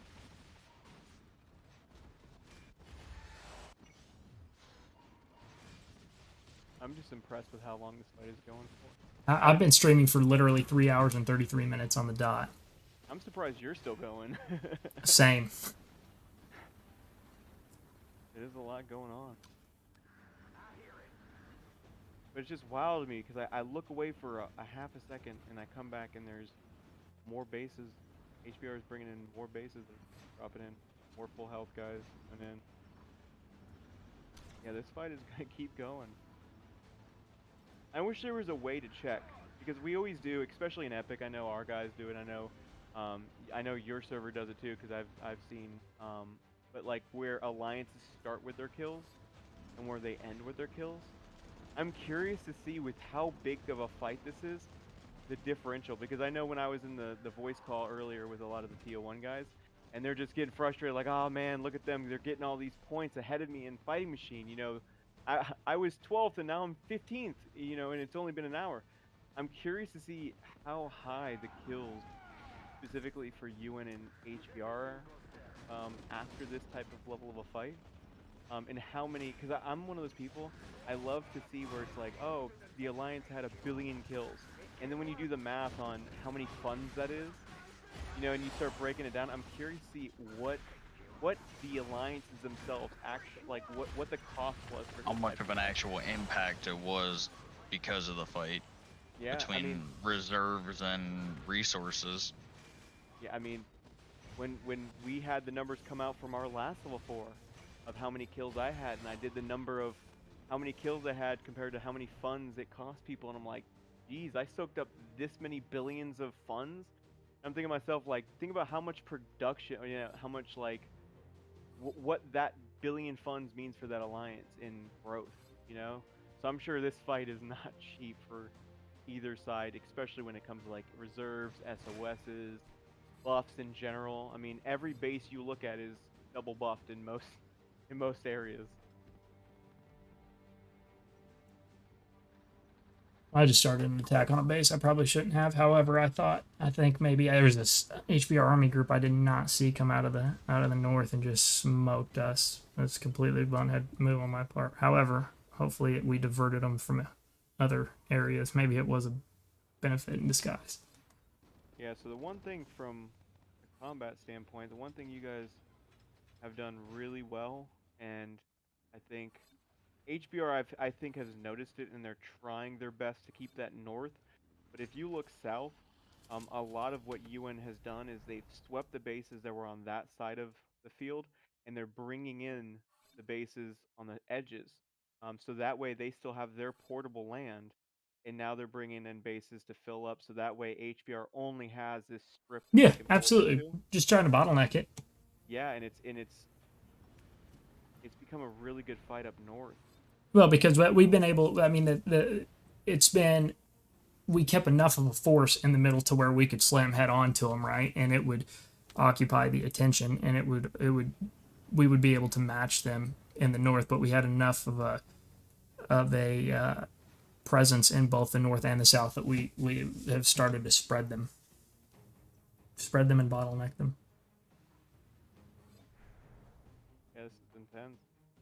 Maybe because the more that we keep pushing, assuming that we do keep pushing, in from the north and the south, right? If we're able to pinch off both sides, now the only place they can go is into their actual territory. That's the only place they can land in. And then it's just fish in a barrel. But again, that's in a perfect world. It's going to be a long time if we get there, and we may not even get that advantage.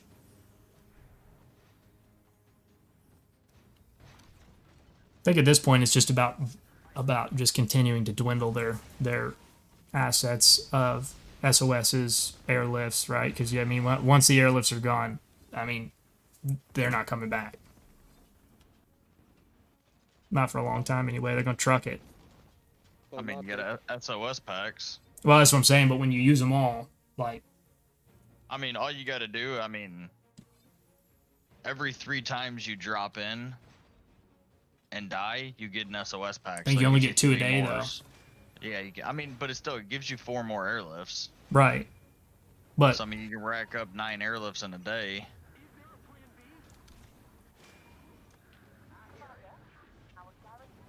So TL1 got like 18 minutes left on that CC, and they're getting pushed pretty good. It'll be close. Oh yeah.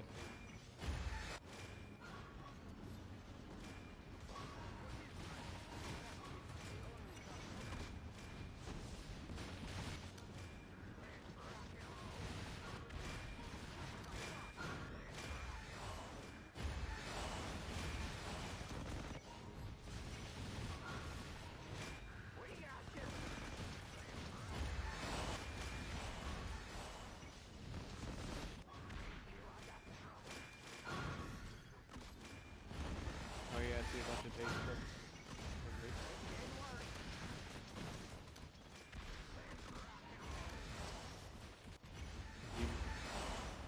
It's actually easier to see on your end, Steph. Just because obviously you have the blue and the red, whereas for us it's everything's light blue. Right, right.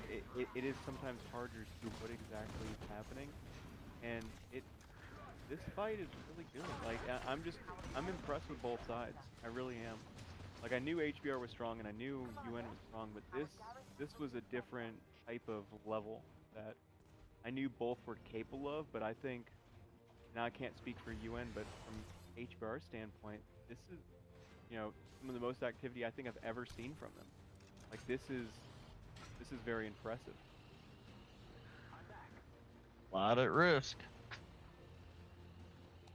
Yeah. I'm hopeful both alliances come away from this and, I hope so too.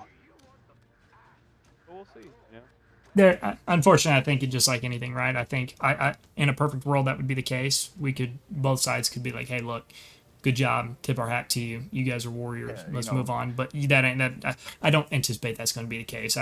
Being able to say, good fight and everything. It was, we put our differences behind us and whatnot. Maybe we can, try to make it better in the future type deal.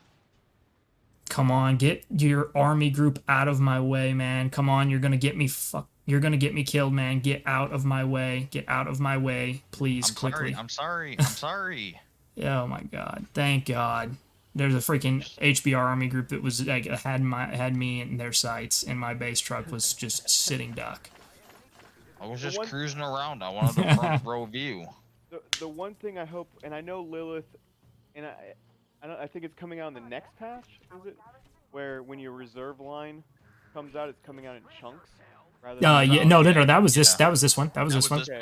Yeah. Okay, so the one thing I wish they would do is make where units like reserves can no clip, or where they can't block you from putting your base down. Because that's like, I get it if it's a full unit. Don't get me wrong. Like I understand if a full unit traps me, hey, well played on you.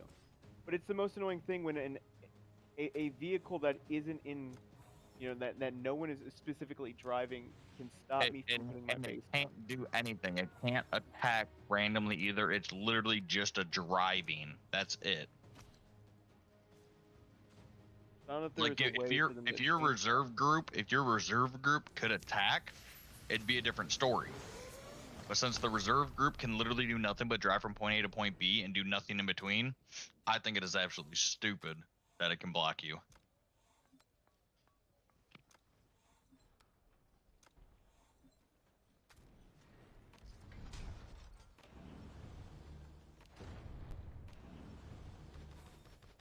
Yo, these some dudes some cheaters, man. I swear.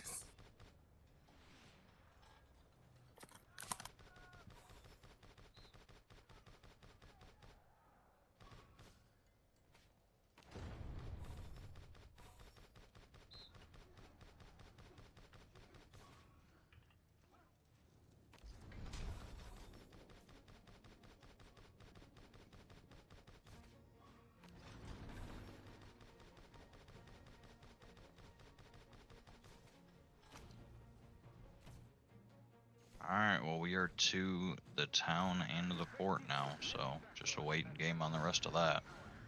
Mitty, come up top, have some fun. Yeah, once this last build's done, I will be.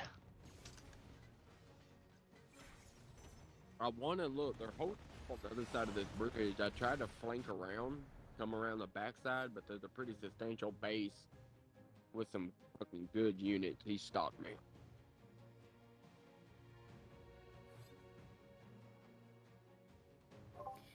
Yeah, I tried to rescue you with my rocket truck, but it turns out my rocket truck can't beat an entire TO1 army group.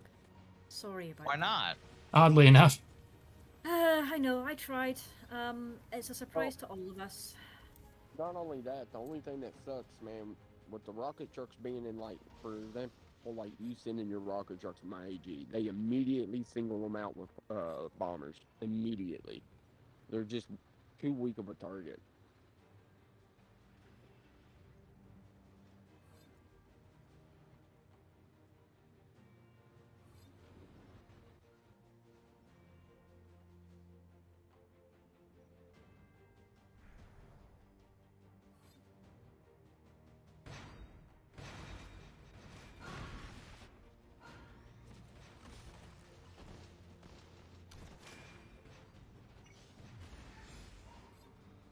So what's the wager?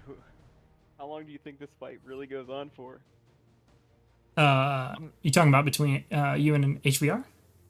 Yeah. Until somebody wins. Yeah, I mean, yeah. I'm just curious because, like, I'm just thinking to myself, like, Somebody will win today. Honestly, I think somebody will win. I could see this finishing in an hour, but I could also see this finishing in 10 hours.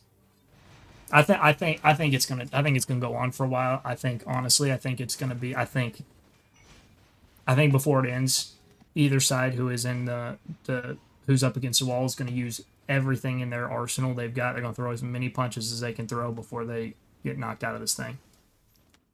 Well, the other thing is, after this, especially for both of these alliances, both of them are really going to have to regroup funds and different things, because especially with the next level 4, we also do not want to cripple ourselves,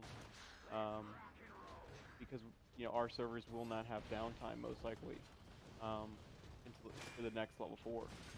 So that was another concern of mine when it came down to both these alliances fighting, is just not having enough time to really replenish. I mean, of course, big spenders can, but your smaller players necessarily can't, or your big spenders that may just have died down a little bit, that don't spend that much. These type of fights, even though, yes, it's needed for these two alliances, at the same time, you start to get to the point, is it worth it? After a while, and I don't think at this point it matters. I think both sides, it's gonna happen regardless. Yeah, and I'm happy it's happening now, where there's less online, if that makes sense. You know what I mean? Yeah.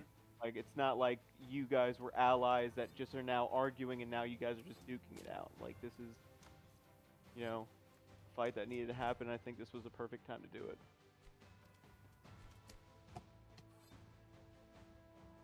Yeah, I mean, if there was an event where there's really not a whole lot on the line in terms of, like, trying to win. All right, we've got one village on fire. Well, they just dropped a healer in, but we got one village on fire. It's going to get healed, though, because literally they dropped a base in right when we kicked it off.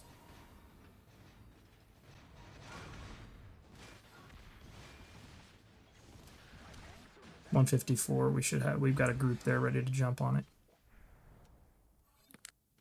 That, and we're pushing bases up on the north and the south too. We've almost cleared the north. Literally, we've almost cleared the entire north. At least until about their 3rd or 4th village back.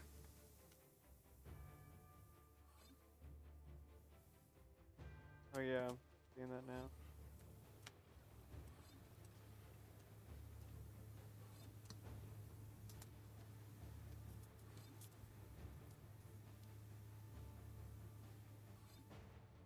And this is when we started to get to that territory I was talking about, where now we get away from the trench warfare, and now this is where you can get tricky with, as long as you don't waste, and I know HBR used a lot of airlifts early, this is where, if I'm a Carney, or I'm a Kinkin, or I'm a bigger size base, this is where you can really benefit your team hey, this base is under attack. Well, before you were kind of picking off the frontal bases, you know, where there isn't a lot of room to port. Now we're starting to get to the territory where you need to start covering territory, you know, that you're burning while also pushing if that's your goal. And it also gets tricky because once these bases start coming in, it's fun to watch alliances, and how they regroup. You know, how they manage to hey, even though we're attacking this base, finish this base and then turn around. Don't split half and half and now our AG gets wiped and they're still alive. You know, it starts to get fun. So this is where, at least for I know for our alliance, we do this often, because it's actually kind of enjoyable for us. We have fun with it. This is where it gets interesting when you start seeing some of these bases come back, but now they're going to be more tactical. Hey, these 3 bases drop here, boom, boom, boom. Problem is they're dropping the only problem with it, because I know what you're saying. The only problem with that for them in the current situation though is they're not going to be super effective at, even if they coordinate drop sites, because they're so burned. It's going to take all of a couple of arty shots to put them back out. Yeah, they need some bases that are full health that haven't really been touched. If you go to their back lines, they have a lot of full health bases. I mean, we got somebody else dropping in now. Let's see who this is. See, freshly burned, John 123. I mean, like I said, man, I've got, and he just got absolutely swarmed too. So he's not even going to get his base off. So there goes a wasted lift. You know, but again, at the end of the day, man, like I said, I've got absolutely nothing. I've got friends in both alliances, like, have a lot of love for both alliances. Like, I don't care what anybody says, even if they lose, like, they're a damn good alliance. Like, they're going to fight to the end. Oh, yeah. They are strong.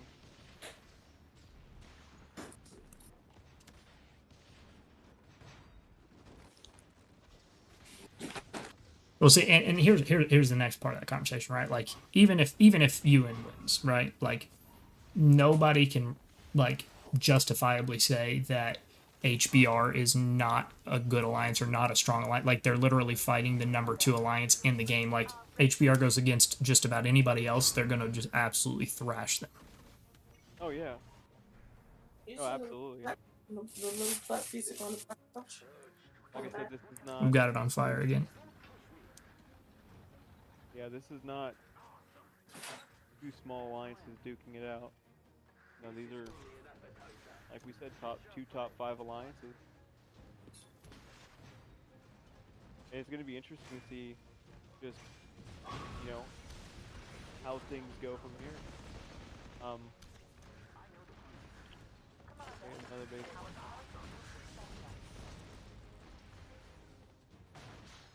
Oh, no. I think that went really bad, unfortunately, for that guy that just got I'm so sorry. Oh, another base. Are they healing it? No. He's just about to. Oh, I think he got trapped. Oh. Yep, he did. He got the. Oh, no, he didn't get the deploy out. Nope, there was a full health base that came in and he immediately got swarmed, couldn't get it down. And those type of mistakes, you know, they happen from time to time, but people have to learn, like, you lose a full health base like that, that's huge. Especially in a fight where a lot of bases that are coming down are low, you know, health bases. You're one of the few that's full health. You got to make sure your port's accurate. You can't slip up. You make that mistake and it can be a huge problem.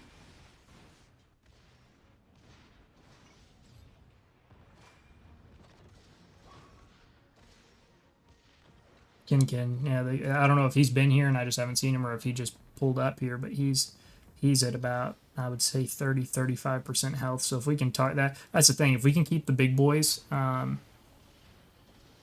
you know, burned, that's to our. I mean, the last thing we need is like a Kin to roll up fully buffed and fully health. It also puts it on where we bring up those time zones. You know, we're getting to where for their time zone it's like 2:42 in the morning on a Monday. Right, you know? And we're getting to our peak time. Yeah, so that's where this battle can really start to sway is, for this fight, because of what time it started. I mean, this started early. It started in their favor. Yeah, it definitely, that time zone specifically really started in HBR's favor because of a lot of their mega whales. Yep, absolutely, and we knew that. We knew that. Yeah, and I even told when I was in the group chat with TO1 and I was talking to IQ and a couple other people. I said, yeah, I said the one thing that is really going to come from this is HBR has to hit them hard fast. The longer this drags out, because we thought HBR had less reserves to begin with, but we didn't know. No, they had way more than us, 100%. Okay. And I mean, I don't know that for a fact, but I'm just saying, like, from what I've gathered from talking to TO1 people and from talking to, like, just our side of things, like, I know we've been doing a lot of, like, fighting with, like, server 1 and server 8. Like, we were really kind of not intentionally pushing them very hard in terms of land because we didn't want to watch them go sit in the safe zone. So we kind of just had a lot of ground fights and stuff like that. But, like, in terms of fighting, did a lot of fighting, and TO1 said that they felt, at least the people I talked to, they said they felt like HBR had a pretty good stockpile of reserves based on the amount of fighting that's taken place. Yeah, and the one thing that's going to be interesting also, looking around, because like I explained to them, is that because it was starting early morning and now we're getting to middle of the afternoon slowly, that the fight, if the fight were to drag, that's in UN's favor. HBR needed to hit you guys hard fast when they had their peak, when they had the all their mega whales on at the exact same time. They had to hit hard fast. And now that we're getting a little bit dragged out because this is now a multi-hour fight, that it's starting to get to the point where it's going to get tougher and tougher as it goes. Well, you got to think. So I started streaming about an hour and a half ish after it began, and I'm 5 minutes away from being live for 4 hours. So like this thing's been going on for almost 6 hours. Yeah, I mean it started at 1300 UTC exactly, and we're closing it at 1900 right now. Yeah, it's wild that a fight is still going on for 6 hours. But that just shows you what both of these teams are going to go to at lengths to win this. This is personal for both of these. Well, Yeah, no, it is. Here's the thing. Like I said, man, as long as but neither side, regardless of win or lose or draw, doesn't make excuses, because what's going to piss me off, like personally, really make me lose some respect for people on either side. Like I just want to make that very clear from either side, is if the losing side comes back and tries to make excuses about anything, because this was literally agreed upon by both sides. This is as fair as you can get. Nobody else has been involved. Like this is a straight up 1v1, as fair as you can get fight. Like in a conquest event where you can't even airlift and port in behind people. Like it was a head up fight. And it was just short. It was short notice for both sides. I mean, it was just like drop of the hat. We're fighting tomorrow at this time. Boom, here we go. So it wasn't like either side benefited. Like it's not like, oh, we're doing this now because it's going to benefit. Both sides wanted this. This was not a, oh, I'm calling you out and you don't really want it. You need more time. This was both alliances calling each other out. So I definitely think either way, neither of these alliances need to be disappointed themselves. No, neither need to be disappointed himself, but if anybody starts making excuses, I'm going to make a point to just clear that up. I mean, I wouldn't even know what excuse you could make. I don't want to find out, truthfully. Because I'm sure somebody's could come up with something if they really wanted to, but I hope we don't have to cross that bridge. Yeah.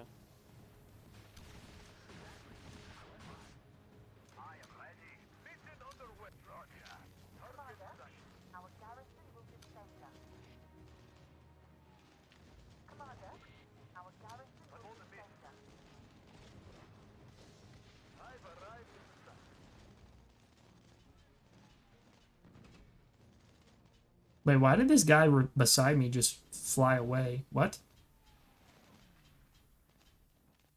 Was it race for space? Yeah. Yeah, I saw there was a guy near you. I don't know what that was about. I mean, I'm not that intimidating. He went to heal the village. I'm your biggest fan. My biggest fan? Yes, sir. I appreciate that.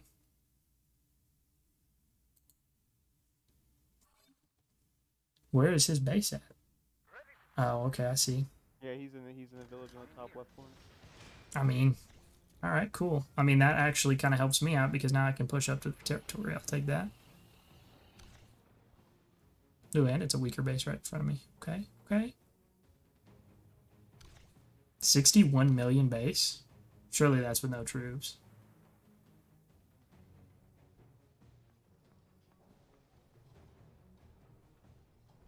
Hey, we got some. Hey. We got that's some no 61 mils you don't want to be in front of, man. With you. Never count them out, man. Never count them out. Might look squishy, but it's a porcupine. I think I just cut my guy off, and I did not mean to do that. I didn't even see him pushing up. TBH.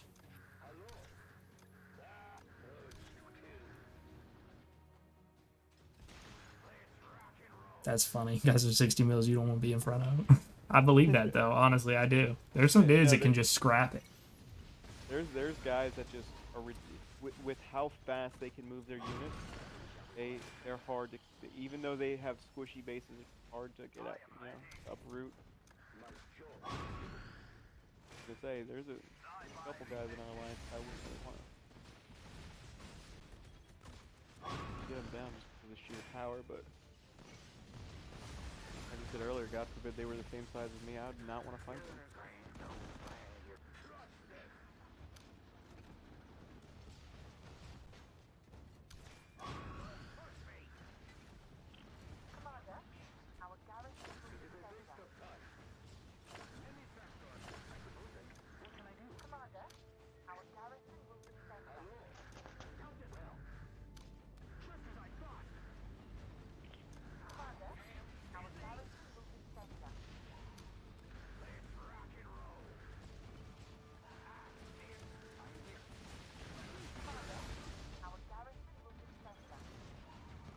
I was gonna say, even with you streaming, you've gone through some reserves in this fight. Yeah, absolutely.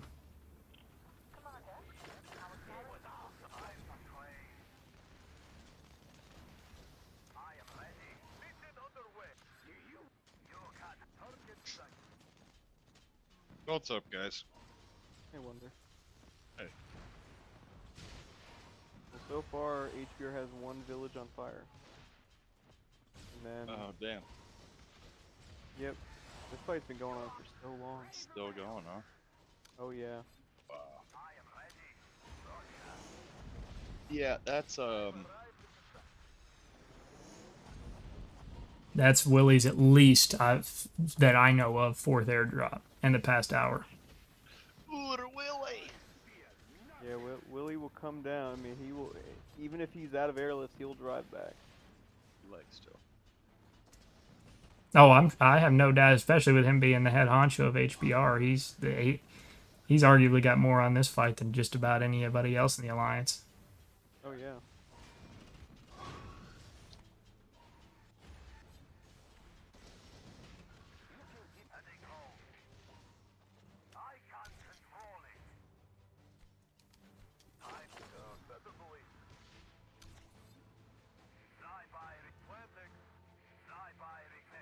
You know what? I've got a big boy sitting in front of me right now. I'm going to go ahead and just buff it on up. Who's in front of you? Legion. Oh, yeah. He just poured it in here. I was fucking up one of his boys. Yeah. So I'm going to go ahead and... So, yeah, I mean, if he comes out, he's going to drop me anyway. But by God, I'm going to make him feel it.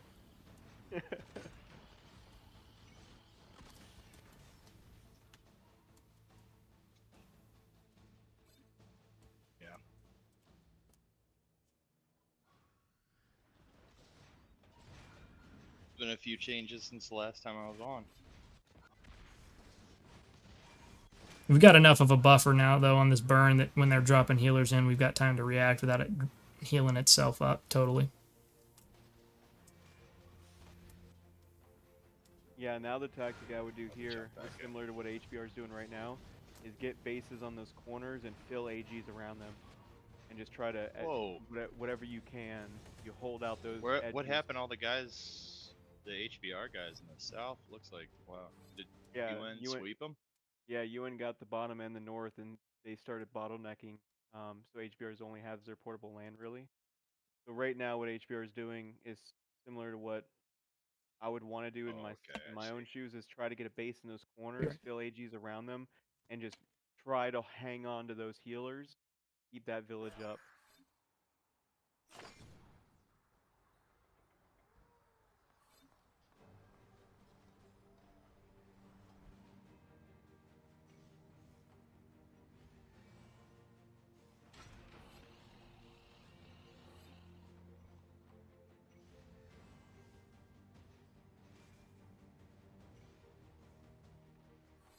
Oh wow, man.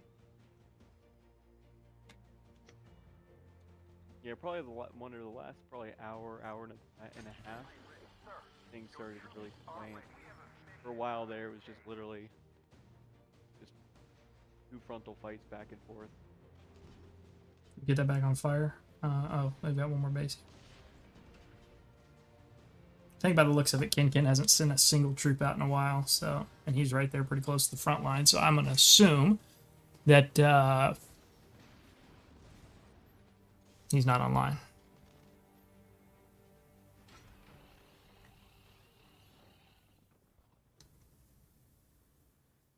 Damn, Justin Fields could use a blocker. That's all I gotta say about the Bears game.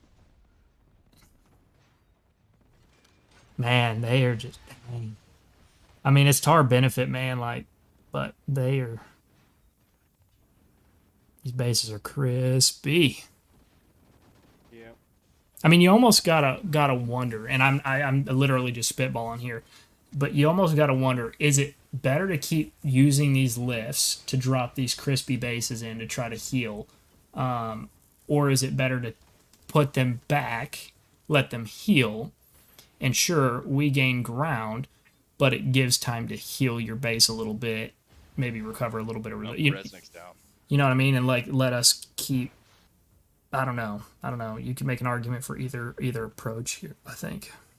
Well, the thing is, if you put your bases in the far back to heal, you do give up some ground. But in a fight like this, every ground you get is less bases you can have on the field. So inevitably, you're going to get to that. It's like a seesaw effect.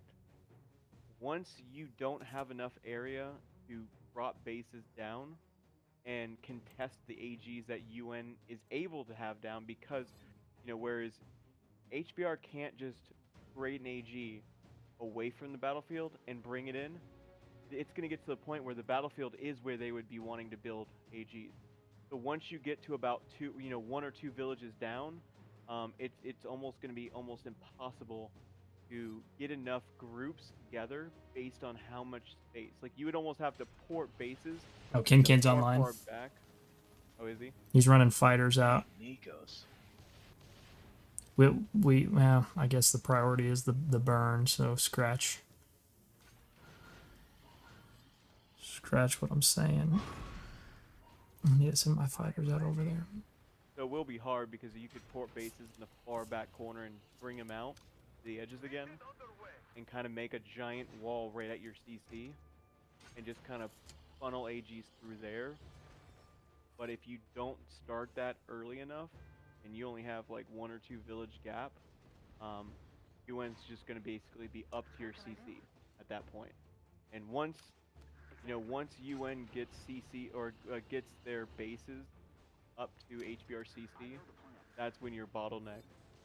Like when we had a fight with Mass, they did the exact same thing, and we didn't even wait for them to burn our villages. We called the fight once they got bases for CC, because there's no coming back once that occurred. You just don't have enough space or enough ground to just be able to put bases down, be able to combat a lot of these AGs. I mean, especially with the amount of troops UN has on the field, you need either 5 or 6 massive players dropping at once. 9.2 light, it just engaged, and that was possibly the scariest thing that's happened to me all day. Ooh, yeah. 9.2 ain't no joke. Just ain't no joke. Dang it.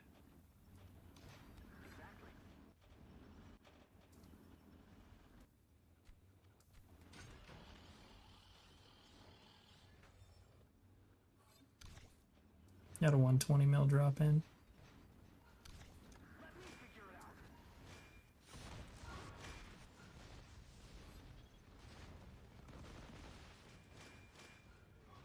Oh wow, that 107 mil went down awfully fast.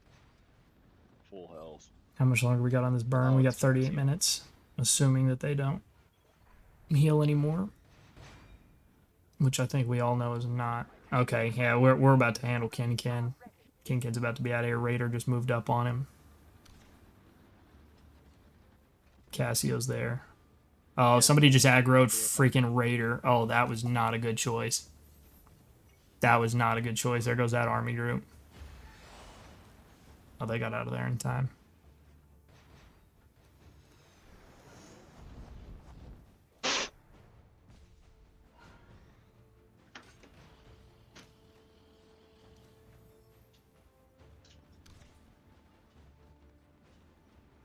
$102.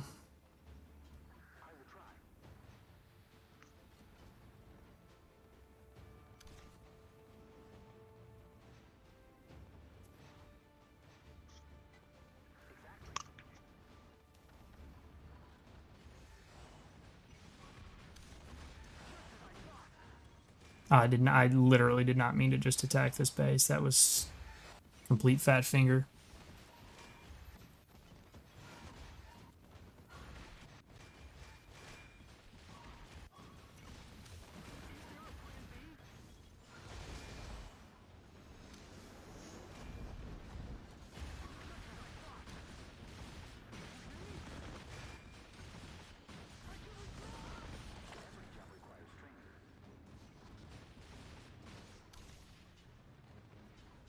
Whoa, I almost just got hit by a space shuttle.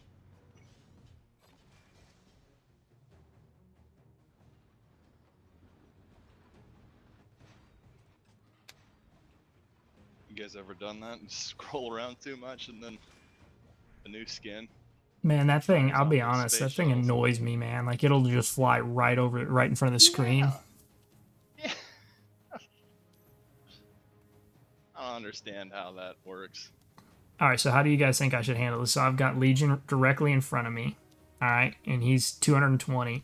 And then directly beside him, I've got a 61.5 million power base. Should I assume that Legion may or may not be running tags and not paying attention to me, or is that a gamble I don't want any part of?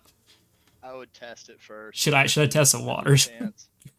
Yeah, I would do a test. I have a feeling he might be in the stream, and he might have heard me say that.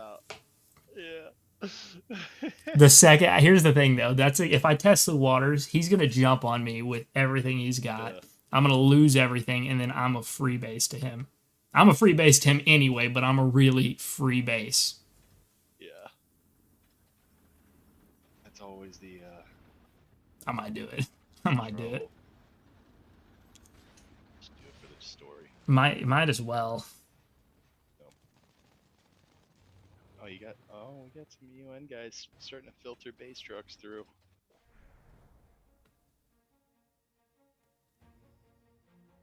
On the south side. Looking good. Come up north and fight P2G and TL1. Okay. I'll fight P2G. I'm about done fighting TL1 though. Well, if you come up here, you gotta fight both. My KD is screaming at me.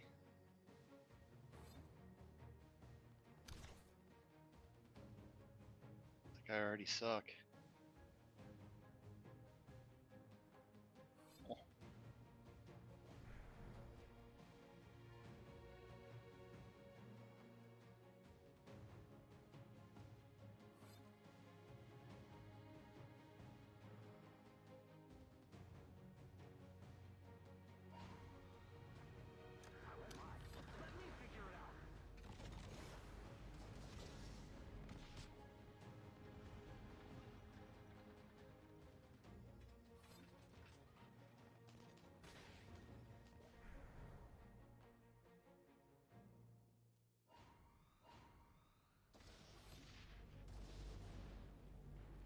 Base health. You caught him napping.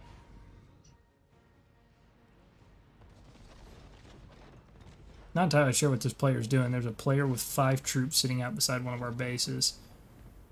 Literally getting bombed to death and not moving. I cannot say I can relate to that. Probably crashed. Yeah, I guess that probably is the case.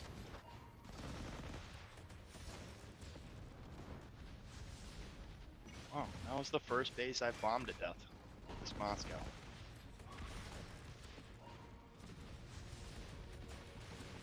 That whole dynamic has changed in a big way.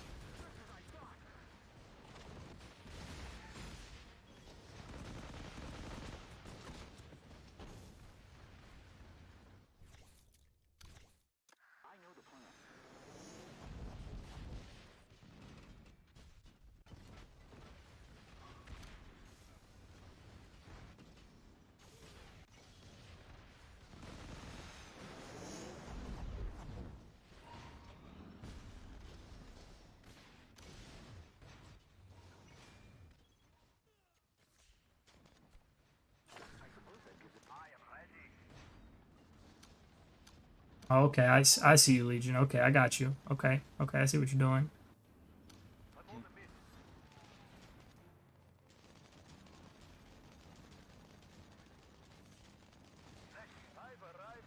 Just hold my tanks here and wait for my fighters to arrive.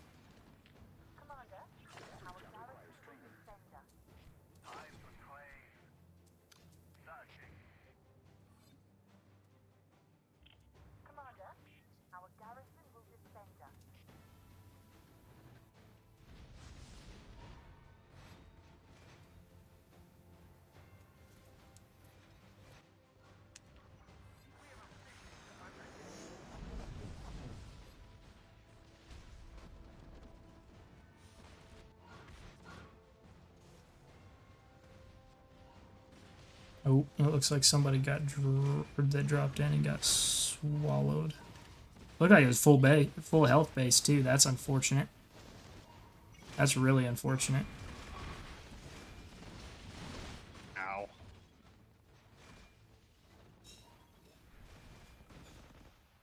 Situation looking like with Kin. Oh, we got a lot of... Oh, Kin's about to get dropped. There you go. Ah, there he goes.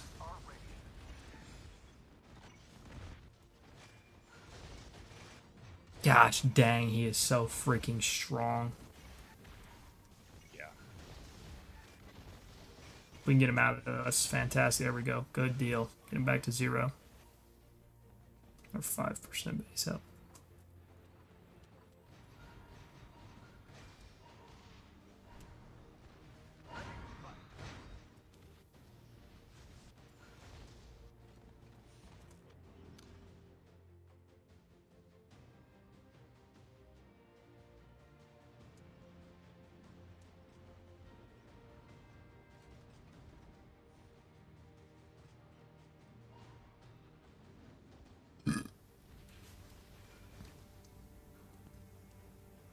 Yeah, this burn feels like it's taking forever. Oh my gosh, man. Another one. Just dropping in like fly. Just freshly burned. Here we go.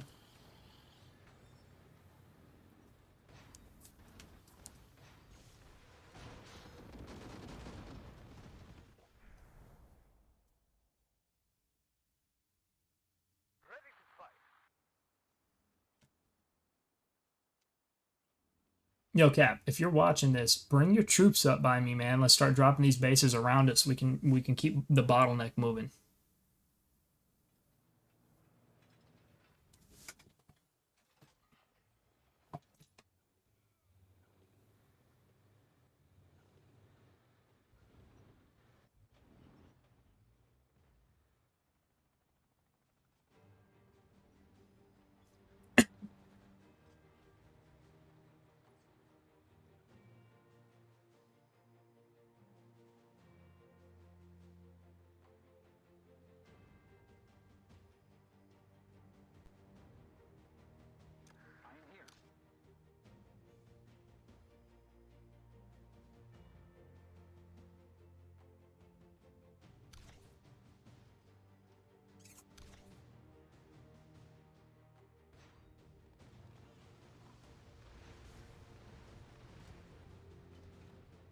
forget to do my airdrops when my base is damaged. Because the icon just sits right over the top of it.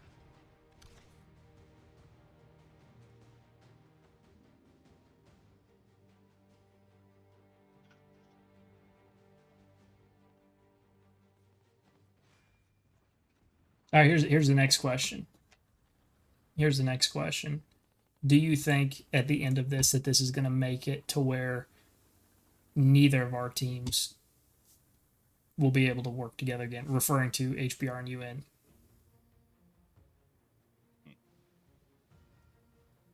I would never say never. There's a good possibility, though.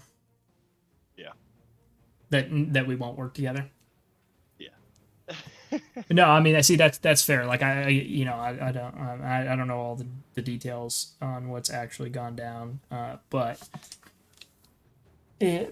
what's going to happen is that's going to create a pretty bad situation, I think, for others outside of just us two.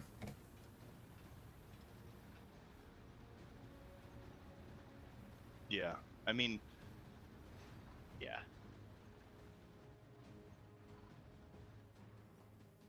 You know what I mean? I mean, like there's a ton of like possibilities, right? But like, what does it look like if 12 and 14 are in an event again together, and we're cool with Kill's cool with us, TO1. But if we won't work together, how do we do that? Do we split 12 and 12 goes together and 14 and 14, which is, I assume, what would happen. I don't know.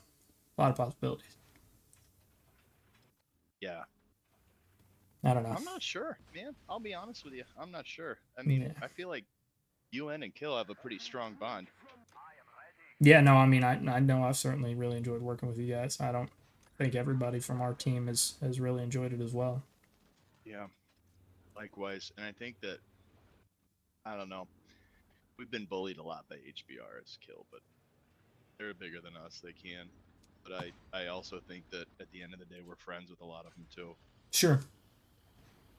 So it's a delicate balance. Oh, sweet. Man, I gotta say, I do love having helicopters. See, I cannot say the same because I don't have one. Well, I don't have fighters like yours, so.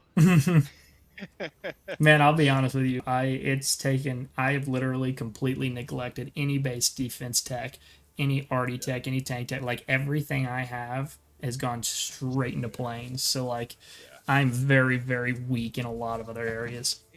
Found beer. Does he all right though? I mean, you did like 30 or 40 places better than me in the last fighting drills, or in the last the level 4. Sorry. Oh, and the fighting machine? Yeah, and the fighting machine. I mean, your kills were pretty impressive. Well, I appreciate that.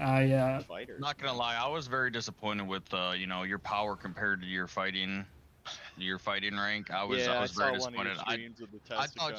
I thought you would have been way higher than me. I was not imagining me being higher than you. Than me? I think it's great. Yeah. I think it's great that he's a smaller guy because it shows. Wait, how big are you? Without buffs, I'm only 131. Oh, I was completely talking out of my ass. I didn't even know where you were, how big you were. I'm not even gonna lie. I was just completely joking. Oh, I didn't take any offense to it. I'm like, well, I guess that's. I actually kind of thought it was cool. I'm like, somebody thinks I'm big because like I don't. Yeah, I didn't even know how big you were. I was just shooting from the hip on that one. Here, I'll look. My alt. Yeah, 131 with no buffs. But still, it's not bad.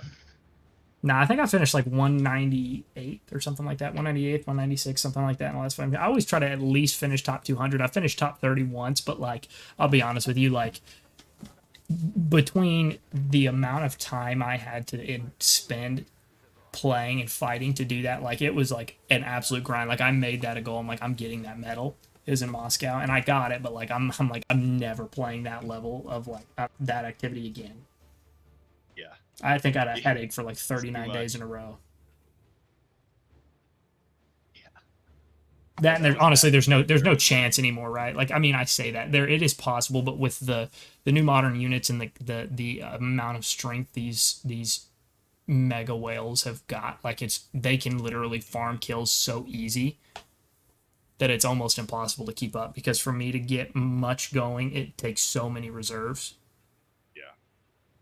So that's also why I invest so heavy into my planes, is because I feel like planes are going to be a pretty surefire way for me to be able to farm a lot of kills without having to do a whole lot of work. I'm all about the working smarter, not harder. Yep. Trying to figure out. Okay, I see it. I'm about to pull some. Oh, is that Slava? Bitch shit. We got a healer? Where? Oh.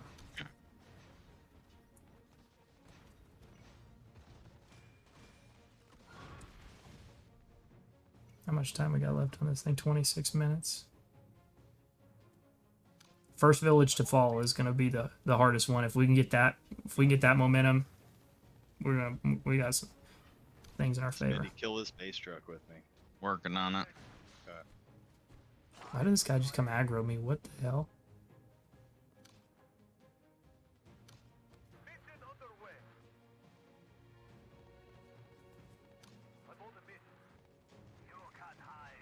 Yeah, get your 6 mil rocket trucks out of here, pal.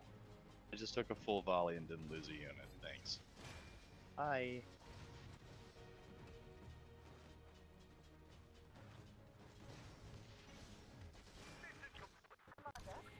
Gosh, I wish one of us had Huntsman, Smitty. We'd probably stop that truck.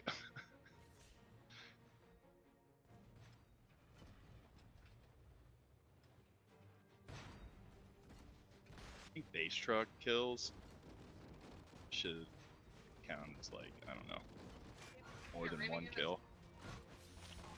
Somebody did. Probably when they gave you the popcorn and shit. Oh. Wonder, they're super heavy at that fucking guy.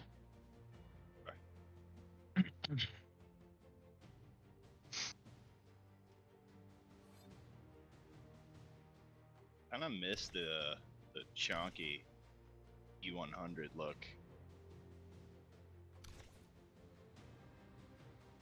Yeah. Tank without the turret. Just wait until you get to 9.0. Dude, look at my tip of the spear on that. Wow, thing. dude, Great. you're fucking super heavy. The beast. It's only 8.0. Oh it's my dead? god, dude. Oh wow. Yeah. Alright. You want to walk with me for you want to walk with me for a little bit? Sure. All right, I'm running my super heavy up, so we got that for a tank. Hey, where are you, Smitty? Here, Mike. Do what? Putting the chords. Lions Okay. chat. Heard.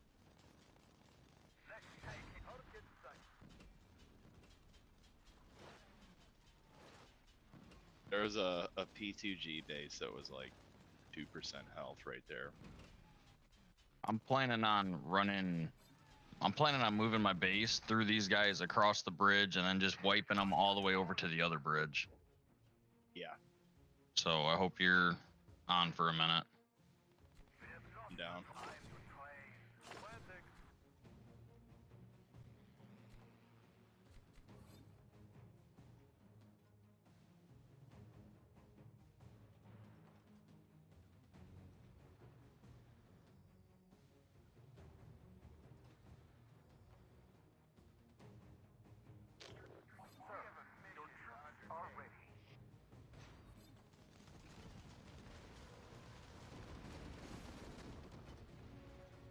I'm gonna jump over and take a peek back into our UN chat. So I'm gonna hop out of here, but I appreciate y'all having me, and I will come jump back in here soon. All right, brother, take it easy. See you guys. See you, Duff.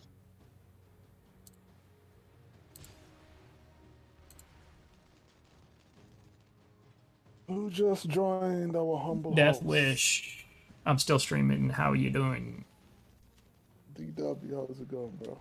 It's going. I mean, it looks like we're doing good. I'm hungry because the last time I ate was about 9 o'clock last night. I'm hungry Right too. now you can eat. 5 minutes. Go, go, go. I told No. you, JP, the decision of mine, about your food and yourself. I told you what the way you could use to eat. You was rejecting me. I'm not going to demand my wife to make me food when I could just walk So downstairs do you and want, do it you myself. want your ass to do it? DW said you still alive? Yeah. Alright. Do I need to go? Do I need to How's go? the stream going? Nah, you good, you good. Man, it's actually going great. I've had more viewers today in the stream than I have in any other stream. I think I peaked at 61 or 64 viewers at like once. So what are they saying? I've consistently been between 30 and 40 the whole time though. I think word got around about this pretty quickly. Oh, I got sent a picture. Somebody posted it. I don't know who it was. Billy's online. Somebody posted the link too on the Warpath Facebook page. He's outside the territory. He ain't responding to what I'm saying. I know. I'm just gonna say that it wasn't until what's his name, their big guy. They're talking about how we just have a couple whales and that's it. They have one guy, we kick his ass, and then they fold like just nothing. So 2 guys, to be honest. But yeah, Kali and Kinkin hopped multiple times until they couldn't anymore. This has still been a really good battle, though. We just like it was a snowball. Once we killed Kin, Yeah, they couldn't handle it. So they're gonna bitch and moan about how we have a couple whales and that's it. And then in all reality, that's all they have. These guys aren't even dropping in. No. Hey, well, I would like to make a point that regardless of what happened now, obviously we have the upper hand right now, but I will say HBR has fought their freaking butts off all day long so far. Matt, I'll tell you this. I just sent a message to them in the joint R5 chat amongst all 8 alliances, and it's basically saying I'm extending a hand in solidarity. I do believe we both have shown we are both powerhouses, and HBR has surely earned respect from us in battle. Yeah. I ain't gonna take nothing away from them. They did a hell of a job. No, they've done really good. Yeah, I've but been you know, impressed. Are you still streaming right now? Mm-hmm. Yes. Well, and don't get me wrong. I'm not saying that they're paper tigers or anything.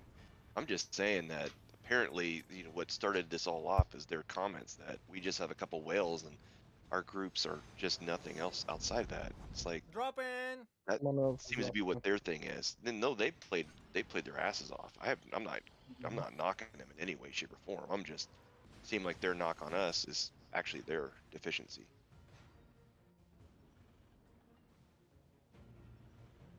No, there's been a slugfest both ways. I don't think it's a deficiency. It's more of a. It was a wall.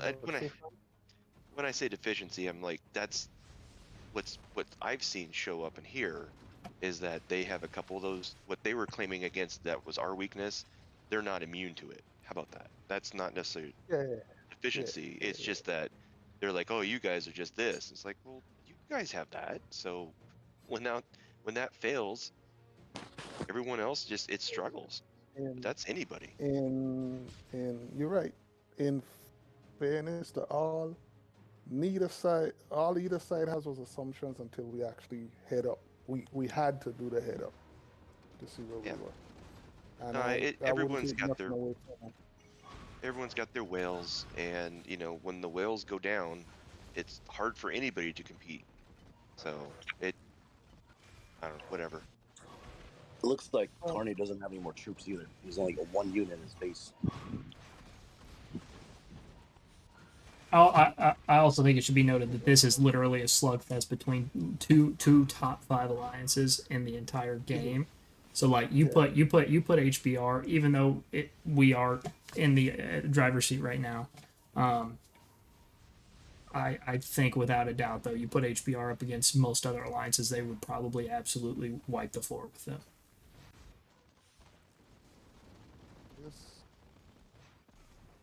Hell, you put us, Tier 1, HBR, WTF, or anyone else from the 8, 1, and head towards the newer alliances upwards of 17 to 19, 2021. I think it'll be a hell of a brawl. Coming next autumn. I think the newer servers, like server 17 and up, they have a lot of whales, but not like a lot of average power between their players. You know what I mean? Like they have a lot of big players. So like once you take those guys out, the rest of their players are small. They're progressing. Drop in. Even we say this. It's Server 1 has a... Yeah, he's a full base. Server 1 has a better average power than us. That's why they're so high in power. Well, but the thing with server 1 is that they're missing whales. They don't have whales. Yeah. They're good overall. Like if you took away our whales, it would be a slugfest between us and them. I have a lot of 140, 150 million players. We'll say whales, right? But guys, let's focus. They're making a push right now with a bunch of groups. I don't think it's necessarily true. I think it's situational. Like I don't know how to really explain it, but I just don't believe that. Like, yeah, you can have the most active people in the world, but if your whales are massive, like if you have like 3 good whales that play off well with each other, they'll do so much damage. Doesn't matter. Like there needs to be a balance. Well, and that's with the issue that you're going to see with some of these newer alliances, these younger servers with big whales, is that yeah, you're going to have some whales, but are some of the mid to lower tier guys after they get. We should concentrate a bit more now. That seems like a full counter. There's a lot of army groups pushing. Hey guys, what's up? Like looking through like the newer servers is like some of their guys are still like CT28. Like they're not, but their big players are 400 million power plus. You know. I still find it a hard time. All right, let's focus back up on their bases. We'll talk about other servers later. Where do you need me, JP? I got an RD group. Right by. They've got a bunch of light He's groups. killing so much stuff. Okay, I'm coming. I'm bringing them slowly. 113 dropped in front of you, Jet. Yeah. Wish I had something fast. My base. Sometimes Artie should just right click. He would be already dead. He's still killing stuff. I'm coming. I got Now it. he's dead. Legion jumped in, so that gave me a window. Bank show, move your fighter. About that permanent. Fighter. Egypt, you're in the plane? Ooh, nice cast. Hey, 43.1. Yo, go. Wilbur, is that your super heavies?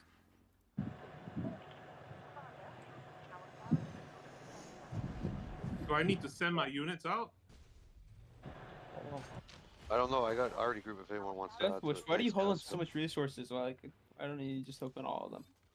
I just can send 1 2 units, but not more. Oh, you're talking about my packs? That's for my big my big plane tech.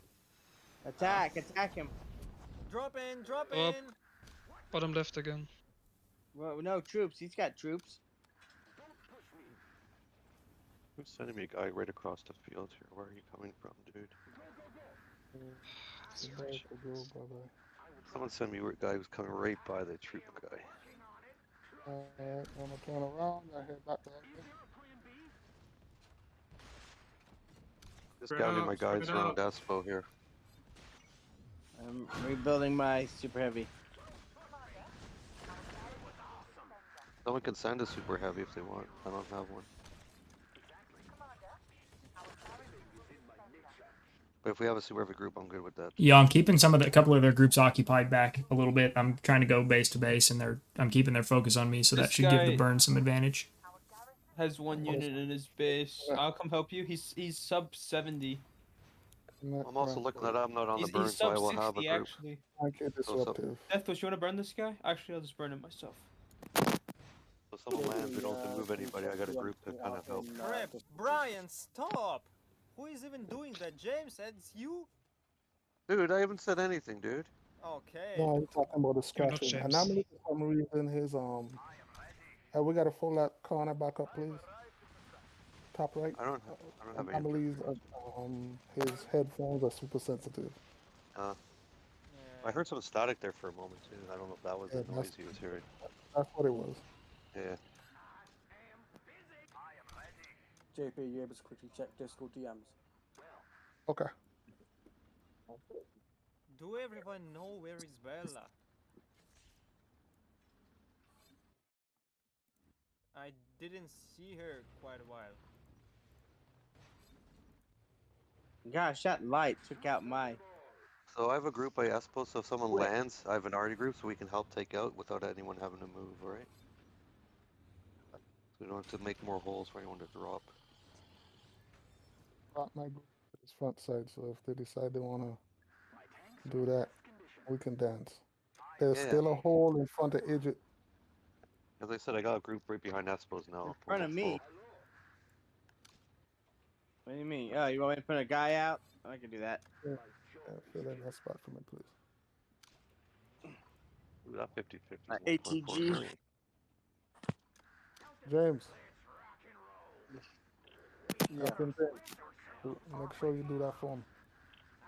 Yeah, I've already sent it to him. Thank you. I'm speaking to him at the moment now in this DMs. Okay. He said thanks.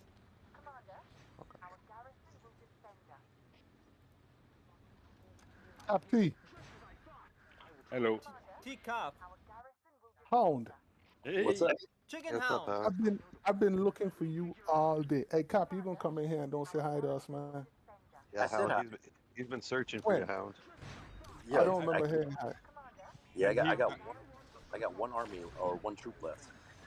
No, don't say that. We're live. Yeah. Oh He shit! has a full. Deathwish needs some assistance. He's got. JP, are we streaming again then? Because I thought we turned it off. No.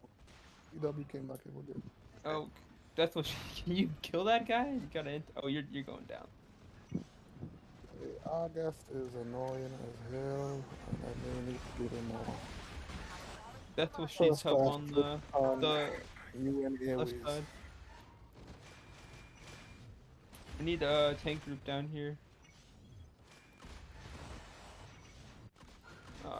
For Deathwish. Oh crap. It'll be a big boy. He can take care of himself. They just want to be on it. Loesch is next, right?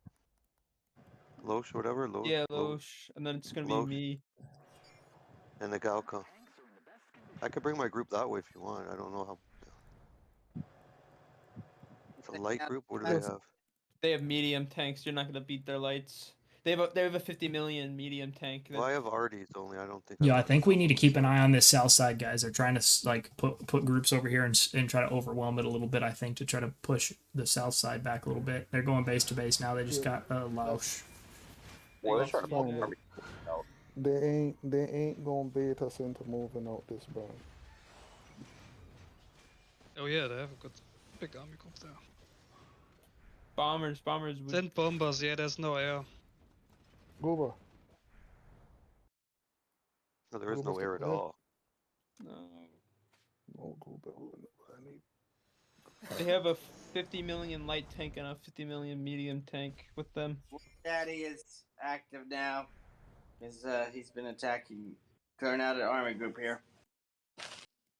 Right on the edge of the burn. Who's active? How? The 136 million star. War Daddy. Okay. Spectre War Daddy. We gotta get rid of it. I need a super heavy and we can finish him. Okay. There you go. Hound answers you right there. That's what he was looking for earlier, buddy. Yeah, 6 hours too late. I can help down there if you guys want. Don't send troops right by his base. He's active. No, but I got a group that's not even on this burn. Oh, I think I'm getting sick. Not They good. going for him? They went for him. Yeah, they're hitting him now. Don't put. Why they run back? Oh. Why Now are he's they running active. away? Now he's active, and now they ran away. Why did he run away? There's Panya right there. Who's running that group? Okay, I'm coming. Mike. I'm coming through all you guys. Want me to connect GP? Yes. Okay, connect. Chicken Hound. Hey, how are you? I'm getting sick, I'm afraid. Yeah. Told you about eating all those Huh? dumplings. Eating all those dumplings. Oh, yes. Oh, it's been a Oh, with that while white gook without on it, right? dumplings, yes. With the white crab on it. No, that wasn't a white crab. My one dumpling What was it? fall, and it was some kind of strange sticky white substance in my table. And you Oh, ate as it? I said, white stuff, dude. White Oh, on your man. desk too? Oh no. Gooey stuff. Are we going straight forward this other guy here? Chris of No, no, No, no, no, no, No, no. no, no, Hard no, no, pushing. no, no, no. No. No, We are just only wanted to killing get that him one up because out he here. was at the edge shooting our troops. Yeah, We're not killing. he was someone- annoying. Okay, I just asked. Everyone just calm down. Calm down. Just why someone's out to kill you. Seriously, like they're out to get my head or something, dude. Oh, it's new in this alliance. You need to learn. All I know is he put his knee out and he was about to grab wine and give him some uncle. Well, because I got his arty, I think, too, right? So it's all good. Uncle Strike was about to lay down the law, damn it. I haven't heard Raider be like so adamant about something. No. Very No, firm. I just didn't want to waste our time defending the bird. Listen, Okay. Raider I need to go told me sleep. earlier. It's almost 4 a.m. for me. Raider told me earlier. Do not move that army group until I fill my troop in. Yes, sir. No problem. Mud Dog, welcome, Mud Dog. Was he already in here? I think he already was. Joined. Mud Dog joined. He's the one that joined. Oh. I'm only Mud, what's staying up, up to bud? defend the honor of UN. Otherwise, I'll be sleeping. Guys, we got 12 minutes left. We got to double up everything. We know we've had issues with 5 minutes to go, and we get a counter. So we got to get everything in this burn as possible. Yes. I'm gonna throw my second-born child into this. Only the second. What happened to the third and fourth? Actually the firstborn. Not the second and third and the fourth. It's just the first one. We want your first son and daughter, damn it. We'll take There's the dog. there's no daughter. There's no daughter. This is just What about boys. the dog? You got a dog? We'll take Yeah, the I dog. do. But I don't know. I'm bringing my anti-tank. I'm bringing fist, penetration. We'll take the Shih Tzu, the poodle, the Chihuahua, whatever you got. We'll take it off. People suck at spacing their Anomaly troops, has man. a fetish with penetration. When you say that word, it triggers him. That's what he grew up with in the cold motherland of Russia. It's like it's no. In every situation, you got a stop word. It's not a stop word. It's the opposite. It's trigger word. Okay. 11 minutes, folks.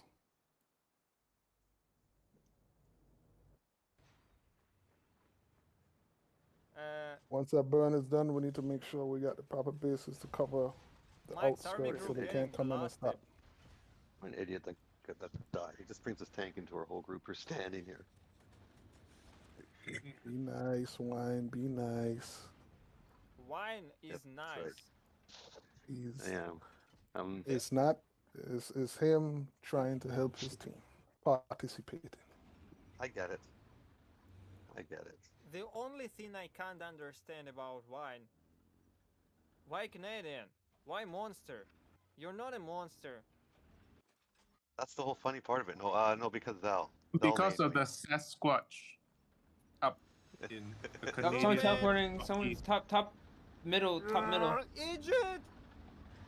Right. Ow. What People didn't space correctly, dude. Kick his ass. I know. I told Egypt about that. Who stuff. started with the freaking? Who started with penetration? Don't move all your troops.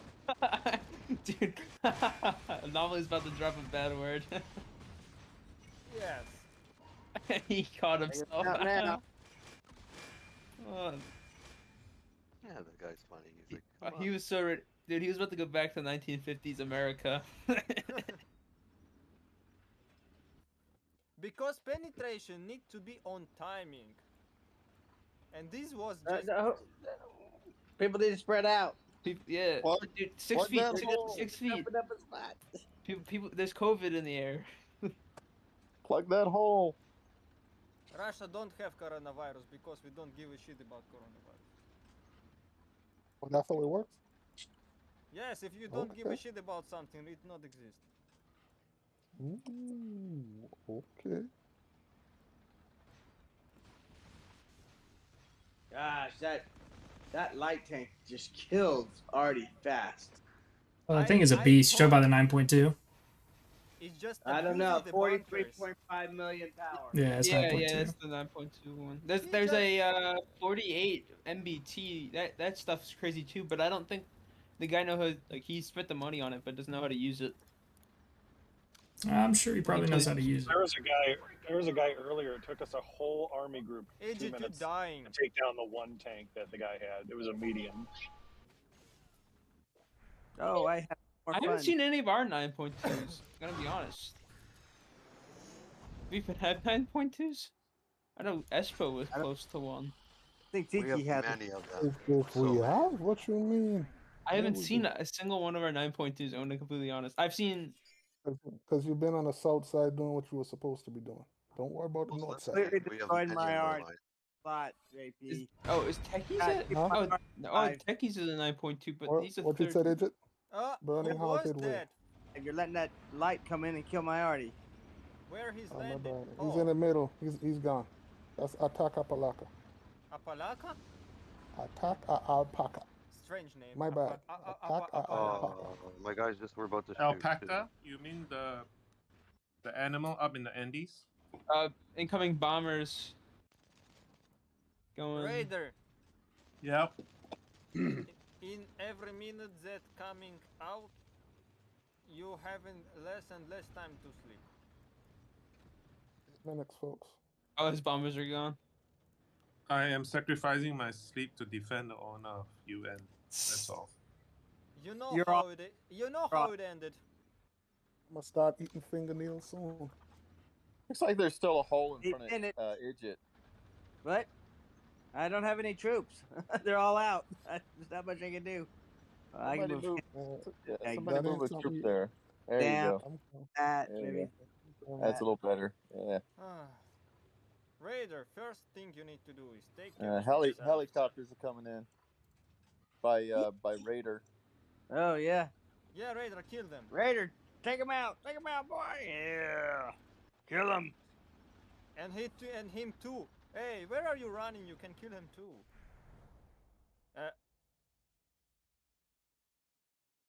What are they expecting? Why my Discord is...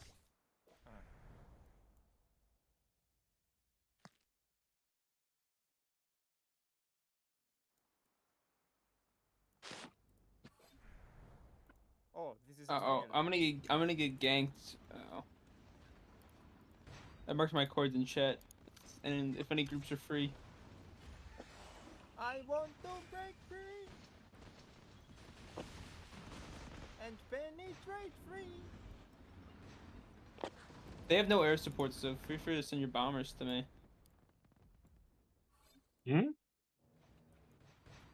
They ran off. They're gonna come back though.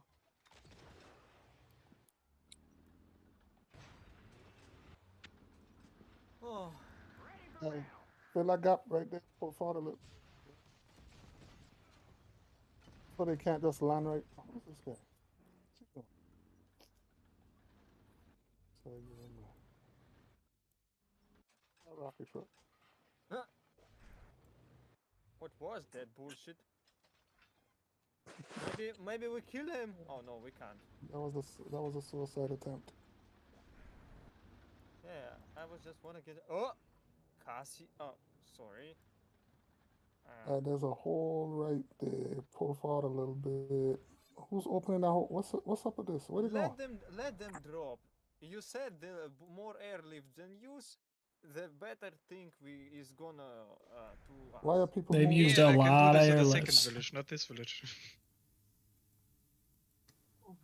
I've been seeing a lot of their players using some airlifts. Someone's dropping in. A lot of the same players too, which tells me their activity level is not real high. I saw someone in front of me. Smale 95. 108 small base. Where are you? It's not telling the burn is stopped. I wanna bring my base to here. Just want to. Y'all don't see where you hitting me? And we got super heavy sitting there. Shortly, every place here Pull forward a little bit, please. will be occupied. Sorry. Into the gap. You're going the wrong way, Hound. Oh, sorry about that. 5 minutes, guys. Heads up. We're gonna see action. Right there. Yeah. Don't go too much further in. No. Yes, he's gonna hit you.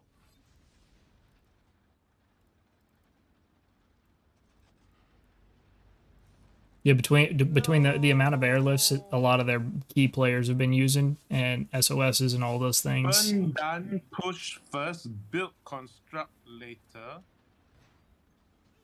No. What? You No. build at the same time. Why is Yes. Gauka taking over the thing? Tell him, send him a message.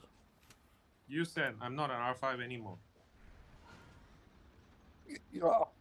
We're definitely not stretching ourselves out. We got to get our bases. No idea what Don't put your trucks in there. Wait until it's burned. That's too late, Idget. There's already trucks in there.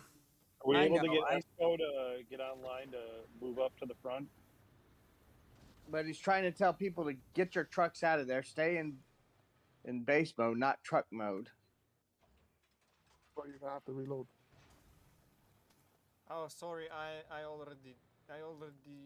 Dude, oh my god, his freaking 9.2 light tank. This shoots so fast. What the hell is that? Oh, you just noticed. That's a 50 million light tank. It's crazy. I'm staying in my base. You know what he's doing, bro. You know what he's doing. He's sitting, abusing bunkers, charged his artillery. Oh, not artillery. His It's not even officer 9.2. power. It's not Maxinator. Hey, It's not even maxed out yet. Oh my god. He's taking out our SH is sitting in front here, Phil. Yeah. I can't get through. Someone needs to stuck. move, like Mike there. Boom. Right, bombing him. Good stuff, right? He just needs to come a little closer. My arty will take him out. Have you heard of American democracy? Now you have.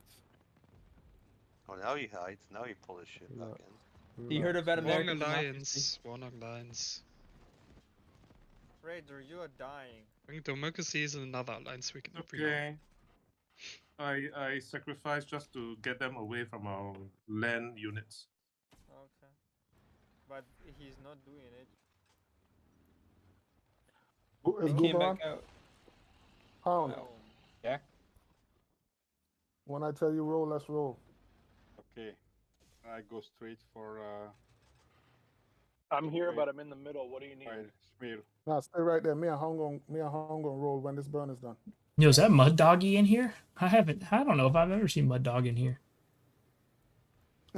What up, Mud? Hey, JP, I can roll with you, dude. I'm not really holding this fort. Okay. So. Mud Dog.